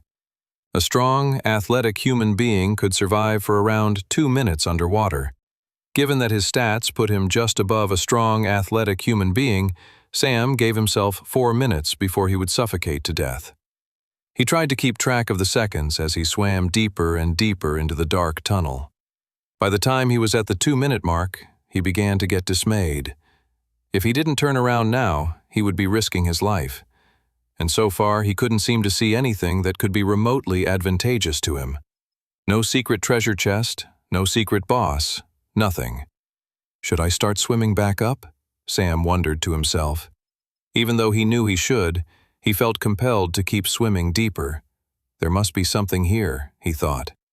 The White Gate wouldn't generate these unknown depths for no reason whatsoever. Sam reminded himself that this was his second go-round of the White Gate, meaning he had to take every advantage and opportunity he could find in this place. And that meant swimming deeper, even if it was a risk. As he swam deeper into the ice-cold chasm, he materialized his mithril blade. The glowing blue sword lit up the underwater tunnel and revealed a hole in the passage a few yards below him. His eyes widened, and he swam towards the hole. He felt his vision going blurry. He felt his body beginning to demand oxygen. He had 30 seconds left. He swam through the hole and saw that the hole then led upward and he could see light. 15 more seconds. Sam swam upwards faster and faster. 10 more seconds. He was so close to the surface, but every time he thought he was going to break through, there was still another few yards to swim upward. 5 seconds. Sam swam with all of his strength. 3 seconds. 2 seconds. Sam's head splashed out of the water and instantly gasped for air. He was hyperventilating, his whole body violently sucking in air. He was in a strange tunnel and saw a patch of dry dirt and so he climbed out of the cold water and rolled on his back. Holy crap, he thought, his whole body still gasping for air. He felt his lungs burn with severe pain from so much time spent underwater. After catching his breath for a few more minutes, Sam got onto his feet and looked at the tunnel ahead of him. He grinned. He didn't know what awaited him at the end of the tunnel, but he knew that, as he had predicted, there was something secret down here, and whatever it was sure to bring him some great rewards. The walls of the tunnel were coated with a strange green moss and dried coral. I have to keep that in mind, Sam thought, looking around. If water filled in this tunnel, I'd be in a very difficult position to get back, especially if that remains the case the deeper I go down this passage. Sam decided that was a problem he could worry about later and continued bravely down the path. As he went down the long tunnel, he made sure to cultivate his mana core across his body. Just because he wasn't fighting any monster didn't mean he should waste the opportunity to raise his stats.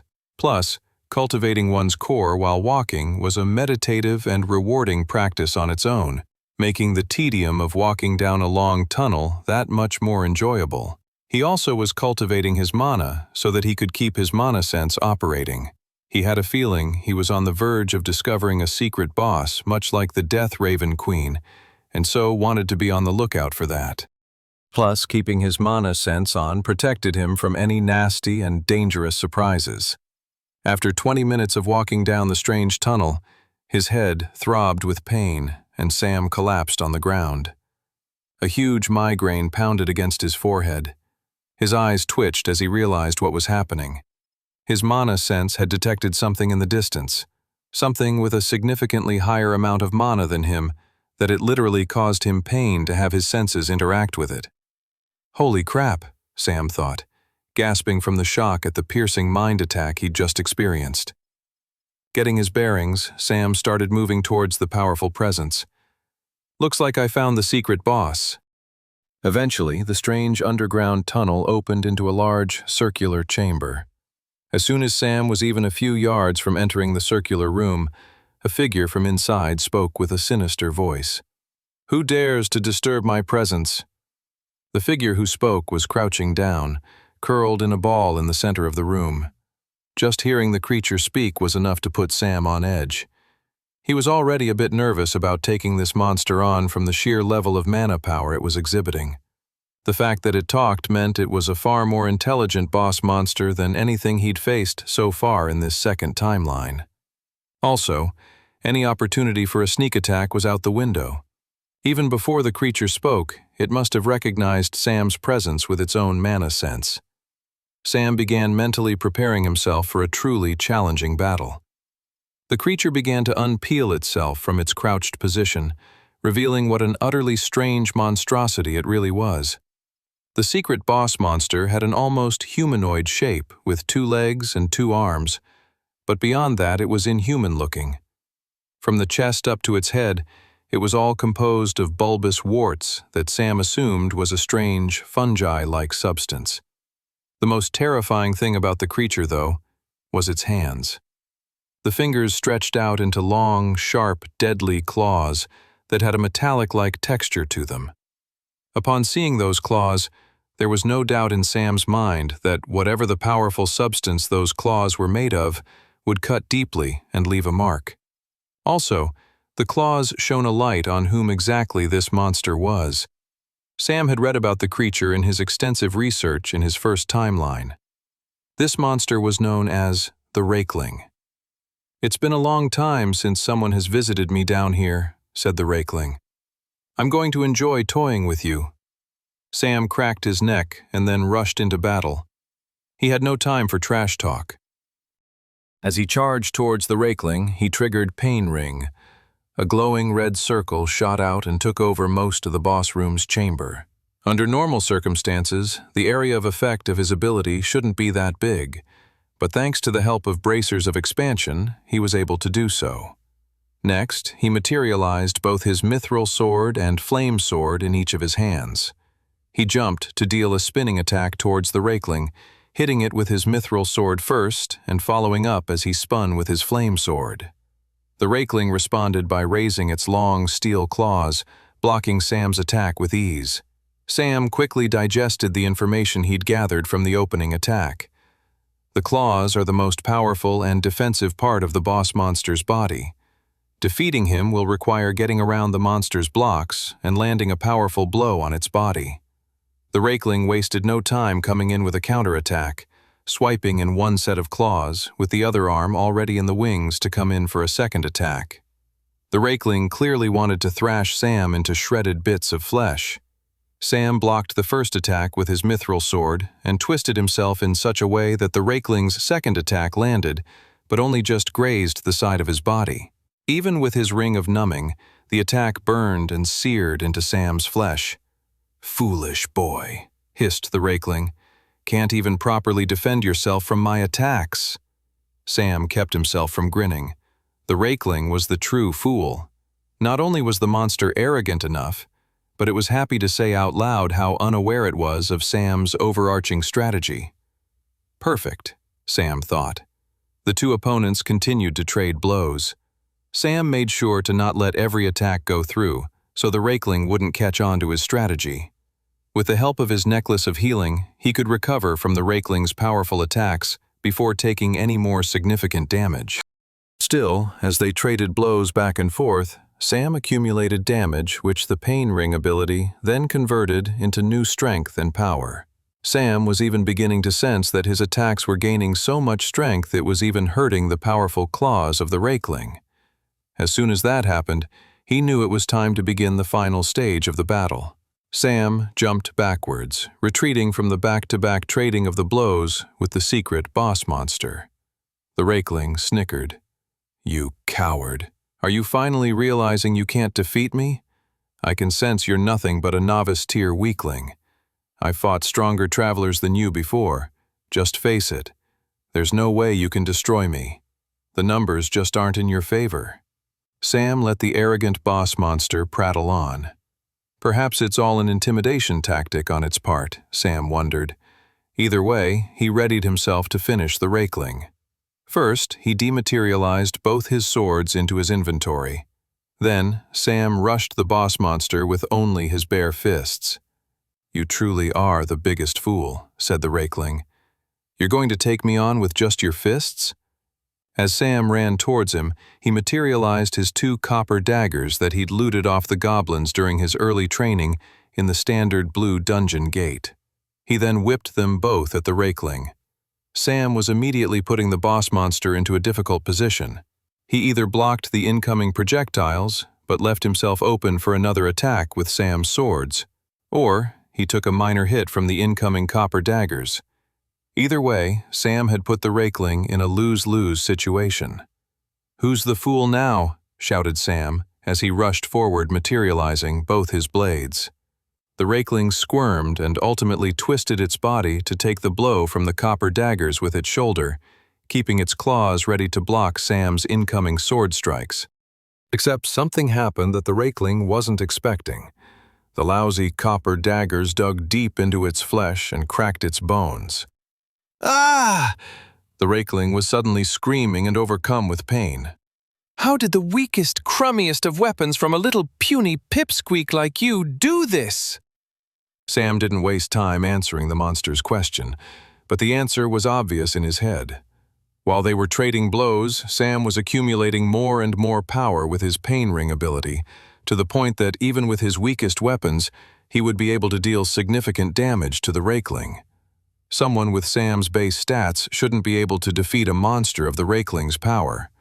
The creature was at least a tier higher than him in terms of raw base stats and power, but that was the sheer beauty of an ability like Pain Ring. It could push the user to heights of power beyond his normal tier limit, meaning he could best foes who underestimated him, which clearly the Rakeling had. As it squirmed in pain from the devastating attack from the copper daggers, it left itself wide open. With Sam's swords on either side of him, he sliced each of his powerful blades in the opposite direction, cutting the Rakeling's upper half of its body down from its legs. The Rakeling screamed in pain, no longer able to maneuver itself. Sam ran around it and then plunged his 2 swords into its undefended back. Then, to finish it off, Sam sliced his flame sword right across the weird, bulbous mass of warts the rakeling called a head, cutting it off cleanly from the neck. 37.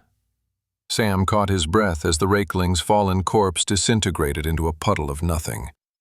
His heart was pounding, and adrenaline was surging all through his body. He was relieved the battle was over. Sam was only one misstep away from dying.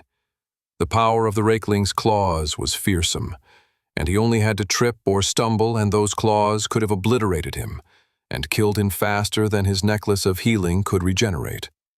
Luckily for Sam, the monster's own hubris led him to be defeated. Though of course Sam did have a hand in manipulating the monster to think he was so much more powerful than he truly was. Sam knew that great travelers were not great because they were lucky, but rather they were lucky because they were great. Only those who know how to create fortuitous circumstances for themselves can ever become masters of luck and truly acquire the title of greatness. Sam's breath was finally steadying when a new prompt appeared in his retina. Secret quest completed. Slay the rakeling. Reward. Soul-bound treasure chest. Suddenly, out of thin air appeared a richly engraved and beautiful treasure chest. Sam's eyes widened with excitement. The chest was different from the treasure chest that appeared after he had slayed the Death Raven Queen. It was a soul-bound chest, meaning the item inside would be determined by whoever opened it. If Clara opened the chest, the item would be different, as would be the case if Toby opened the chest as well. Scholars of the Dungeon Gate system theorized that soul-bound chests were created as an incentive for travelers to fight and slay monsters that might not necessarily drop the kind of loot one might hope to find. Soul-bound chests allowed for a bit of randomness and good fortune to be had no matter the type of monster a traveler slayed. If it also made the dynamics of loot stealing more complex, someone other than Sam were to open the newly appeared chest, they might not be given as great a reward, as they wouldn't have done anything to contribute to the slaying of the rakeling. So, if you were hoping to steal the loot of another traveler, it would be best to let them open the soul-bound chest first before doing so. Of course, Sam recalled from his first timeline a whole group of travelers dying from not escaping a dungeon after killing the boss in time, due to a botched loot steal and one traveler refusing to open their soul-bound chest. Luckily for me, it's just me and the chest, Sam grinned. He approached the large, magnificent-looking treasure chest. He unclasped the clips and pushed the top of the treasure chest open. He blinked, then rubbed his eyes, and stared down with awe at the reward he had been given for defeating the rakeling. It was a sword made of finely finished, dark steel. The blade had ribbed edges that looked like the frightening teeth of a shark. Sam picked the sword up from the hilt with reverence and read the weapon's prompt in his retina screen. Berserker Sword, Super Rare, Tier, Adept.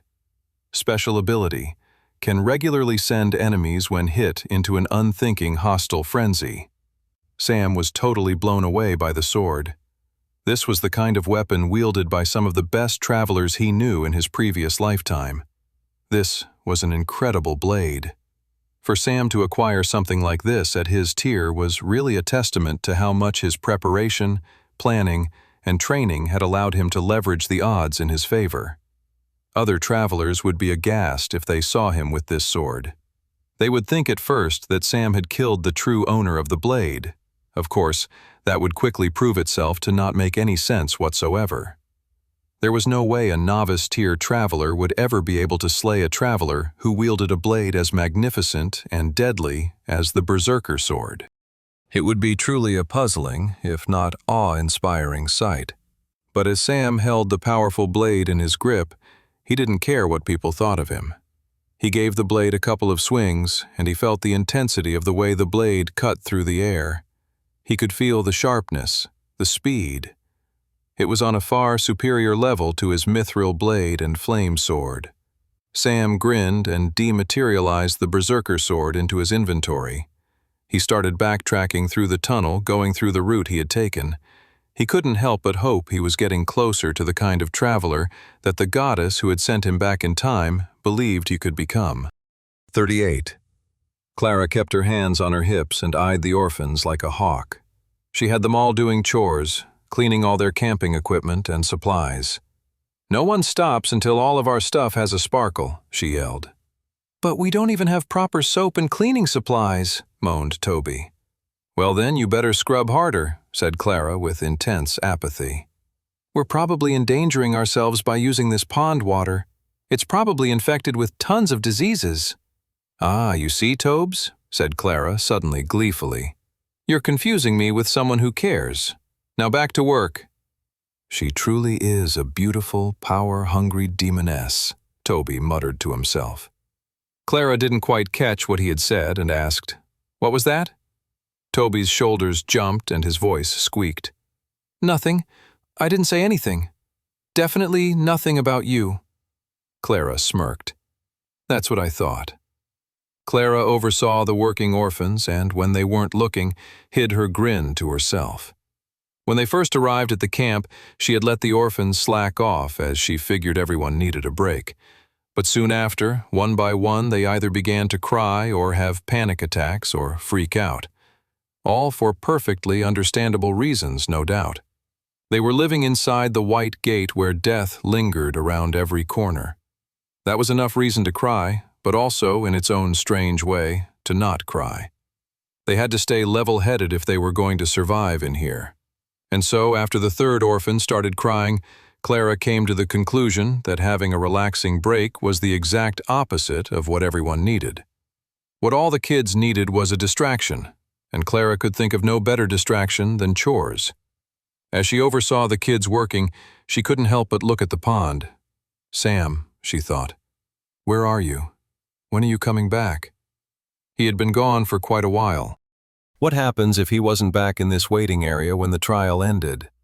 She checked the timer and saw there was only an hour or so left until they all moved on to the third and final trial of the White Gate. She really didn't want to go forward without the guy who had kept them all alive so far.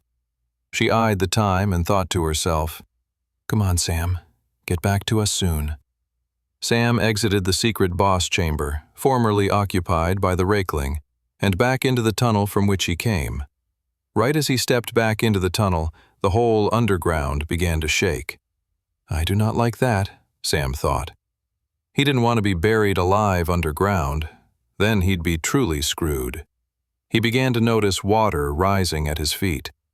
Oh man, that's not good either. Sam began sprinting as hard as he could down the passage. His heart pounded against his chest. His throat burned.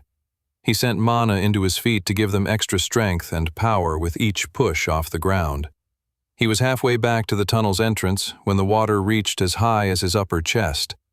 Sam swam forward in the tunnel, keeping his head above water, so he could keep breathing for as long as possible. His biggest concern was being fully submerged for far longer than he had breathing capacity. He had barely survived his initial underwater descent. How could he survive that same journey with significantly extra distance attached? "I didn't defeat the Rakeling and acquire the Berserker's sword just to die before getting to ever use it," he grumbled to himself. He kept swimming forward until eventually the water rose so high in the tunnel he had to take his last breath before committing to the long journey back to the surface. Clara still had the kids cleaning the camp equipment, though she noticed even their diligence and fear of her as orphan leader was beginning to collapse. All of them were making furtive glances to the center of the pond where Sam had disappeared hours ago. Toby got up from cleaning their tent poles and cautiously approached Clara. He looked like he had something he wanted to say, but he was keeping a very cautious distance from her. "Why are you acting weird?" Clara grumbled. "If I come closer, you promise not to yell or smack me in any way?" said Toby. "When have I ever done that?" "You're right," said Toby. "You are the epitome of calm and tranquility." "All right, enough," said Clara. "Get over here." Toby moseyed over and spoke quietly so the other kids couldn't hear. "What are we going to do about the fact that Sam isn't here?" Toby said. Clara shuddered. It was the thought on all of their minds. She had been avoiding saying it out loud, as if declaring the situation vocally would only make the problem worse. "If he's not here, we go on without him," said Clara. What else is there to be done? Toby let out a long sigh. I guess you're right. I mean, our stats are over 10. We have pretty good equipment. Maybe we can actually survive. Toby said this loud enough so that the other kids could hear. Clara was impressed. He was proving himself to be a better leader than she had ever given him credit for. You really believe that? Asked Clara. She noticed Toby's legs trembling and the large gulp he took before he spoke, all of which revealed his real feelings. Nevertheless, the boy said, Yes, I do. With only minutes left before the second trial ended, Clara gave new orders to all the orphans to start packing everything up. Once finished, they would form a line of pairs and stand at attention. Clara could see the fear on their faces. They had all been scared this entire time in the White Gate, but she could see the sense of hopelessness and dread returning. There was no way they would survive the third trial with that attitude. We're approaching the third trial, said Clara. We've made it this far, and I believe we'll make it to the very end. We have to stay focused and work together. I know we can. At that very moment, a splash echoed behind her. Thank the goddess, Clara sighed to herself. She already knew who was behind her before she turned around, as she could see the relief and happiness on all the orphans' faces. She looked over her shoulder, and there was Sam, pulling himself out from the water and back onto dry ground. As the black-haired boy with sharp red eyes breathed heavily in and out, he couldn't help but smile between breaths. Are you guys going somewhere without me? 39. Sam didn't immediately stand up when he emerged from the pond. He felt his lungs burning. His whole body ached from the treacherous underwater swim he'd just gone through. He was just so happy to be out of the water and breathing on dry land again. Before he could say anything beyond the first few words he'd said to the group, Toby was suddenly crouching down in front of him, tears in his eyes, clasping him in a tight hug. Thank the goddess you're alive. Tobes, Sam said, patting his friend on the back. It's good to see you too. Toby let go and wiped his eyes. I was trying to keep a brave face and act all stoic and Sam-like, you know? But man, it was so hard. I just had so many different variables running through my head, all of which leading to all of our gruesome deaths, and I was trying to be all like a bad boy and cool like you, Sam. But holy moly is it hard. I have newfound respect for you, Sam. Not that I didn't have plenty of it before, but now I have even more. How do you do it without your brain exploding? Sam laughed. It was refreshing to be back in Toby's company. How about we get into it at another time? Sam smiled. He then stood up and looked over his pals. Clara smiled at him, as did all the other kids. I'd just like to point out, said Clara, that we're all happy to see you. I know it must feel a bit underwhelming after your bromantic reunion with Tobes. Sam chuckled. I'm happy to see all of you. After the fight with the rakeling and the horrific underwater race back to the surface, all Sam wanted to do was sit around and chat with his friends, but they didn't have a lot of time. Standing in the waiting area, they would be teleported to the final stage of the trial any minute now. All right, said Sam. Any minute now, we will be sent to the third and final trial location of the White Gate. Before that happens, I just want to say I'm proud of each and every one of you. I'm proud of you for getting this far, for getting as powerful as you've all become. Weaker adventurers than us have survived the White Gate, though we shouldn't forget that many stronger than us have also died in here too. As you've come to know, the White Gate is not a forgiving place. Nevertheless, we should all be proud of how far we've come, and I believe we can make it to the very end. The fear and hopelessness had completely disappeared from all his companions' faces. Their eyes were tear-stricken with inspiration and steely determination. We couldn't have done this without you, Sam, said Clara. Then each and every one of the kids said their own individual thanks to Sam. I thought we were all going to die when those ravens showed up, said one little girl. But then you took us to safety. I never thought I'd be able to actually wield a sword, said another boy. I didn't think I had a chance to become a hero, someone like you, Sam. But seeing you, I think, maybe I can." One by one, the thanks and gratitude kept pouring in. "Thanks again, Sam," said Clara. "Yeah, Sam, thank you," said Toby. Sam didn't know what to say. He wiped away the tears forming in his eyes. "We haven't even survived the final trial yet, you dummies," he thought quietly to himself. Even still, he couldn't help but feel overjoyed. He was so happy that, unlike in his first life, he didn't have to live through the horrors of the White Gate without his best friends at his side. 40. The timer for the second trial in the White Gate finally reached 0, and instantaneously Sam and the group of orphans disappeared from the waiting room. They immediately reappeared on the cliff face of a new, treacherous location. "It's not as I expected," said Clara. "What?" said Sam. This was then followed by a massive, shrill shriek. "There it is," grinned Clara, looking at the screaming and panicked Toby. All the kids around them looked frightened, and Sam couldn't blame them. They had teleported right onto a narrow cliff which they could easily fall off of with one wrong step. A fact that was made worse by the heavy winds surrounding the area. The clouds were thick and stormy with thunder roaring far in the distance. At the bottom of the cliff, which looked awfully far away, were crashing waves. In the opposite direction of the cliff face was a large castle keep. There really was only one direction the trial was pointing them in. As Sam took a step towards the castle, a message appeared in his retina. "White Gate Trial, Stage 3, the Boss Palace. Fight your way to the boss and escape within 24 hours. Make sure to watch your step and keep your balance," said Sam, leading the way. The walkway towards the castle was terrifyingly narrow. It wasn't impossible, but it required focus and nerves of steel. "Keep your arms out in front of you and walk with determination," said Sam. "Hesitation will lead you to wobble."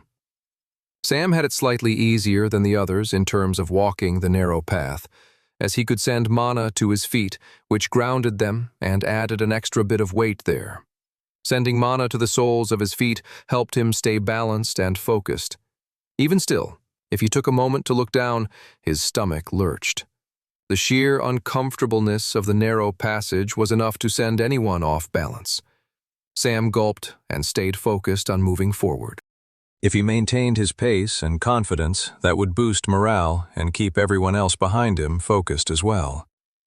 After a few more minutes of walking on the edge of death, the passage thankfully opened up to a large outdoor staircase that led to the entrance of the haunted castle that loomed over them in the distance. As they moved up the staircase, Sam explained to the others what awaited them inside. "It comes down to the basic 3 things you might encounter in a dungeon gate," said Sam. "Monsters, traps, danger." None of the orphans gasped at that. They just nodded their heads, taking in the facts. Not even Toby made a fuss. It was proof of how much they'd grown while inside the White Gate. Sam couldn't believe they were on the final stretch of surviving the White Gate. He knew he had survived once before, but in his first timeline he had only managed to stay alive by the silver-haired mercenary mowing down everything that lay in front of him.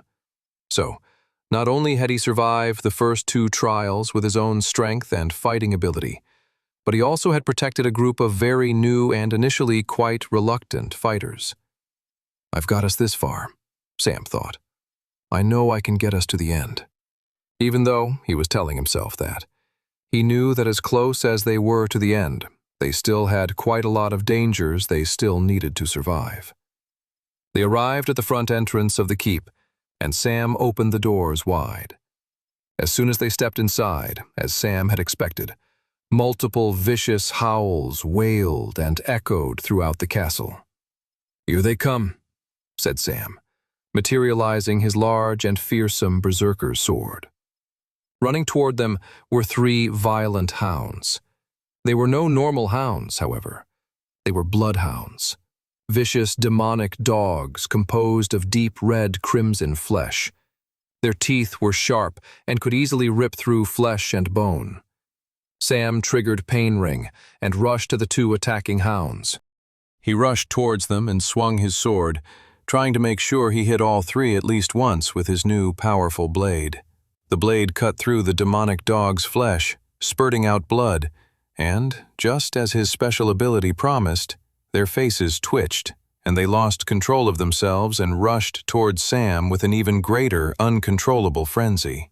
The dogs were no longer thinking clearly and left themselves open easily for a counterattack, and within seconds, they were all sliced in half and disintegrating into mana stones and coins. Sam grinned down at his new berserker sword. He could feel the power and speed when slicing it through the air, and even more so when chopping the demon dogs to bits. Plus, the special ability came in handy in so many ways. 1. It worked as a defensive and crowd control mechanism to keep violent monsters from attacking his weaker allies. 2. It also had a great offensive component in that the frenzied monster lost mental acuity and control, leaving it more vulnerable to easier and more powerful strikes. He picked up the mana stones and coins before turning around and seeing an awkward look on all of his allies' faces. "What?" asked Sam, looking over his shoulder to where he'd just been focusing on, thinking they were being attacked a second time. No one was there. Then, he realized they were looking at him with a weird expression. Sam, where the heck did you get that?" said Clara. "It looks like the kind of sword that would be wielded by a demon." Sam smiled and nodded his head. They didn't have time to properly catch up when he got back from the secret boss's lair. So, this was the first time they were seeing his epic and fearsome new weapon he'd acquired after defeating the Rakeling. He looked down at it and smiled. Then, back up at Clara. "What you might call an evil person's sword, I would refer to as a devastatingly cool blade." Toby turned to Clara and said, "Sometimes I wonder who's the real monster in this place. The things we're fighting? Or Sam himself?" 41. Sam led the group through the large castle, slowly leading them in the direction of the great hall at the very back of the building. That was where the final boss chamber of the White Gate lay, the final monstrosity they would have to fight until they could return home to Resfall and escape this horrible place.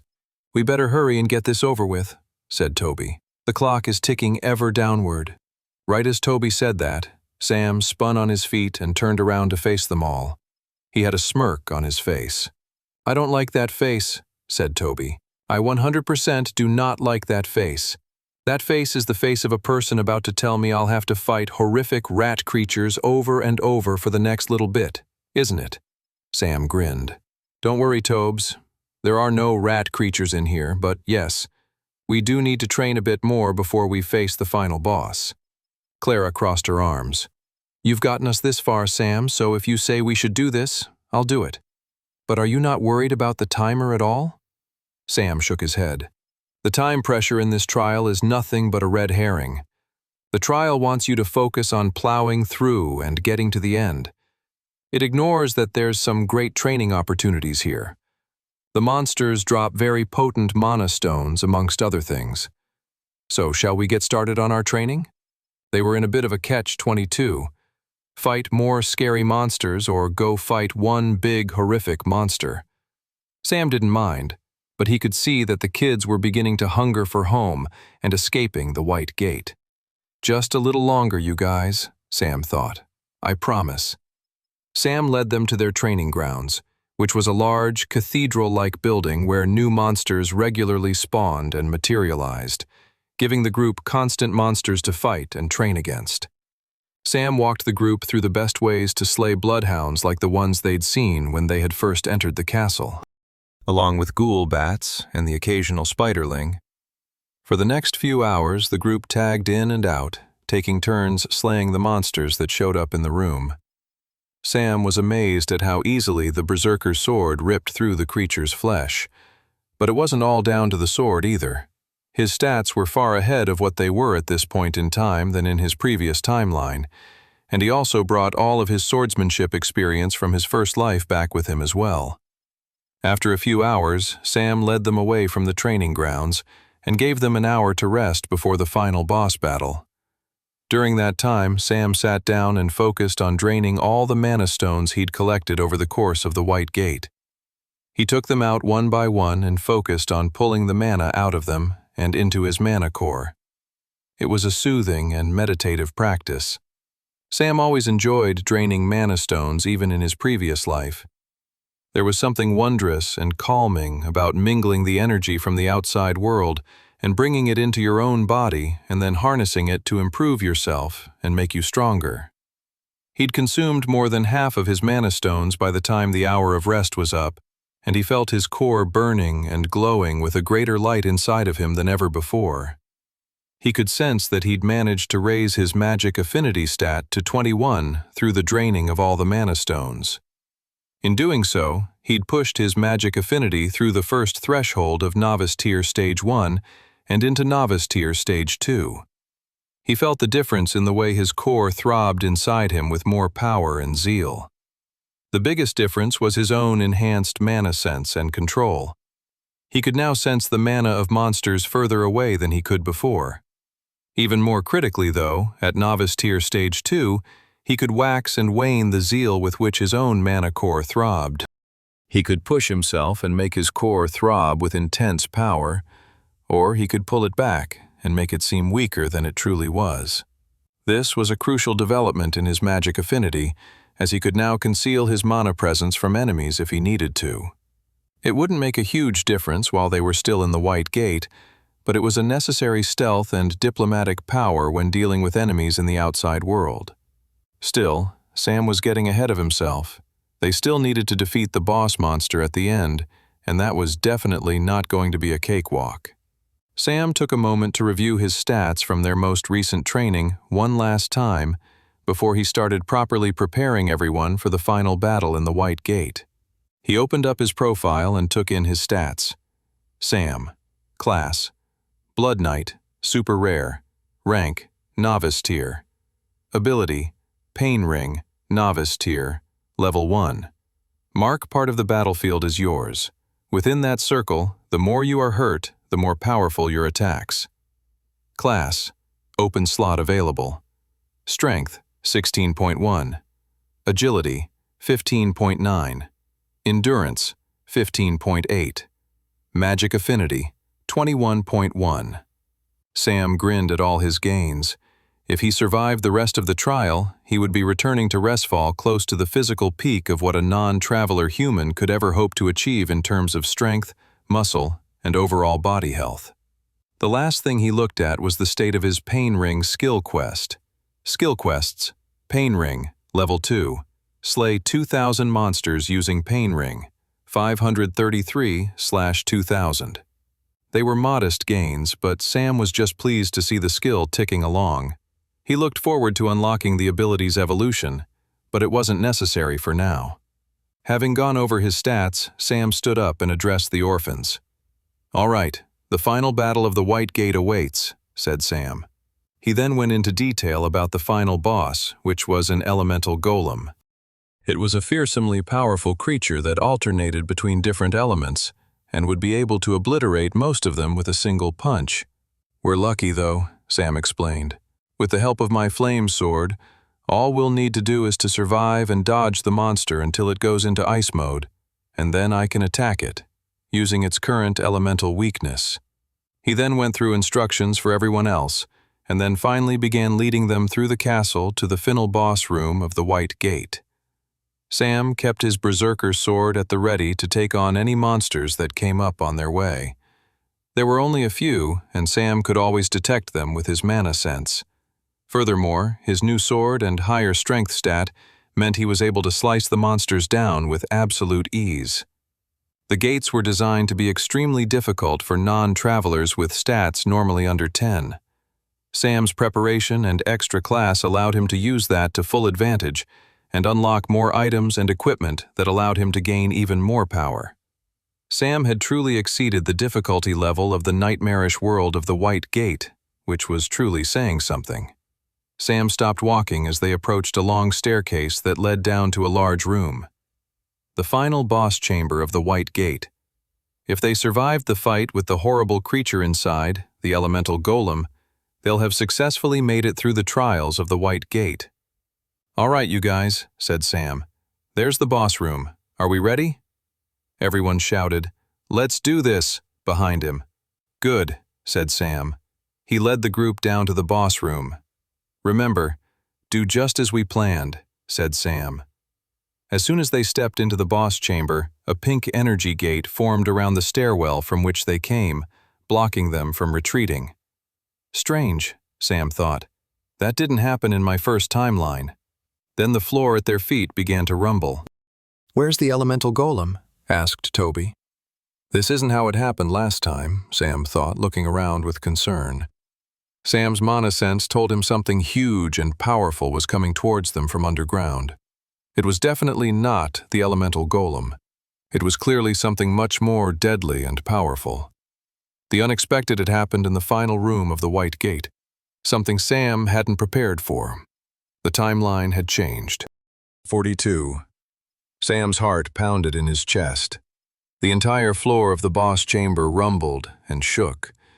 He looked over his shoulder to the pink energy shield blocking the way they came in. There was no escape for them. They would have to fight whatever new boss the White Gate had sent their way. "Sam, what's happening?" said Clara.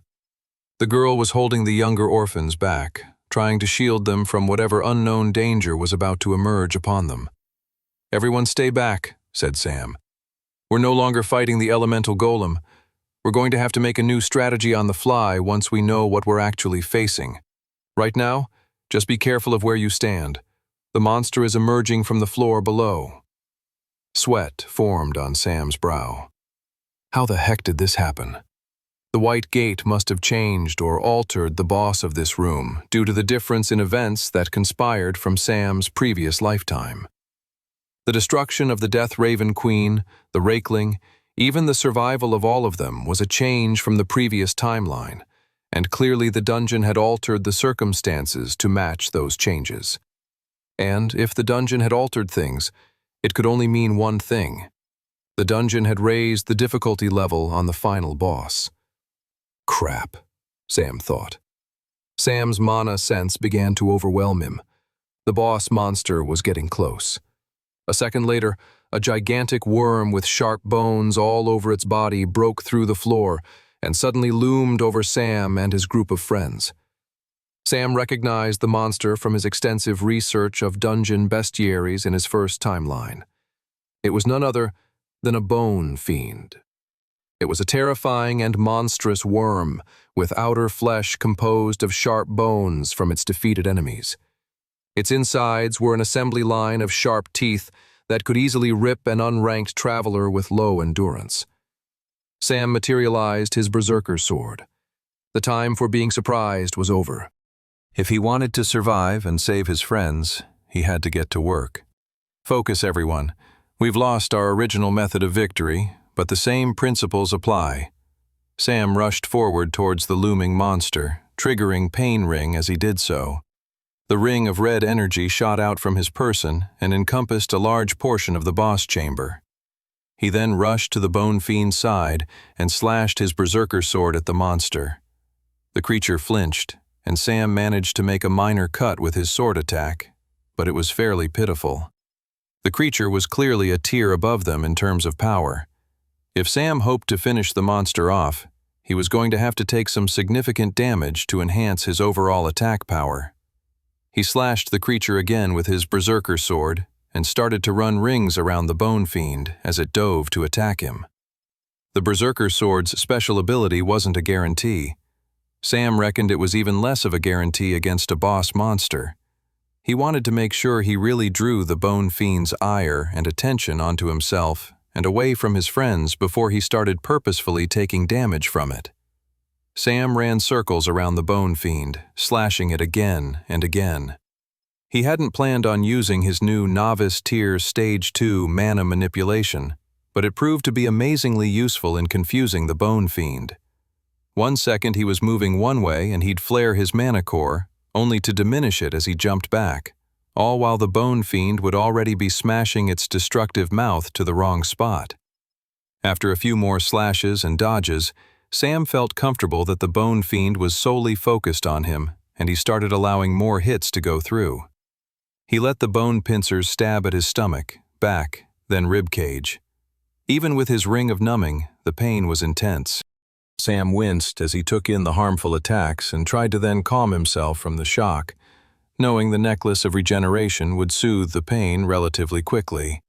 Even still, it was horrifically intense pain. The Bone Fiend was a nightmarish and powerful boss monster. Sam didn't want to imagine what the blows would have felt like if he didn't have the ring of numbing. If the pain was this bad, it would have been debilitating without the rare accessory. As he purposely took the blows from the awful creature, he every so often made sure to take a swing at it with his berserker sword. Each time he tested it and accumulated more damage towards his power output, he could feel his blade slicing deeper and deeper into the Bone Fiend's flesh. Sam calculated it would only have to be another few minutes of taking damage before his increased power within the pain ring would push him into a position to finish the boss monster off. And Sam was totally fine with that, so long as he kept his companions out of harm's way, which so far he'd managed to do successfully. It was at that moment, however, that the ground of the boss chamber began to shake once more. Oh no, Sam thought. What's about to happen now? An explosion of rocks erupted on the opposite side of the chamber from where Sam was fighting the Bone Fiend. 2 more bone-protruding tentacles shot out from the ground and loomed over the boss chamber. The 2 new tentacles whipped their ferocious mouths right in the direction of Clara and Toby. 43. Sam's eyes widened with terror. He suddenly raised his sword to block the incoming attack from the Bone Fiend. Clara. Sam's heart ached with concern. Toby. He hadn't fought this hard to see his friends die this close to the end of the White Gate. He kicked the Bone Fiend back before turning around and rushing across the boss chamber to save his friends. As soon as he got in range, Sam wasted no time. He leaped in the air and swung his berserker's sword with all of his might. The accumulated power from all the damage he'd taken so far within the pain ring pulsed and throbbed throughout his body. He felt his muscles engorging and swelling with a level of power he hadn't felt before. That, plus a heightened amount of rage and passion, led him to swinging his blade with extreme might. Sam's sword swing cut through the tentacles like butter. The powerful mini-arm of the Bone Fiend squirmed and writhed in pain from losing a portion of itself. Sam needed more insurance than that and sliced it a good 4 more times until the tentacle was nothing but little bits of wobbling flesh on the ground of the boss chamber. The tentacles were clearly weaker than the Bone Fiend's main form at the center of the room. As life drained from the little cut-up pieces of tentacles, one piece of flesh managed to spit out a bit of green acid onto Sam's arm. The acid burned at Sam's flesh, but was quickly healed from the power of the necklace of healing. Interesting, Sam thought as he absorbed the potential implications of the Bone Fiend having the ability to form acid from inside itself. He quickly turned to assist Clara and Toby, but the 2 of them had managed to destroy the other tentacle on their own. "Doesn't look like we need rescuing this time, does it?" smirked Clara. Toby shivered beside her, gripping his bloodied sword tightly. He looked at Sam dead in the eye.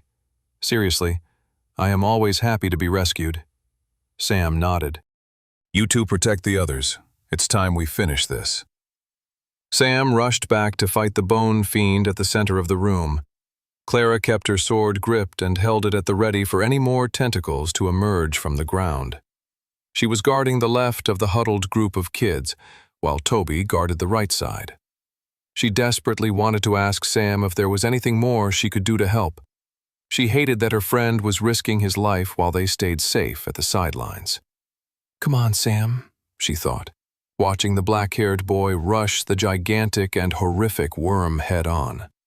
Sam materialized his flame sword in his other hand and went all out with his 2 powerful swords, swiping the Bone Fiend. Left, right, up, down.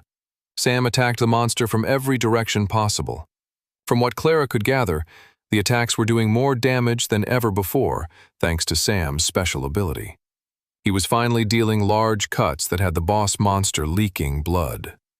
The Bone Fiend writhed with pain and let out a horrific-sounding shriek. Then, moving with a lightning quickness that the monster had never displayed before, it smashed its mouth right into the ground where Sam stood, encompassing his entire body. "Sam!" Clara cried. The bone fiend ripped its mouth out from the ground, and all that remained of Sam was a patch of blood on the ground. Sam was nowhere to be found. Clara?" said Toby. "Where the heck did Sam go?" The other orphans were all huddled in balls, too frightened to watch the ensuing battle. Clara gulped. "I don't know." She felt her vision going blurry. "Is Sam really gone? Is it just up to us to take out that thing?" Clara's stomach lurched. She felt she was going to throw up. Is all hope lost? The bone fiend disappeared underground. The floor below them suddenly began to rumble. "Oh crap," said Toby. "It's definitely coming for us now." A white noise pierced through Clara's mind at that moment, and she suddenly was experiencing time more slowly. It was a moment of clarity amidst her overwhelming sense of shock and panic. Suddenly, the piercing sound disappeared, and Clara knew exactly what to do. "Everyone stand up and get your swords ready," said Clara. "This is not a drill. This is the real thing.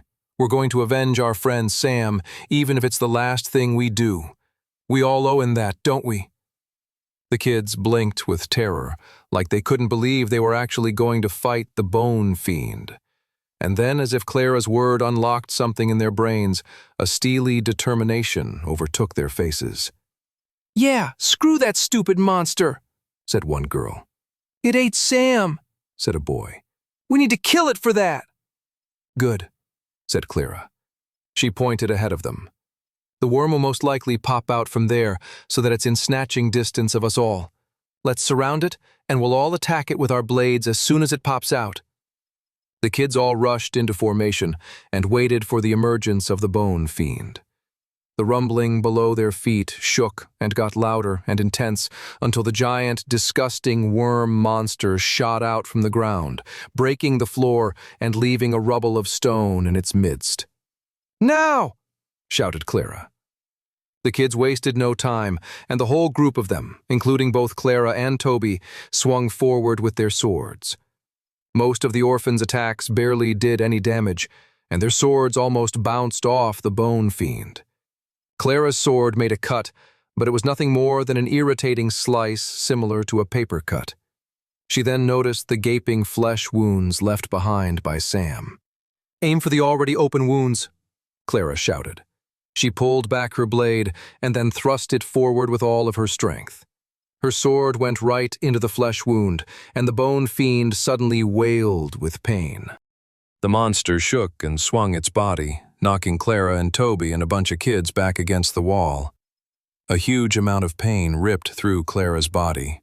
She desperately wanted to get up, but every time she tried to push herself, her body was unable to stand.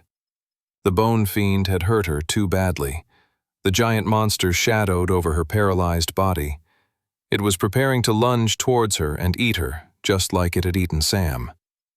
"Is this really it?" she wondered. "Is this how I die?"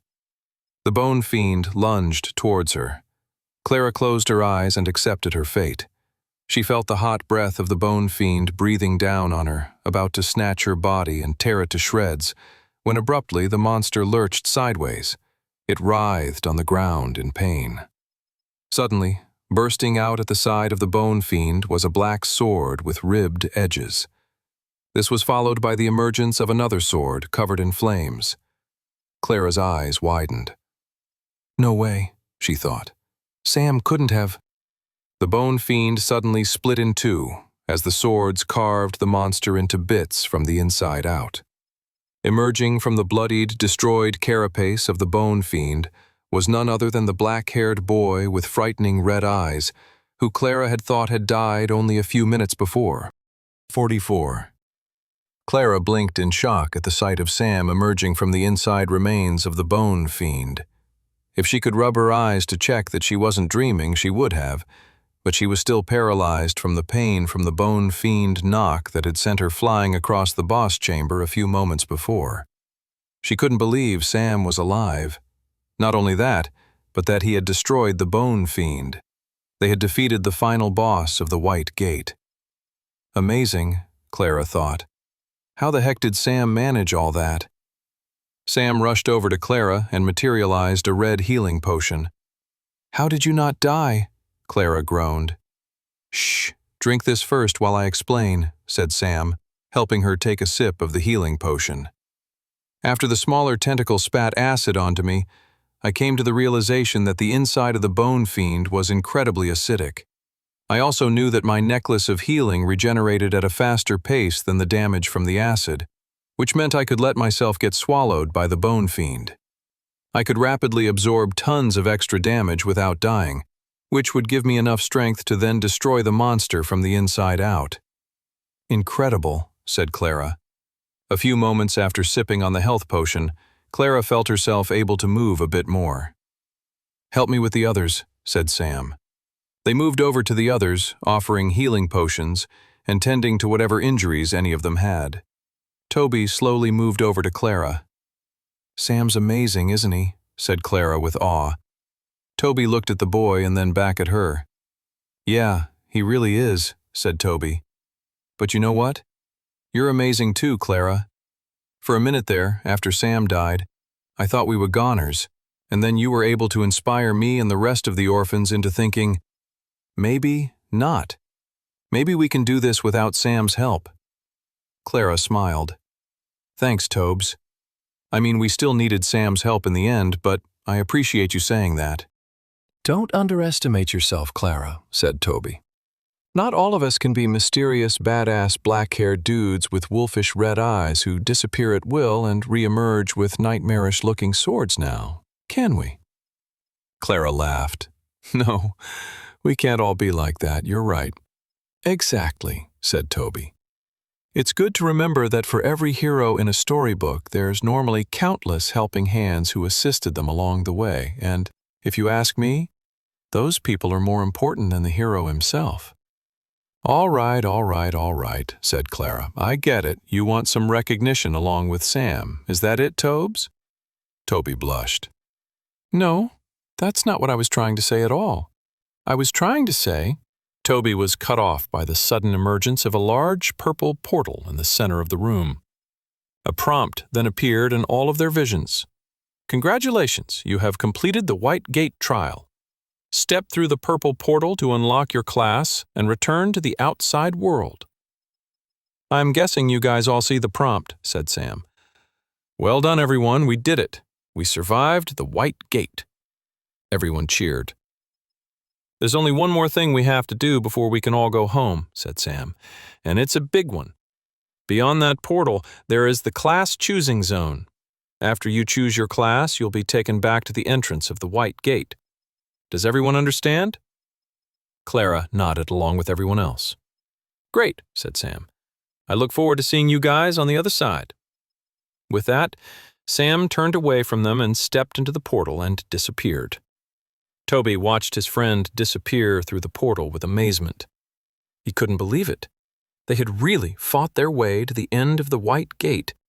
Beyond that portal, they would get classes. They'd actually be travelers. People with magic powers, soldiers, warriors, heroes. I never envisioned something like this happening to me, Toby thought. Becoming someone who could protect others. He still couldn't believe it. He watched as the other kids streamed through the portal and entered the class-choosing zone. Clara helped escort the younger ones through until it was just him and her left in the boss chamber. Come on, Tobes, said Clara. In you get. Toby blushed and said, Ladies first. Clara blushed herself.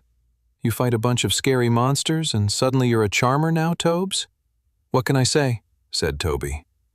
Is now the time I tell her how I feel? He wondered to himself.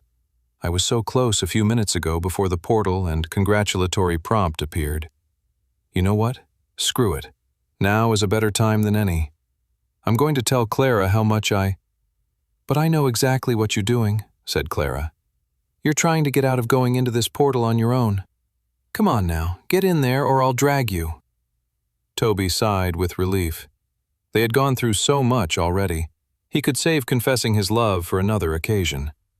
With that, Toby mustered up the courage and stepped through the portal. 45. Sam stepped out onto the other side of the portal, emerging into the class choosing zone. The class choosing zone was a weird place. The ground was misty.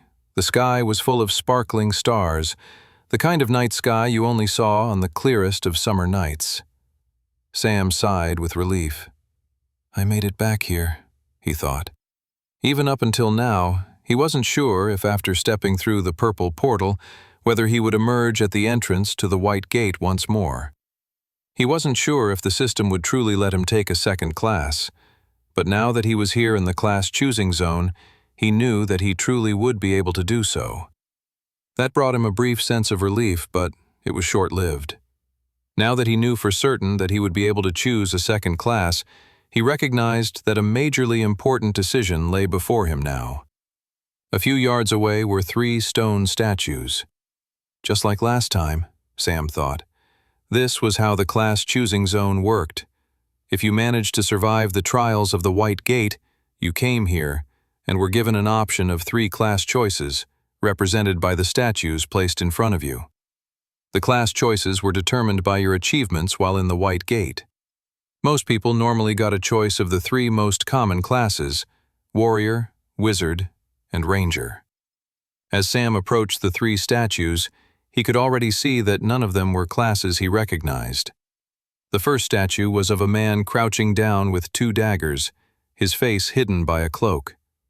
A prompt appeared in Sam's retina as he took in the first statue. For your calculated and cunning efforts in defeating your enemies, the White Gate awards you with the class option of Assassin, Rare. Assassin's abilities specialize in the art of stealth, poison-making, and the art of killing without anyone noticing. Sam read the prompt over carefully. A rare class was nothing to slouch at. He imagined it was for his quick kill of the silver-haired mercenary and his tracking of the lone Death Raven to the Death Raven Queen's nest that were all contributing factors towards this class option. He was definitely intrigued by the class. He especially liked the poison-making ability. Multiple times in this timeline already, he had survived battles due to having the right type of poison or venom to destroy particular monsters.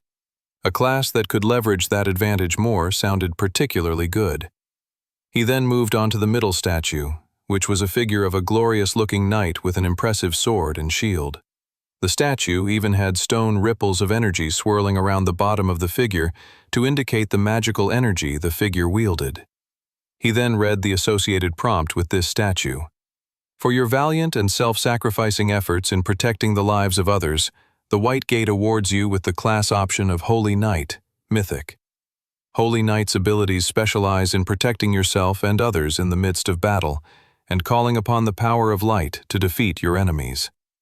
Sam's eyes widened with amazement at the class prompt. A mythic class? He couldn't believe it. He'd never even heard of the Holy Knight class before, and he knew from his past life's experience that there were very few travelers with mythic-level classes. In his first timeline, he was considered special for having a super-rare class like Blood Knight. The idea of getting a mythic-level class sounded amazing.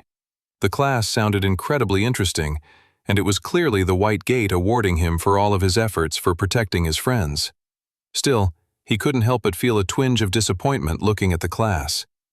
He definitely didn't want to pass up a mythic-level class, but it really didn't seem like it was the kind of class that would gel with his Blood Knight class.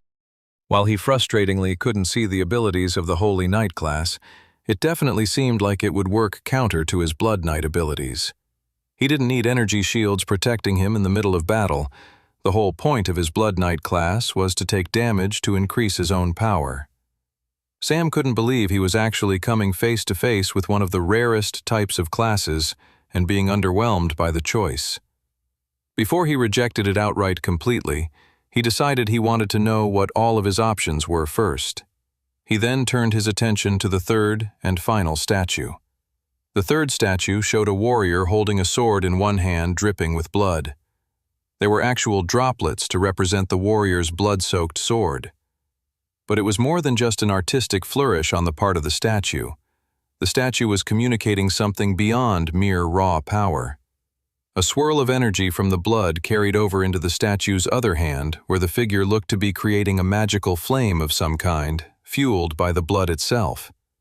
In his previous life, Sam had studied extensively the notes acquired by scholars of the different classes and associated statues found in the White Gate class-choosing zone, and never had he come across the description of the powerful-looking statue looming before him. With awe and reverence, he took in the class prompt in his retina. For your unique efforts in wreaking chaos, havoc, and destruction across the 3 trials, the White Gate awards you the class option of Death Lord, Legendary. Death Lord's abilities rely on leveraging the destruction and chaos you've created in battle to further your advantage against your enemies. Sam stood there, stunned. There had been a handful of famous travelers with mythic classes over the years in Sam's previous timeline. Not a lot, but a few. It was still an extremely rare class to find. No more than a handful in the entire population of all of Westria. But never in all of his research or experience had Sam heard about someone unlocking a legendary class. Legendary. It was a league all on its own. Such rarity would mean the class would promise abilities and powers far outside the range of what normal classes had to offer. Sam couldn't believe his good fortune. He felt himself yearning to select Death Lord straight away, but he reviewed his options once more. Assassin, cool, but it was a class known amongst travelers, and many people had developed counters against its abilities. Plus, the idea of staying stealthy and out of battle went against the natural inclinations of his Blood Knight class. Holy Knight, similar issues to Assassin insofar that the abilities ran counter to his first class. The whole brilliancy of being able to unlock 2 classes was to then be able to have their abilities complement each other. Rather disappointingly, if Sam were to pick either 2 of his first options, he'd have 2 classes that worked against each other. It would be a total waste of his golden opportunity. But then there was the third and final choice. Death Lord. A legendary class. In many ways, it was a no-brainer. It was the best option of the 3. It was the highest rarity, so he'd be a fool to pass up such an opportunity. But what gave Sam even more confidence was that the abilities sounded like they would complement his Blood Knight powers. He considered the words of the prompt once more. Death Lord's abilities rely on leveraging the destruction and chaos you've created in battle to further your advantage against your enemies. It sounded like the Death Lord class benefited from getting up close and personal in a battle, just like his Blood Knight class. In many ways, the 2 classes felt like the perfect match. And maybe it wasn't so much of a coincidence, but rather the White Gate recognizing all the feats of Sam's accomplishments and use of the Blood Knight class while in the trials that led to it offering such a class as a reward. Sam did not have the answers to why the dungeon gate system acted the way it did. All he knew was that Death Lord was clearly the best option in front of him. Without another moment's hesitation, Sam selected Death Lord and unlocked his second class. 46. In the furthest depths of the Spectral Church's grand cathedral was a quiet hallway that housed the magnificent and powerful White Gate. The hall was much quieter than it had been a few weeks earlier when the large group of people had been gathered up and sent through into the deadly trials of the irregular tutorial dungeon. Now Declan, a lesser traveler priest, stood on guard with 3 others in the quiet tunnel, waiting for the silver-haired mercenary to return from the tutorial with a powerful new class. The randomness of the time dilation within the dungeon gate was proving to be quite tedious and annoying. How much longer would they have to wait? From what Declan understood, the whole point of the current experiment was to see what types of classes were unlocked depending on how many fellow humans you killed when in the tutorial. The powers that be had theorized that the White Gate itself did not make any moral judgments on one's behavior and merely awarded classes most appropriate to one's actions while inside the gate. The Archbishop of the Spectral Church wanted to create an army of traveler priests with the best classes possible. The whole point of the current experiment was to see what kind of class was unlocked by someone who displayed absolutely ruthless behavior. With his common warrior class, Declan couldn't help but be jealous of the silver-haired mercenary. "What does that guy have that I don't?" he thought as he leaned against the wall and stared at the bright lights of the white gate. "Hey, Declan," said his colleague. "Want to join us for a game of cards?" Declan shrugged. "I don't know. How much longer do you think we'll be down here anyway? The mercenary should be through the trial soon enough." I give it another few—" The conversation was cut short by the emergence of a figure in front of the white gate. "He's back," Declan thought. What kind of class did he unlock after killing all those people? Declan's jaw dropped. His eyes widened. The figure that emerged from the white gate was not the silver-haired mercenary they had been expecting, but rather a kid with black hair and creepy red eyes. "Who the heck are you?" "Me?" smirked the kid. "I'm your worst nightmare." "What the—" Declan's colleagues all stood up and materialized their weapons. One of them even started ringing the alarm bells. Reinforcements would be here in minutes to apprehend this kid if they didn't do so beforehand. Still, Declan was worried. This kid survived the white gate, meaning he either was able to avoid the silver-haired mercenary the entire time or had dealt with the man himself. Declan shook the worry from his head. Even if the kid had managed to survive and unlock an uncommon class, Declan was still a very high novice-tier traveler, close to ranking up and hitting apprentice tier. The same could be said for all of his guard colleagues. There was no way this kid had the power to overtake them. "Orders are to kill anyone besides the silver-haired mercenary on sight," said Declan. "Let's kill this kid." They rushed the boy. Somewhat alarmingly, the kid didn't seem to be afraid of them in the slightest. He materialized a sword in either hand. One was an impressive magic blade with conjured fire swirling up and down the edge of the sword. The other was a sword unlike anything Declan had ever seen. It was composed of the darkest black steel and had ribbed edges that looked like the teeth of dragons. It was one of the most fearsome blades Declan's eyes had ever laid upon in his entire life. What did the kid do that he unlocked such a powerful blade? Declan shook his head and stayed focused on the ensuing battle. It doesn't matter, Declan thought. After we kill him, I have to make sure I get my hands on that sword. As Declan and his colleagues got close to the boy, the young man triggered an ability. A red circle shot out from the boy and marked the area. "What kind of move is that?" asked one of the guards. "Doesn't matter," shouted Declan. "Kill him!" The black-haired boy moved with an intense quickness, managing to dodge the guards' opening attacks and landing quick slices on all of them. Declan felt blood rush up his throat after feeling the sharp-ribbed edges of the boy's sword cut across his flesh. Such accuracy to his swordsmanship, Declan thought. Such speed. He's far more powerful and accomplished than a novice-tier traveler. This kid is not normal.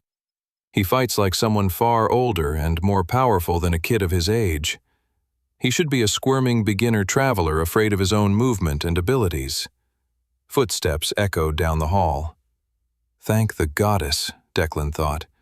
The reinforcements are here. The area outside the white gate filled with traveler priests, armed and ready to slay the boy. "Face it, kid," said Declan, who was leaking tons of blood from his body. "Even if you kill me, you won't be able to beat all of us. You're done." Declan saw one of his original colleagues keel over from the boy's sword slash, collapsing into a puddle of his own blood. The whole area was getting drenched in red. The traveler priests wasted no time and rushed the kid all at once. It was at that moment the kid unleashed an ability that none of them had ever seen before. The blood on the ground suddenly erupted into flames. The fire was not normal fire, but a magical flame with a deep red hue. It spread all over the room. Wherever there was spilled blood, the horrible flame emerged. The robes of the murderous traveler priests were caught in the flames, completely covering multiple men in the fiery swirl, charring and roasting them into nothing but burnt ash. If the blood flame didn't destroy the traveler priests, the black-haired boy made sure his swords finished the job. 47.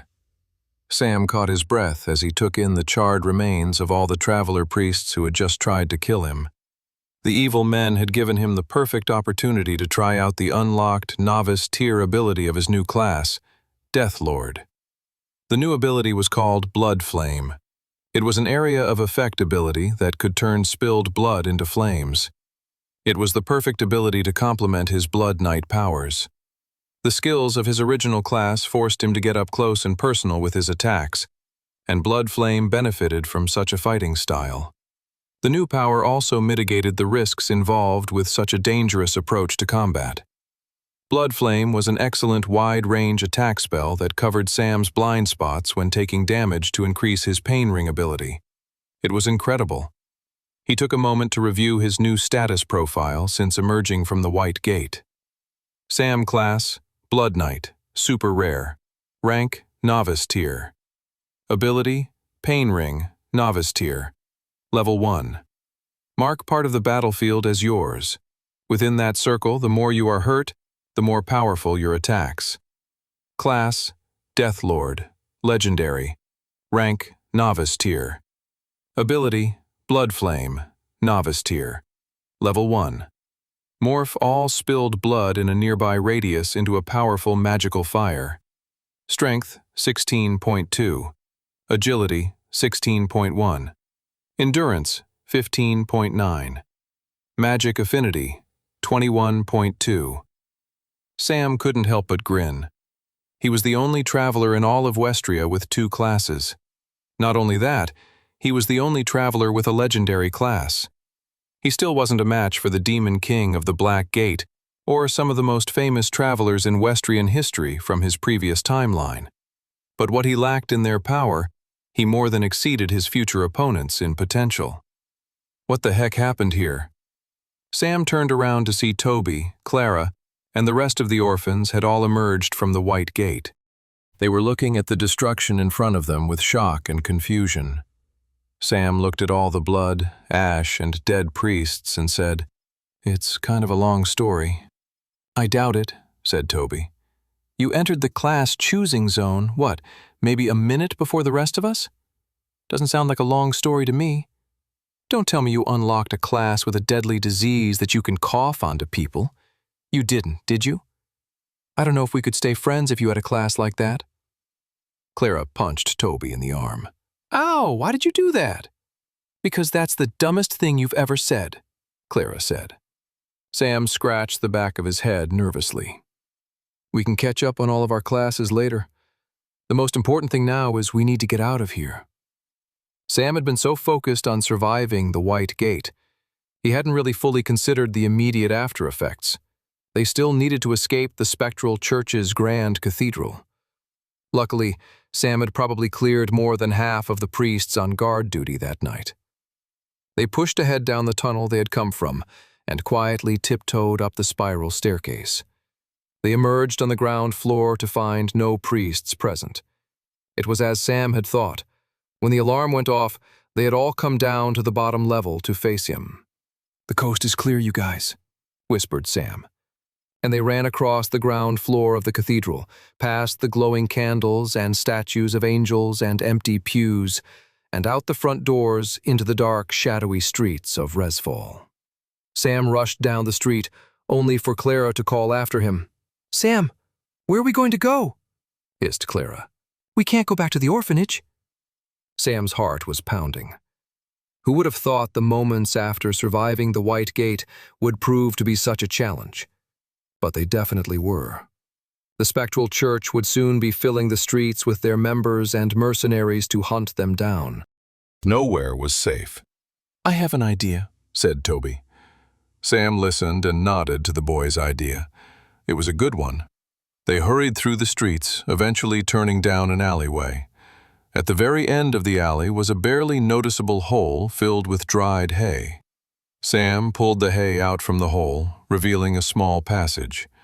Everyone entered with Sam following and refilling the hole with hay. Once he'd done that, he turned around and materialized his flame sword to add light to the dark room. They were currently in an old hideout that they had previously used when a pickpocketing scheme went badly and they couldn't make it back to the orphanage safely.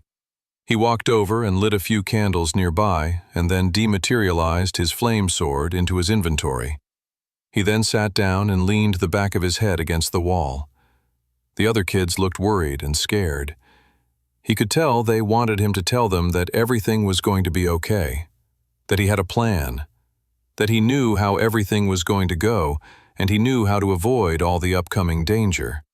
But, as his heart beat in his chest, Sam realized that that was no longer the case.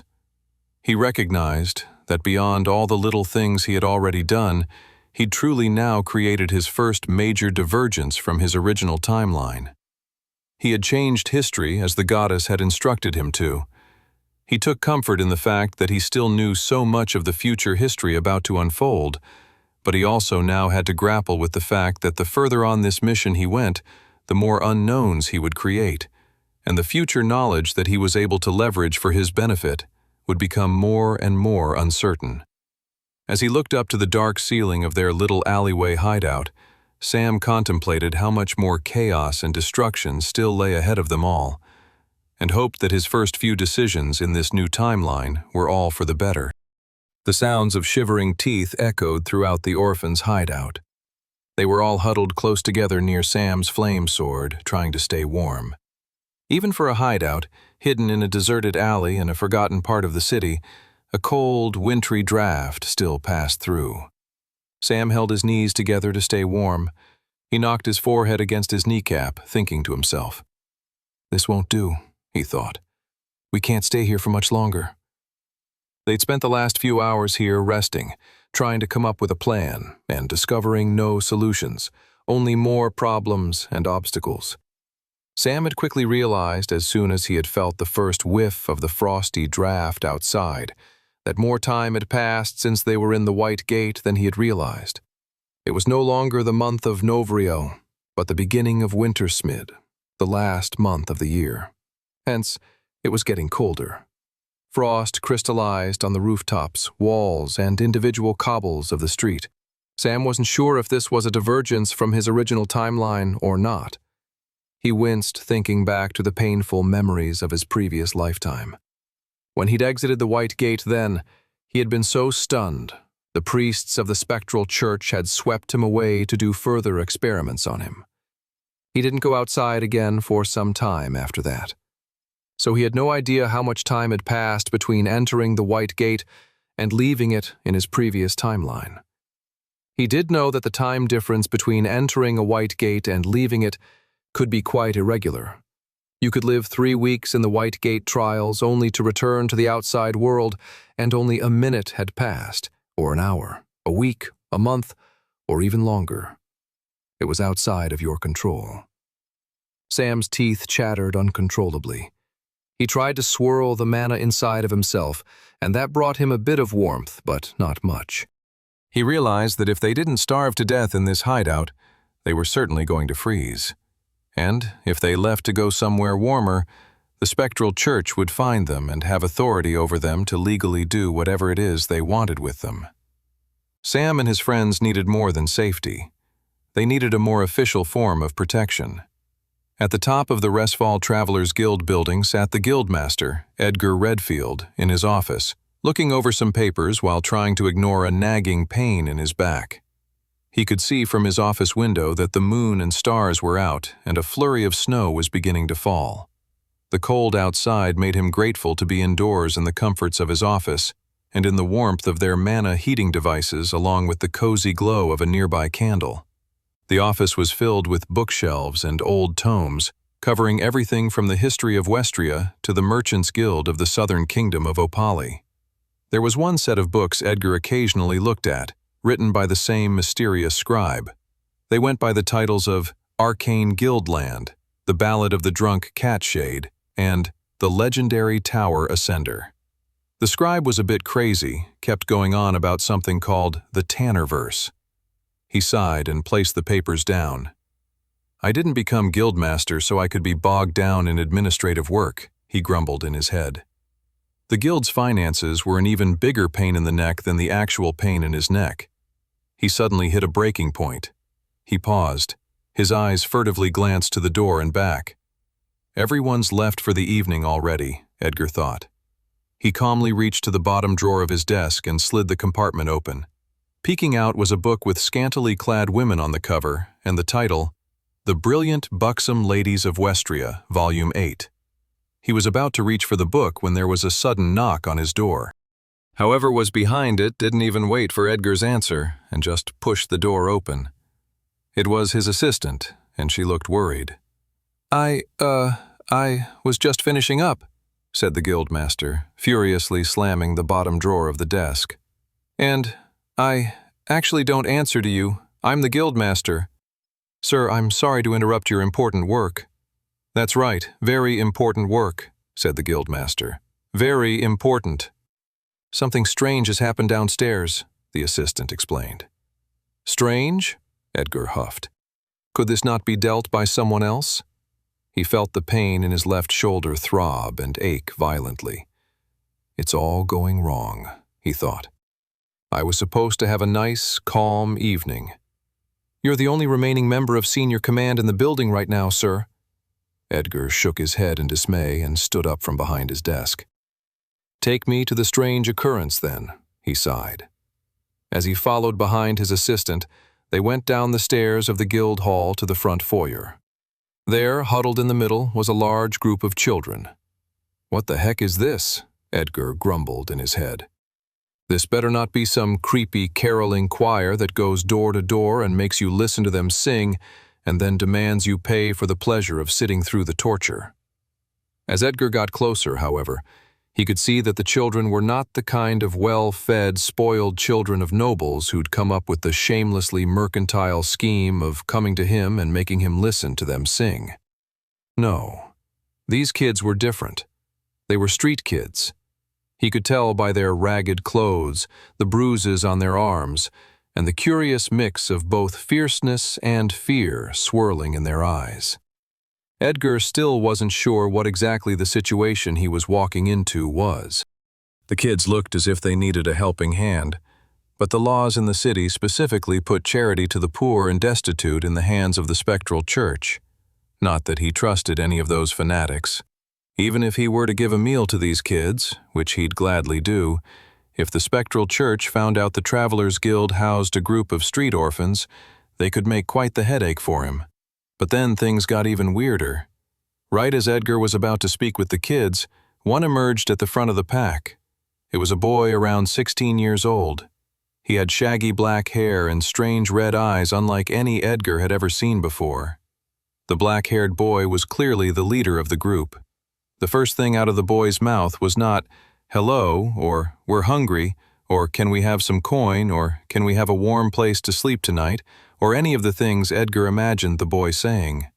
No. Instead, the boy said something Edgar would never have been able to predict in a million years. "We'd all like to officially join the Travelers Guild." 49. Edgar Redfield's eyes twitched with disbelief at the young man's words. If the boy wasn't staring at him with such seriousness, he might have even laughed, but he judged it was better not to. Still, Edgar thought to himself, what the boy is asking for is absolutely preposterous. These kids wouldn't be able to afford the entry fee into their recruiting program, and even if Redfield was feeling generous, he couldn't sponsor all of them. That would be the exact kind of thing that would ruffle the feathers of the Archbishop of the Spectral Church. "I'm sorry," Edgar began, "but you can't just barge in here and become members of the Travelers Guild. That's not how it works. There are rules and procedures. You must train before you can enter the White Gate.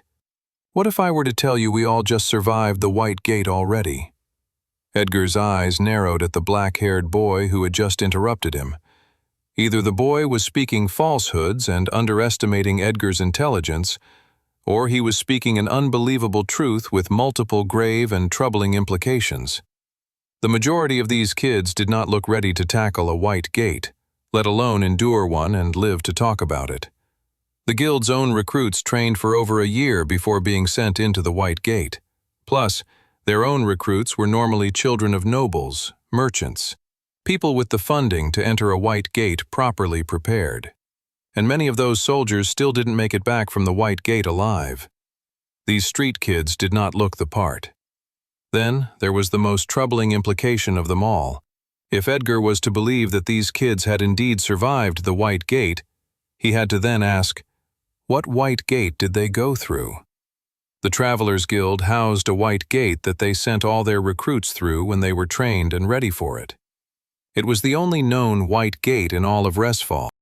Could a white gate have spawned outside the city recently and it had gone undetected on any of the guild's scouting trips?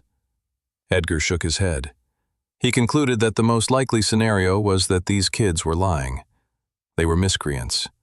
This was an elaborate con. It was probably this same group of children behind the mysterious great golden hog theft that became the rumor all about town following the eve of Hallow's haunting a few months back. If you were to tell me you all had just survived the White Gate, sighed Edgar Redfield, I'd tell you you're lying.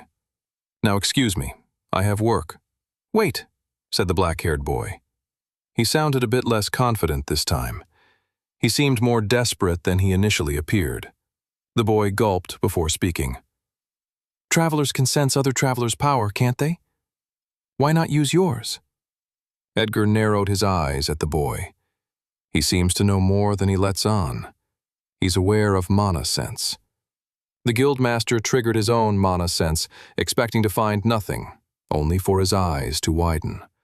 All the children had the faintest, tiniest throbs of mana emanating from them. Unbelievable, gasped Redfield. They have tiny little mana cores. The children's mana levels were right where they should normally be for a group of people who had just survived the White Gate. Edgar then focused on the black-haired boy in front of him. The boy's mana levels were close to the others, but had the slightest hint to being stronger. The boy couldn't possibly be concealing his mana sense from me, Edgar thought with surprise. Could this boy be so skilled to dampen his own mana core to make him seem less powerful than he really is? They had novice-tier guild members with 2 stars to their names who weren't clever enough to do that, or could do it as skillfully as the boy in front of him was doing. Impressive, Redfield thought. Still, he wasn't sure what the best choice of action was here. There was something not right about all of this. Edgar could feel it.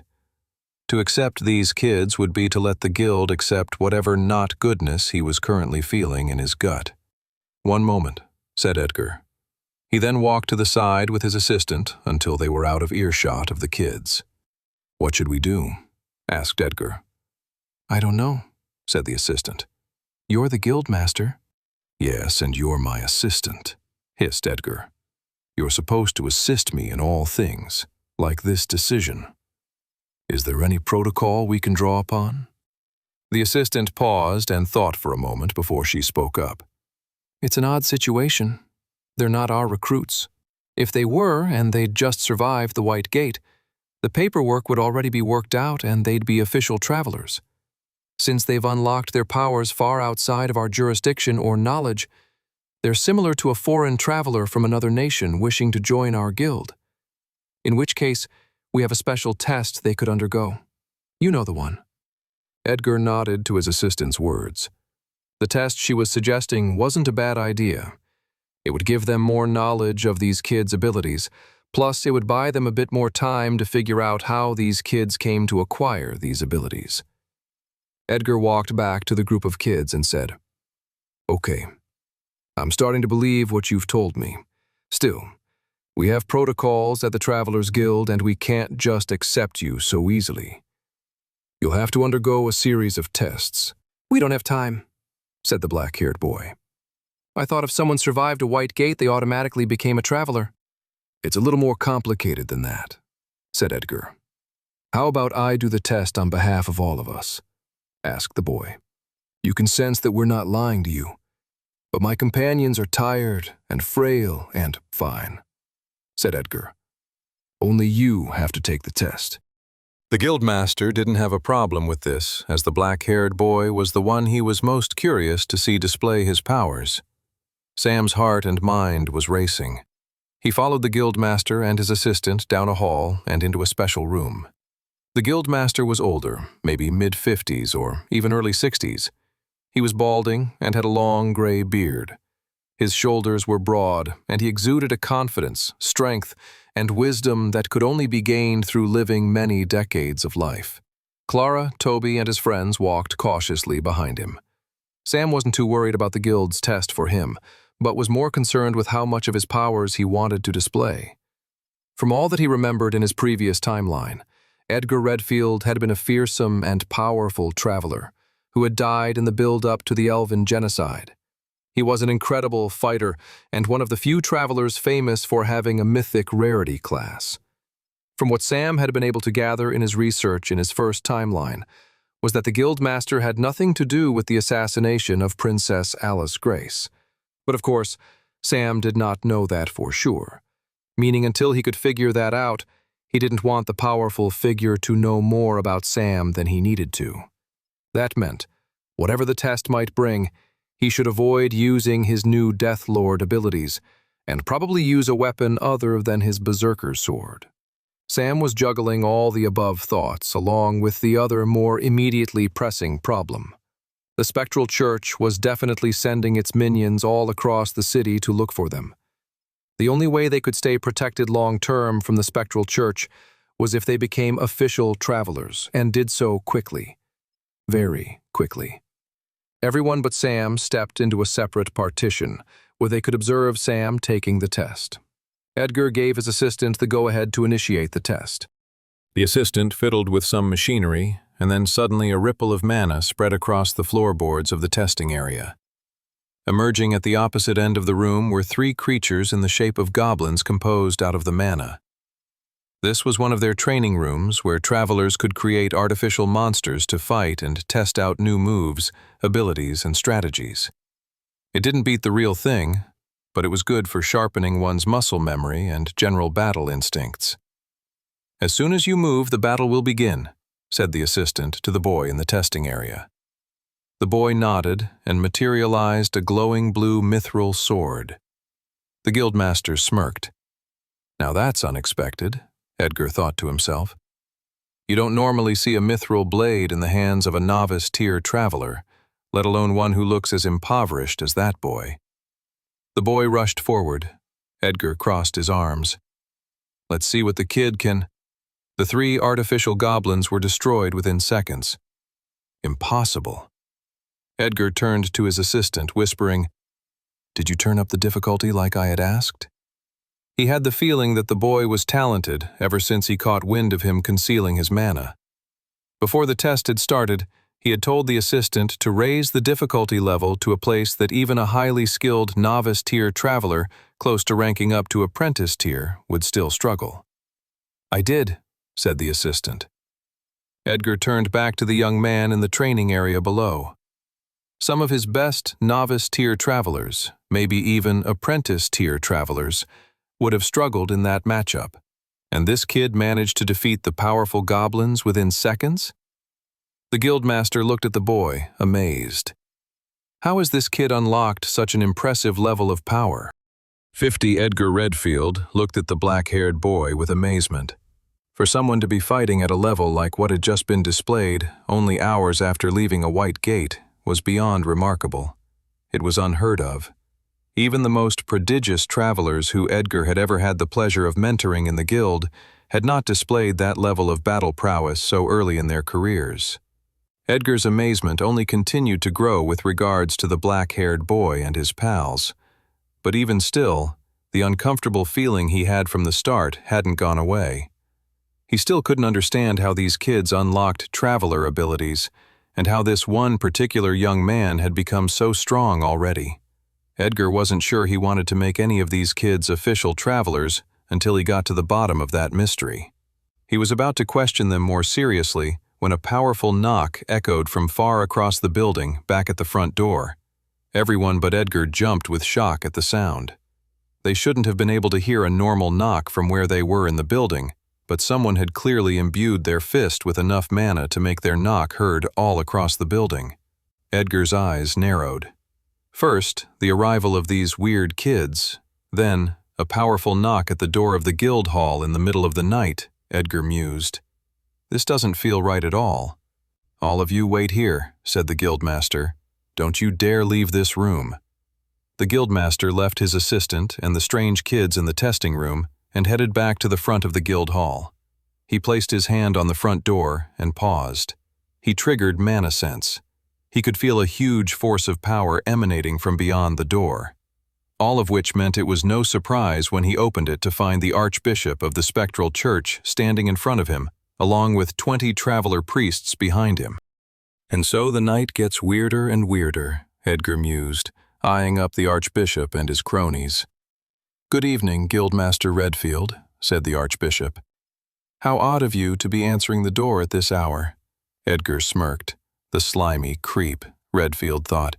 "I've always despised you." "I could point out how odd it is for you to be knocking on my guild's door so late at night," said Edgar calmly. "But then that would make me lose sight of the great pleasure it is to see you." Redfield narrowed his eyes, making sure that the Archbishop understood how much he still despised the man, even if he was using pleasant words to greet him. "We won't trouble you for long," said the Archbishop. "We're just wondering if you could assist us with a small dilemma we're having.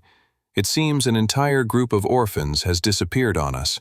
We're hard at work trying to locate them and make sure they're out of harm's way.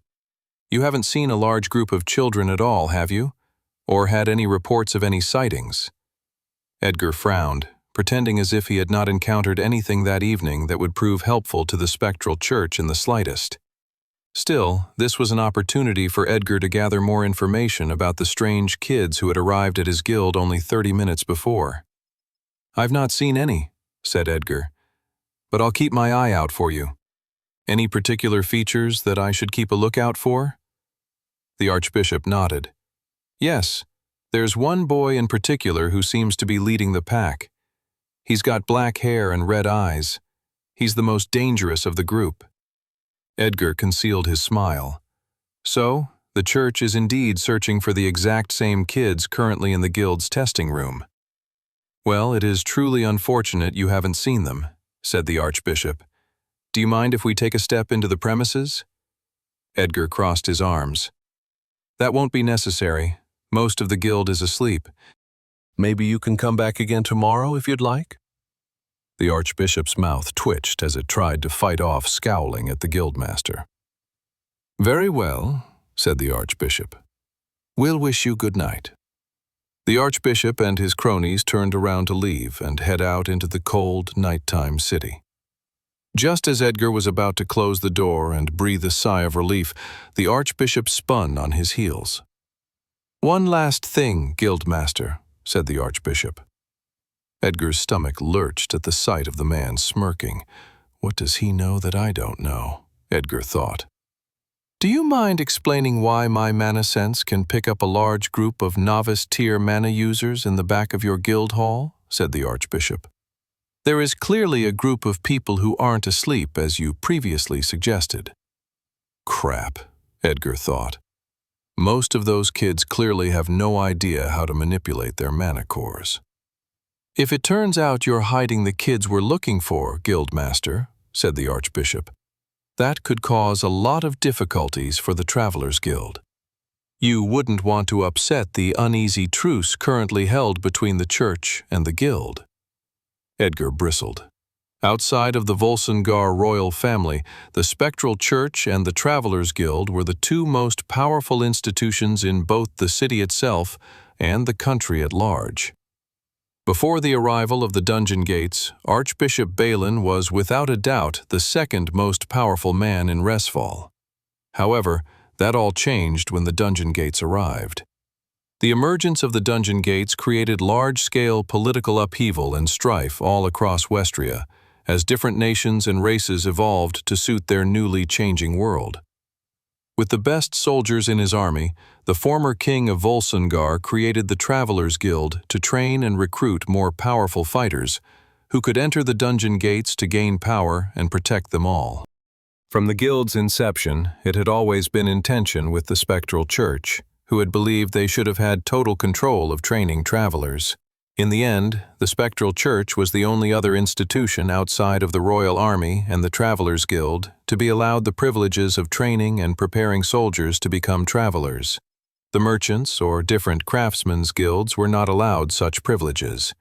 The Travelers Guild therefore had to offer their white gate to the Spectral Church once a month for their own trained regiments to enter, and the church was allowed to entice any new novice-tier travelers to join their institution instead.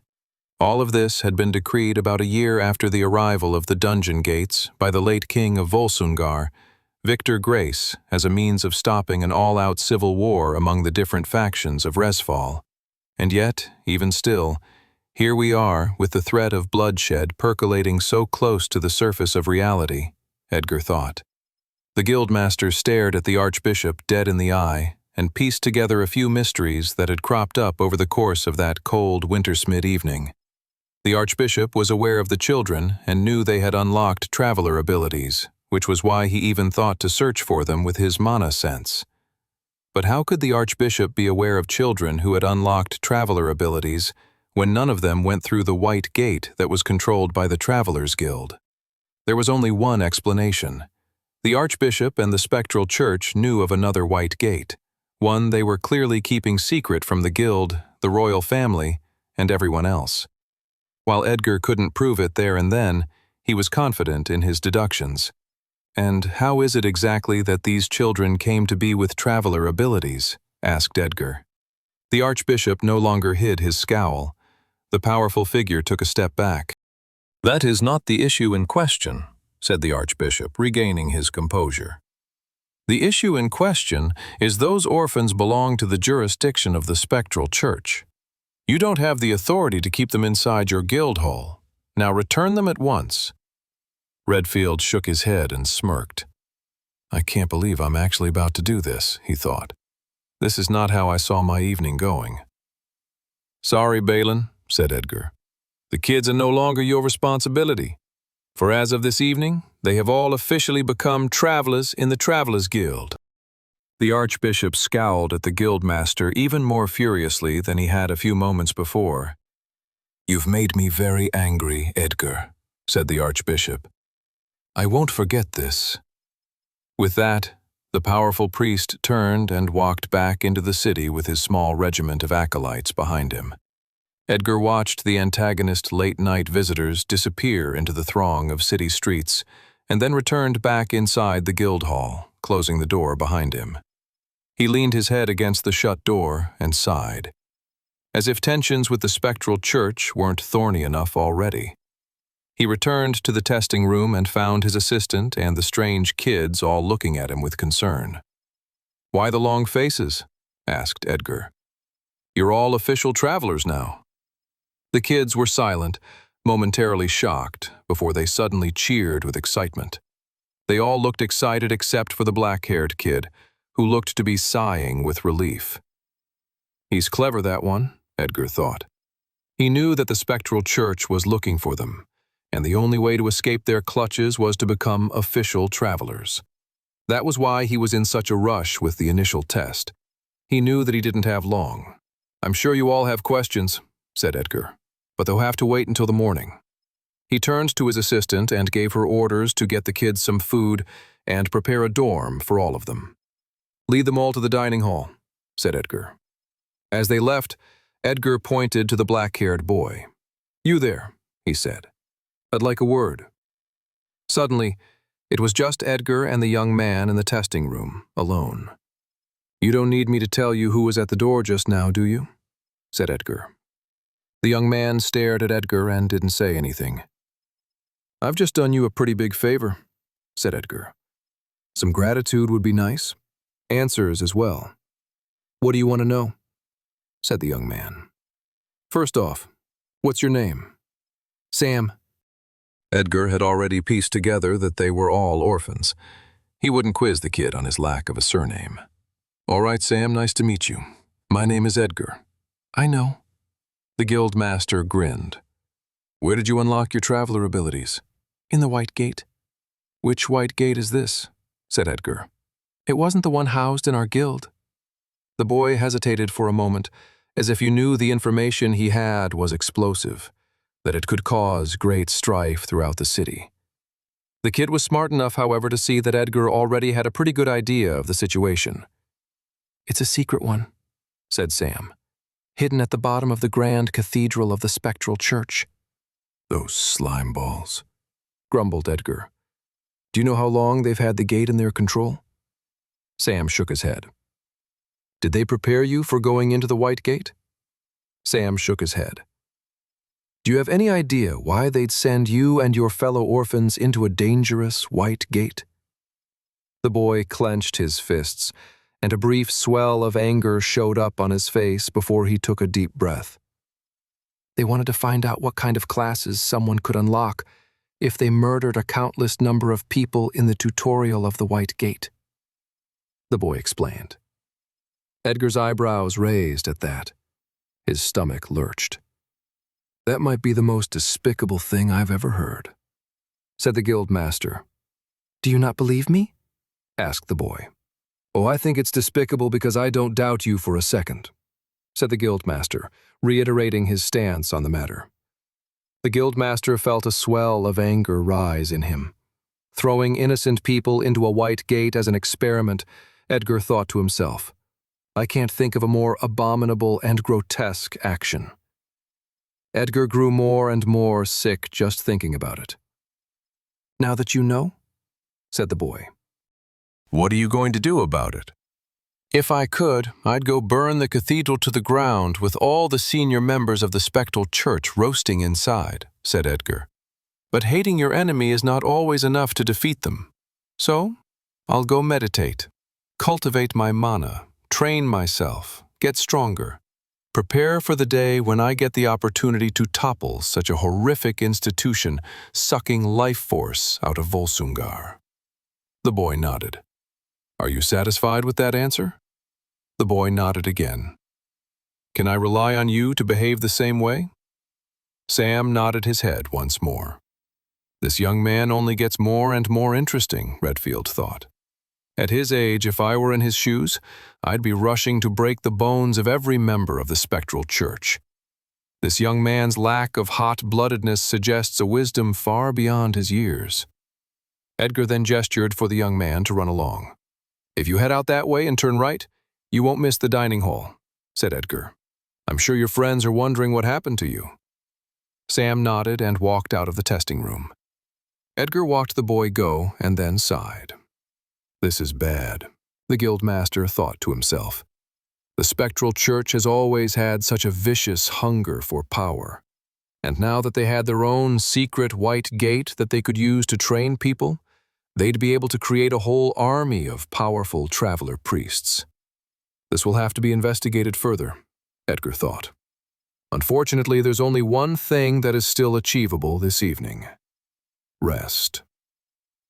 Sam found his friends sitting in a large dining hall, devouring huge pieces of bread along with large bowls of soup. Sam smiled at the big bowl and piece of bread clearly waiting for him and sat down right in front of it. What did that old guy want? Asked Clara. Clara, that was the guildmaster of the guild, said Toby. Please don't get us kicked out of here after we've barely joined. Can they do that? Do you know, Sam? I really don't want to be thrown back out into the streets to die of hypothermia and have my body feasted upon by street rats. Some of us are still eating, grumbled Clara, nudging Toby in the ribs. Guildmaster, that's cool. Maybe I can be that someday. Sam grinned. You're a long way from being guildmaster, Clara. Edgar Redfield is a master-tier traveler. He's one of the strongest travelers in the entire country, if not all of Westria. Whoa, said Clara. Whoa is right, said Sam, ripping his bread in half and dipping it into the soup and then taking a bite. The first bite was a delicious jolt to the senses. He hadn't had food this good in a long time. This is incredible, said Sam. The entire table groaned with delight. We know.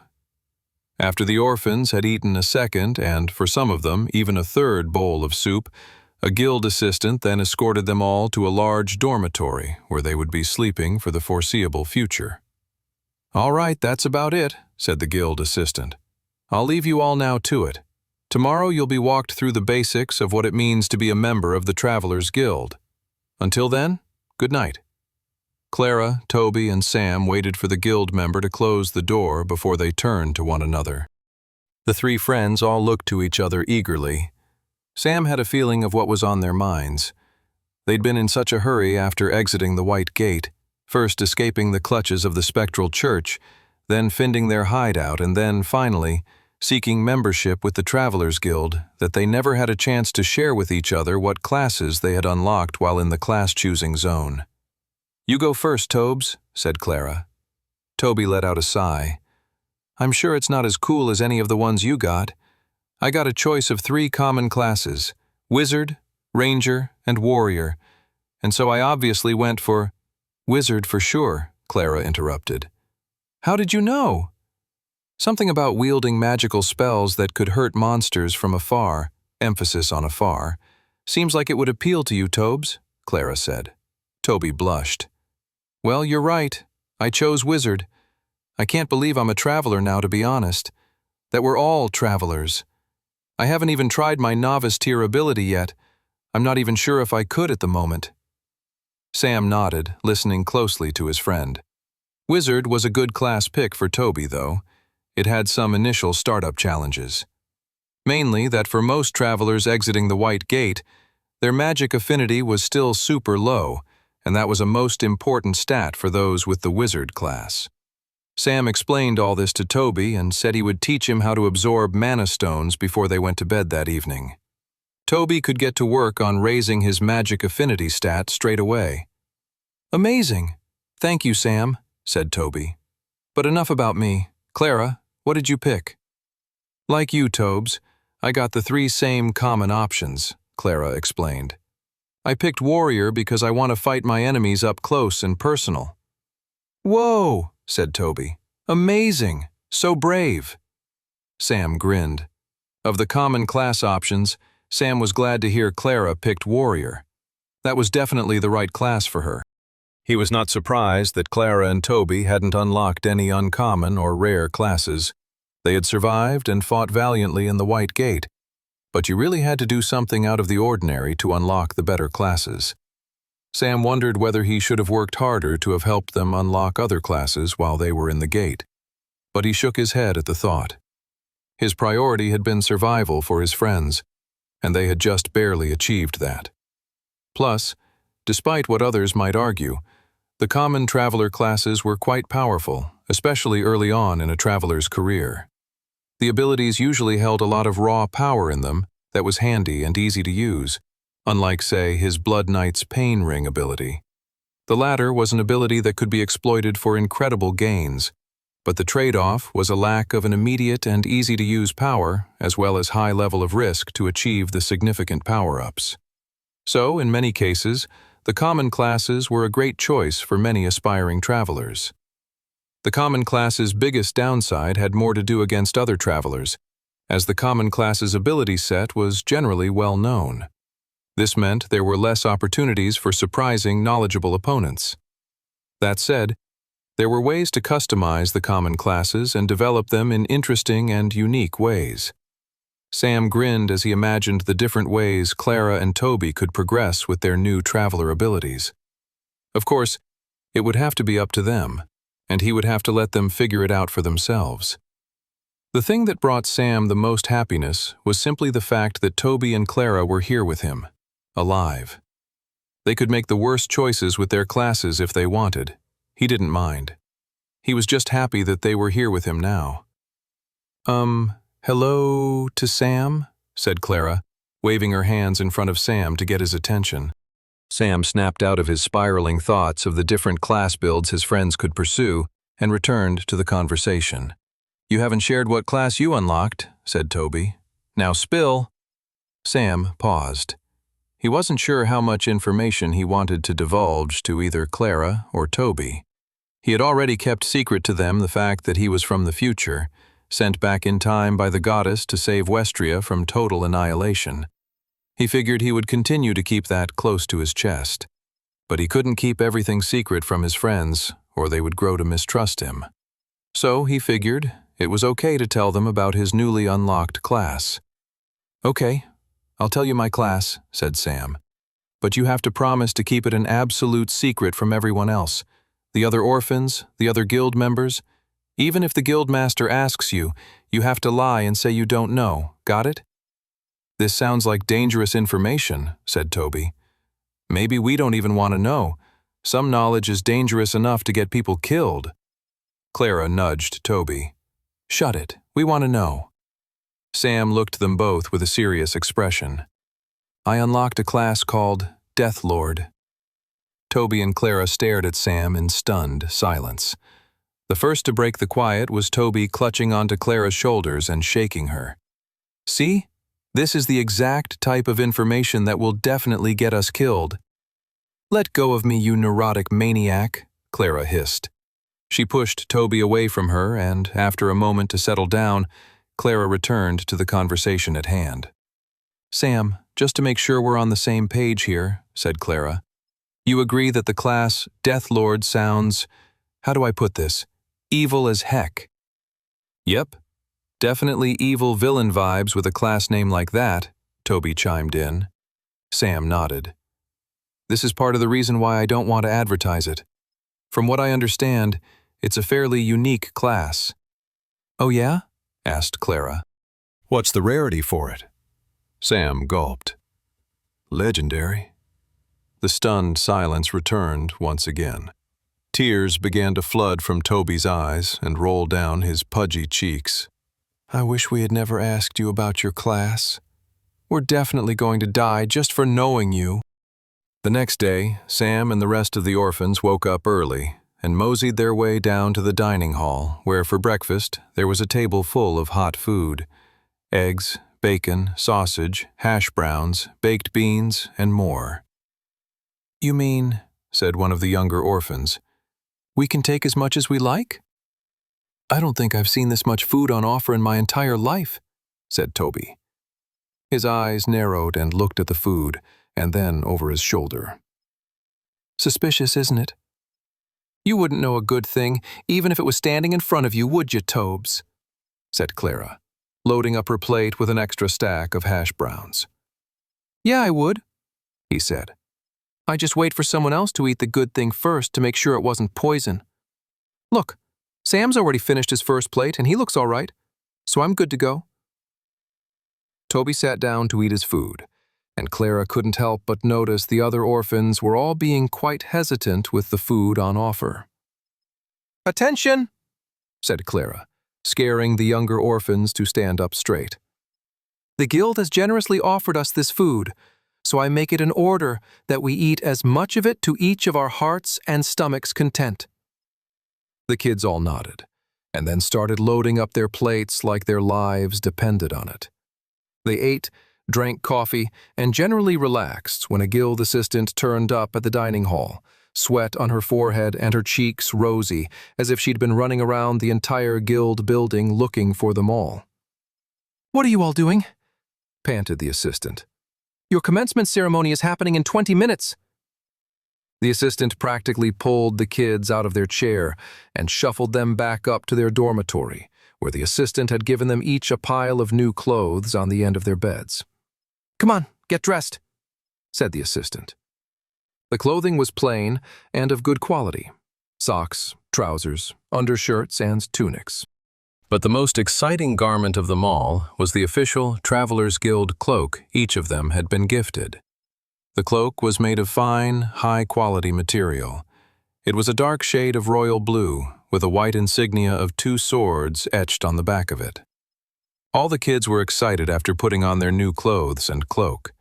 Sam couldn't help but be pretty excited by it as well. In his first timeline, he'd been swept up into being a member of the Traveler Priests in the Spectral Church, and then a Traveler Mercenary. He'd worked alongside the Travelers Guild before, but he'd never been an official member. He'd never been someone who had donned the official blue cloak. Now, he would be. He smiled at his reflection in a nearby mirror. The blue cloak looked good on him. Once they were all fully dressed, the assistant escorted them downstairs to the courtyard of the Travelers Guild. A small podium had been erected, and a few mana-powered balloons floated in the air, glowing. It was a magical and wondrous sight. Edgar Redfield, the guildmaster, smiled at the group of kids as they came out into the courtyard. Standing behind him were his assistants and a few other senior members of the guild. The assistant shuffled Sam and everyone else into a single file towards the podium. "We are gathered here today for a very special occasion," Guildmaster Redfield began. We have had a sudden and surprising windfall of talented new recruits. Travelers Guild General Olivia Reeves strode into the guild hall and was surprised to find it completely quiet. There was no assistant or anyone to greet them. No one's even guarding the entrance, Olivia thought. What the heck is going on? Where is everybody? Maybe they're on their lunch break, said her squad member, Brock Skidmore. They take their lunches in shifts, sighed her other colleague, Curtis Ashgrove. You'd know that if you paid any attention whatsoever. I believe I was paying attention when I chopped that lizard Naga swordsman's head off before it killed you, said Brock, crossing his arms. My spell was precisely 1.5 seconds from going off, and on the basis of the aerodynamic speed by which his spear was heading towards me, he was going to hit me within 1.8 seconds. So, I assure you, I did not need your assistance. I was fine, thank you very much. You two shush, said Olivia as she took another step into the hall. She could hear the guildmaster speaking as if he was giving a speech. She eventually could see a crowd had gathered out in the courtyard of the guild hall. It looked like a graduation ceremony for new recruits. Last I checked, the guild hadn't sent any new recruits into the White Gate in a couple of weeks, Olivia thought to herself. She looked at the kids going up one by one, getting their official traveler's pins on their chest. Who the heck are these kids? She thought. Most of them looked too young to be sent into the White Gate, and the few kids that did look old enough, she didn't recognize a single one of them. Olivia crossed her arms as she watched the scene unfold. She knew there was something off or strange about this ceremony, but she couldn't exactly say why. It was finally Sam's turn to step up to the podium. He walked up and Guildmaster Redfield grinned at him, and then materialized a blue pin badge and placed it on his chest. The badge indicated that he was an official Travelers Guild member. The blue color denoted the color of his internal mana, which was also the color associated with the tier of his class, Novice tier. After getting his pin badge and shaking hands with the Guildmaster, Sam walked off the podium and joined the other kids. Let's offer a big congratulations to the newest members of the Resfall Travelers Guild, said Guildmaster Redfield. Everyone in the courtyard cheered. Sam couldn't help but notice a group of 3 travelers who were watching the ceremony from a distance. The woman had an orange pin badge denoting she was of one of the highest tier groups a traveler could ascend to. She was an adept tier traveler. The only person higher that Sam knew was the Guildmaster, who had a red badge to denote his master tier status. The 2 men behind her each had yellow badges to denote their journeyman tiers. One was a tall, elegant-looking elf with the wizard class, who was known as Curtis Ashgrove. The other man was a stocky dwarf with the warrior class, known as Brock Skidmore. It took a moment for him to place them, and then he remembered who they were from his previous timeline. The 3 of them had been on the battlefield in his original timeline, fighting against the Demon King and his hordes exiting through the Black Gates. He remembered that even them, some of the strongest travelers in the final army, didn't last very long against the demon threat. Seeing the 3 of them alive now made him both happy and melancholic. All 3 of them were valiant fighters, but it hammered home just how far Sam had to go in preparation for the upcoming apocalypse that was just under 5 years away. He didn't just have to catch up to Olivia Reeves and her colleagues. He had to surpass them.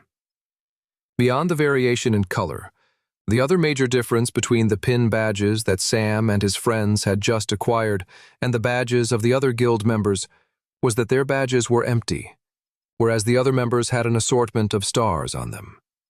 Redfield began to explain exactly that. Now that you're officially travelers, you'll now begin doing missions and assignments on behalf of the guild. Some of these missions will be assigned, others will be optional and up to you based on the missions listed on the mission board inside. All of your missions and assignments will be determined based on your tier. That said, there's a huge gulf between a beginner, novice tier traveler and one who is close to ranking up to apprentice tier. To keep track of these differences, the guild also has the star system. You'll notice right now your badges are blank. You are considered 0-star travelers. As you take on more and more missions, you'll acquire more stars, up to 3 for your tier group. Missions assigned to a 3-star novice-tier traveler will be the highest level of mission you can go on until you've ranked up to apprentice tier. That's if you ever rank up. Many travelers never go far beyond where you are now. For some, they just don't have the willpower, strength, or fortitude to ascend to the higher tiers of power. But the more frequent reason travelers don't reach the next tier of power is because they die before they're ever able to. I say this not to scare you, but to warn you and prepare you for the great responsibility that being a traveler means. I believe in each and every one of you. That is all for now. Good luck. Everyone cheered and clapped. Redfield was about to step up off the podium when Sam raised his hand. The guildmaster turned and looked at him funny. They were now preparing to have a post-ceremony lunch that the guildmaster was clearly in an eager rush to get to. This isn't the time for question. Sam cut the guildmaster off, shocking everyone in the courtyard. Even more shocking was what he said next. How soon can we start? 54. Over the next week, Sam and the others settled into the life and work of being official travelers. Despite their glamorous new blue cloaks and pin badges, they never got close to a single dungeon gate. To Sam's chagrin, the week was spent doing odd jobs for the guild, cleaning up the bathrooms, standing guard at the front entrance, and helping out local Resfall citizens with minor problems. Over the course of the last few days, they saved 3 cats that had got stuck in trees and solved the mystery of the missing beer barrel. The pub workers were drinking it. Both Clara and Toby managed to gain some tutelage for their respective new classes with the members of Olivia Reeves' squad. Brock Skidmore, famous in Sam's previous timeline as one of the greatest fighters to ever wield a warhammer, gave Clara some good warrior exercises and drills, showing her the best ways to use her first unlocked ability. Similarly, Curtis Ashgrove, whose feats of lightning magic in Sam's first life became known all across Westria, gave Toby good wizard practice exercises, walking the boy through how to cultivate his magic affinity and the different pathways someone with the wizard class could take. The most eventful part of the week for Sam, however, was their unofficial assignment. Operation Rescue Roxy, the Unicow. Sam, Clara, and Toby were all aware that they'd left Roxy behind, but they didn't know the best way to get her back. Certainly, when they had first exited the White Gate, returning to the orphanage was the last thing they had wanted to do. Even on the evening when Sam and his 2 friends went to get Roxy, fear filled their hearts. "What if they're waiting for us?" said Toby as they hid behind some bushes in a park near their old orphanage. "They could snatch us up and lock us away." "We can't leave Roxy behind," said Clara. "She's a part of our crew." "You're just saying that because you're addicted to Unicow milk." Clara turned and looked to Toby with a serious gaze. "Are you telling me you're not? Don't you think the Travelers Guild porridge and muesli would be so much better with a splash of delicious Unicow milk?" Toby sighed. "I can't believe I'm risking my life for milk." The trio of friends stalked through the shadows of the night and made their way to their former home. Peeking through the windows, they found that their dormitory was empty. The spectral church had yet to replace them with new orphans. They climbed through the window and then tiptoed to Clara's former office. Sam kept guard at the back in case there were any traveler priests waiting in the shadows to attack them. "Please be here, please be here, please be here," whispered Clara over and over again as she turned the doorknob to her former office and pulled the door open. They stood there stunned. It was too dark to see anything. "Roxy?" said Clara. "Are you there?" Sam materialized his flame sword so they could get a bit more light to see the contents of the room. He swung it around, and to his dismay, Roxy was no longer there. "They must have taken her away," said Toby, wiping a tear from his eye. "What do you think they'll do with her?" Sam's face was downcast. "I don't even want to think about it." They started heading to the door when a strange noise came out of nowhere. "Did you hear that?" hissed Clara. "Ghosts?" whispered Toby. "No," said Clara. "Be quiet." They stood still and waited for the noise again. This time the noise was a lot louder. Moo! Roxy! They all cheered. They ran back to Clara's former office and looked again more closely. Roxy emerged from a pile of extra blankets, cloths, and sheets. They all hugged the unicow. Roxy! Cried Toby. I'm so happy to see you're all right.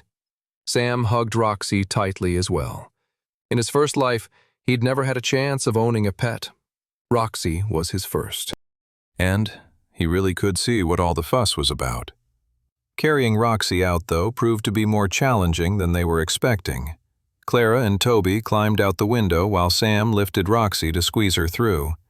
It should have been simple enough, but the unicow kept kicking Sam in the face every time he tried to lift her. "Come on, Roxy," said Sam. "We need to get out of here." Eventually, after a few more tries, Sam was able to get Roxy to calm down and get their unicow friend out the window. Soon, the three friends were heading down the cobbled paths of Resfall, dragging a large unicow with them. The group's next biggest obstacles were the assistants and clerks at the front of the Travelers' Guild Hall. "What the heck is that?" "It's a unicow," Sam explained. "You're not bringing that in here, are you?" The clerks all groaned. "This is the problem with you travelers," said one of the head clerks. "Always inviting trouble." It took some pleading, but eventually the clerks accepted Roxy the unicow, and they found a little home for her with the horses in the stable, though she was given her own stable for her own comfort. Finally, it could truly be said that all the members of Orphanage H had now officially come to live at the Resfall Travelers' Guild Hall. 55. At the end of their first week of being official travelers, Sam and his friends sat around the dining hall to discuss how things were going so far. "It's great," said Toby. "We haven't had to fight a single monster or enter a dungeon gate at all. If I knew being a traveler was like this, I would have signed up ages ago." "That is 100% a lie," said Clara. "You would never in a million years sign up on your own accord, not to mention as orphans under the authority of the Spectral Church. We wouldn't have been allowed." "Well, I'm here now," said Toby, lifting a pint of unicow milk. "And I'm loving it." Sam was a lot less happy than how their first week had gone compared to Toby. They needed to start doing real assignments that would help them get stronger and gain more stars in the guild. Sam was realizing he had a short window of opportunity to train before he really needed to focus on stopping the first major historically catastrophic event from his first timeline, the assassination of Princess Alice Grace. Thankfully, it was still only Wintersmid. The new year would start next month in Jannar, and then he still had a few months until the time of the assassination, which happened at the Spring Festival at the beginning of Mai. In summary, he still had about 5 months to prepare. It should be enough to get the preparations he needed in place and to reach a level of strength to stop the horrible event that completely changed the history of Westria for the worse. Sam couldn't help but wonder what the world would look like if Princess Alice Grace had not been killed and had properly ascended the throne of Resfall to rule the Volsunger kingdom. What does that world even look like? Sam wondered. He wasn't sure of the details, but he knew it was a world that was a better and happier place than the timeline he had lived through, and he couldn't wait to discover what it might actually be like to live in. He decided there and then, as he was sitting at the dining table with Clara and Toby, that he was ready to step up his own training. And so, later that night, after they'd all gone to bed in their dormitory, Sam got up and gathered his things and went to head out into the night. "Where are you going?" whispered a voice. Sam had made it to the door. He thought everyone had fallen asleep already, and that he'd been quiet enough to not wake anyone up. He turned around and saw it was Clara. She was sitting up on her bed and rubbing her eyes. "If you're going off to face danger, let me come with you," said Clara. Sam sighed. He was worried something like this might happen. Both Clara and Toby were dear to his heart, and he had spent his first few months in this new timeline training both himself and also them and the other orphans as well. He'd held their hands for long enough. He had helped his friends survive the White Gate. They now had traveler abilities and the means to get stronger themselves. He had to now trust that they could rely on themselves to do so. "Not tonight," said Sam. "Tonight, I must train on my own." He looked at Clara with dead seriousness, and she nodded her head in understanding. With that, the girl went back to bed, and Sam closed the door to the dormitory behind him. Sam headed down the stairs of the guild hall towards the area where the Traveler Mission Board was kept. He looked over the section that kept all the novice tier assignments. He glanced at what was available to novice tier traveler with 0 stars in the guild. There was an assignment that involved helping a nearby baker bake some cookies for the destitute, or another one that involved helping an elderly man go for a walk in the afternoon during the week to help him stay fit and healthy. Sam frowned at the available assignments. Some of these missions are so basic, it doesn't even matter if you're a traveler or not, Sam thought. He decided to glance over to some of the other assignments on the mission board, just beyond his current level. His eyes widened at one mission in particular. It was a 3-star novice tier mission that required a minimum of 4 travelers and at least 1 apprentice tier traveler as well. It was a simple mission to clear a standard blue dungeon gate. The reason it had extra requirements was because it was discovered a bit later, and so there were only a few more days until it could potentially result in a dungeon break, meaning the guild wanted whoever was going to take the mission on to clear it straight away on the first try. But Sam's eyes widened at more than just the prospect of an effective and challenging training mission. He was suddenly recalling a minor disaster from his first timeline. Minor only in that it didn't send the world towards its doom like the assassination of Princess Alice Grace, but definitely not minor in the scale of its dead body count. How could I have forgotten, he thought. This wasn't a mission to take lightly. More than that, he had to get to work on clearing it straight away. Sam didn't sign out the mission or anything. The clerks would never allow him to. He just took in the relevant info and then headed out into the night to take on the challenge. The Blue Dungeon Gate was located about 2 hours outside of the city near the town of Lighthold. Sam got there by foot, sending mana into his feet to make sure he ran faster. It was the most efficient way to travel. Sending mana into his feet made him move faster, but it also helped train his agility stat along with his magic affinity stat. Sam didn't want to waste any time not maximizing his gains. When he arrived just outside the dungeon gate, he took a moment to catch his breath. He stared at the Blue Dungeon Gate. The large glowing portal lit up the entire darkened nighttime forest, adding a blue hue to everything nearby. The silhouettes of the rooftops of the town of Lighthold were dark shadows in the distance. The homes to so many innocent people, all of whom would die if Sam didn't get to work. Sam was eager to enter the dungeon gate. This was going to be his first dungeon gate since he had survived the White Gate for the 2nd time. His stats were higher. He had more abilities now, more weaponry and equipment. He had cleared the Blue Dungeon Gates before entering the White Gate in this new timeline. He couldn't wait to see what the difference was now that he was even more powerful. With that sense of keen excitement, Sam stepped into the Blue Dungeon Gate. He immediately appeared in a large field of bright green grass with a blue sky overhead. Sam immediately took on a defensive stance and looked around. It was a grassland dungeon world, which was a little bit more difficult than a cavern dungeon world. In a cavern, you had a bit of breathing room upon entering the dungeon, as usually there weren't any monsters coming to attack from behind you, whereas in a grassland dungeon, monsters might attack you from any direction. Usually, that wasn't the case, as a blue dungeon was typically on the easier end of dungeons, but it was still a greater possibility in a grassland dungeon compared to a cavern dungeon. Sam was just about to relax when the ground at his feet began to rumble. Here they come, Sam thought. Sam quickly materialized his deadly berserker sword and got ready to take on the approaching threat. Bursting out from the ground nearby was a group of ant-like creatures with sharp, sickle-like metal claws for hands. Let the training begin, Sam thought, and rushed at them with his sword. He triggered his pain ring ability.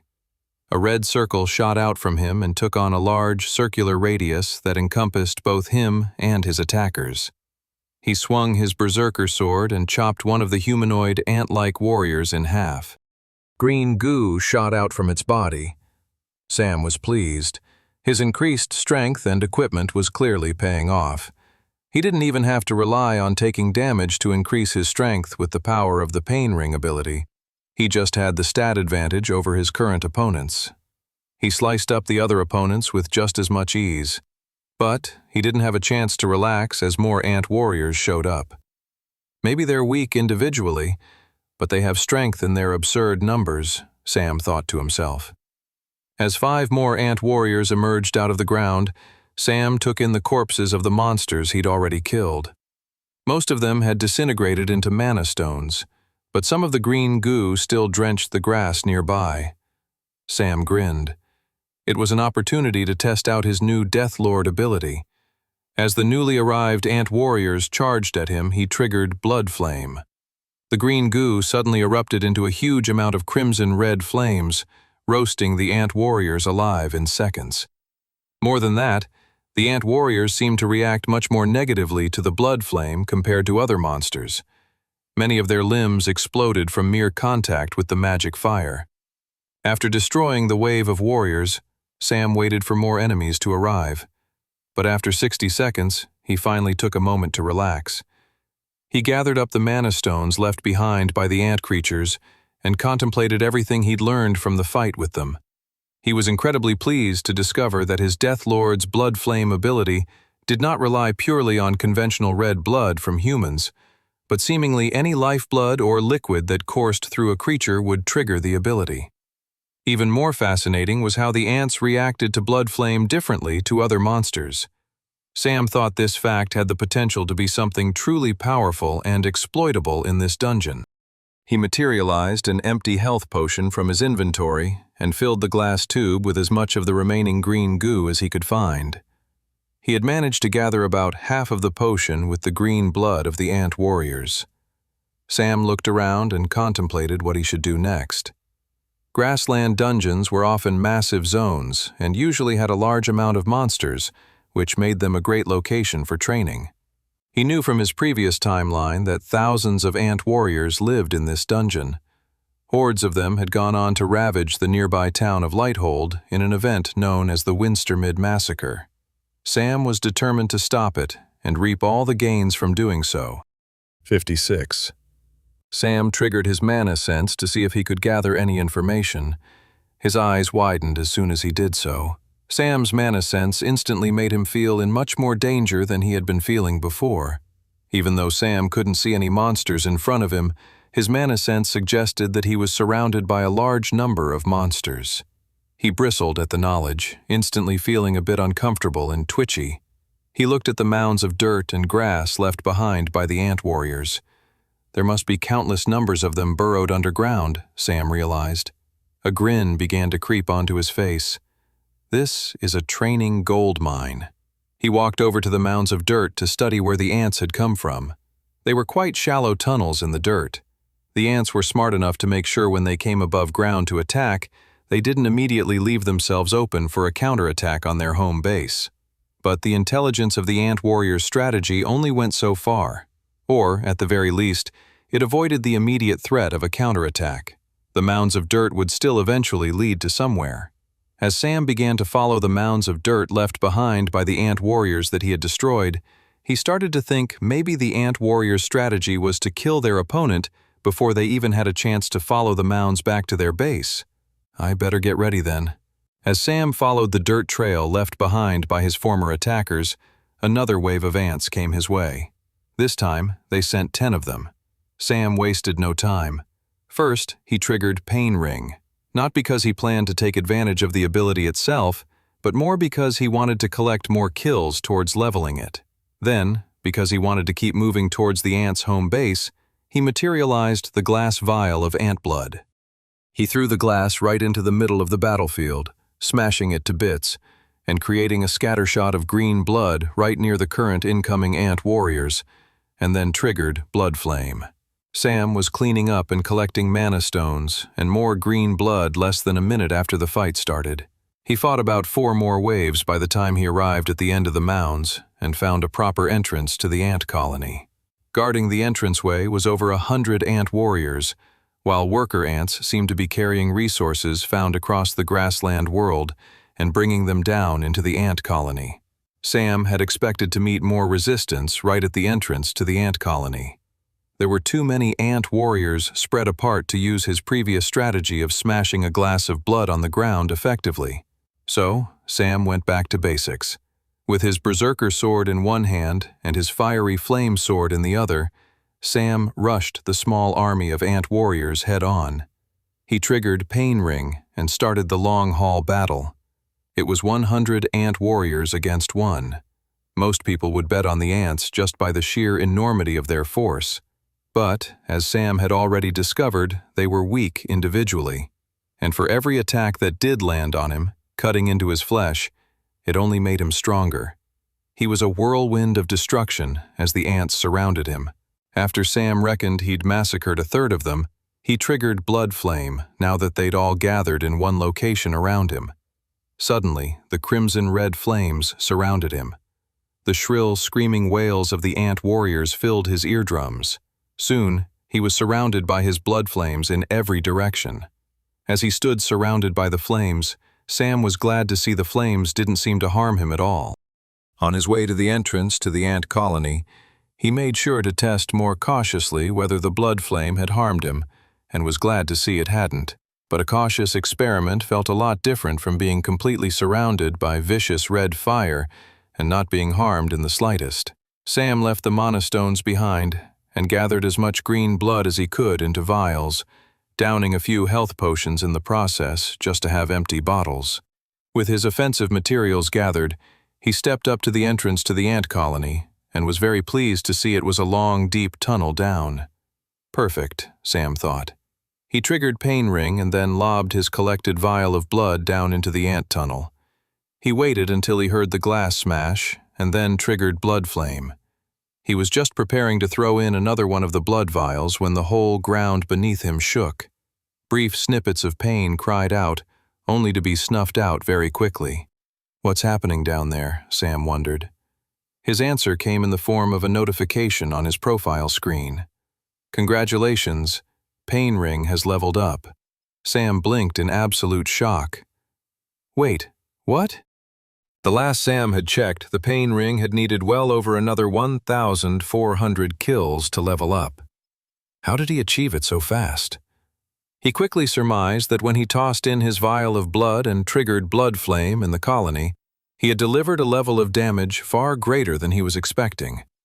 The only way it could have possibly worked was if it had extended the blood far faster and quicker than he had expected.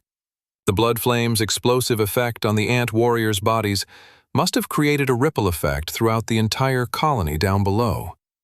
That sure makes my life easier, Sam smirked. He then went on to look at his new stat gains and the evolution of his Pain Ring ability. Sam class, Blood Knight, super rare. Rank, Novice tier. Ability, Pain Ring, Novice tier, level 2. Mark part of the battlefield as yours. Within that circle, the more you are hurt, the more powerful your attacks. Battle awareness also now increases as you take more damage. Class, Death Lord, Legendary. Rank, Novice tier. Ability, Blood Flame, Novice tier, level 1. Morph all spilled blood in a nearby radius into a powerful magical fire. Strength, 18.9. Agility, 18.4. Endurance, 18.1. Magic Affinity, 21.8. Skill Quests. Pain Ring, level 3. Destroy 3,000 monsters with the aid of battle awareness.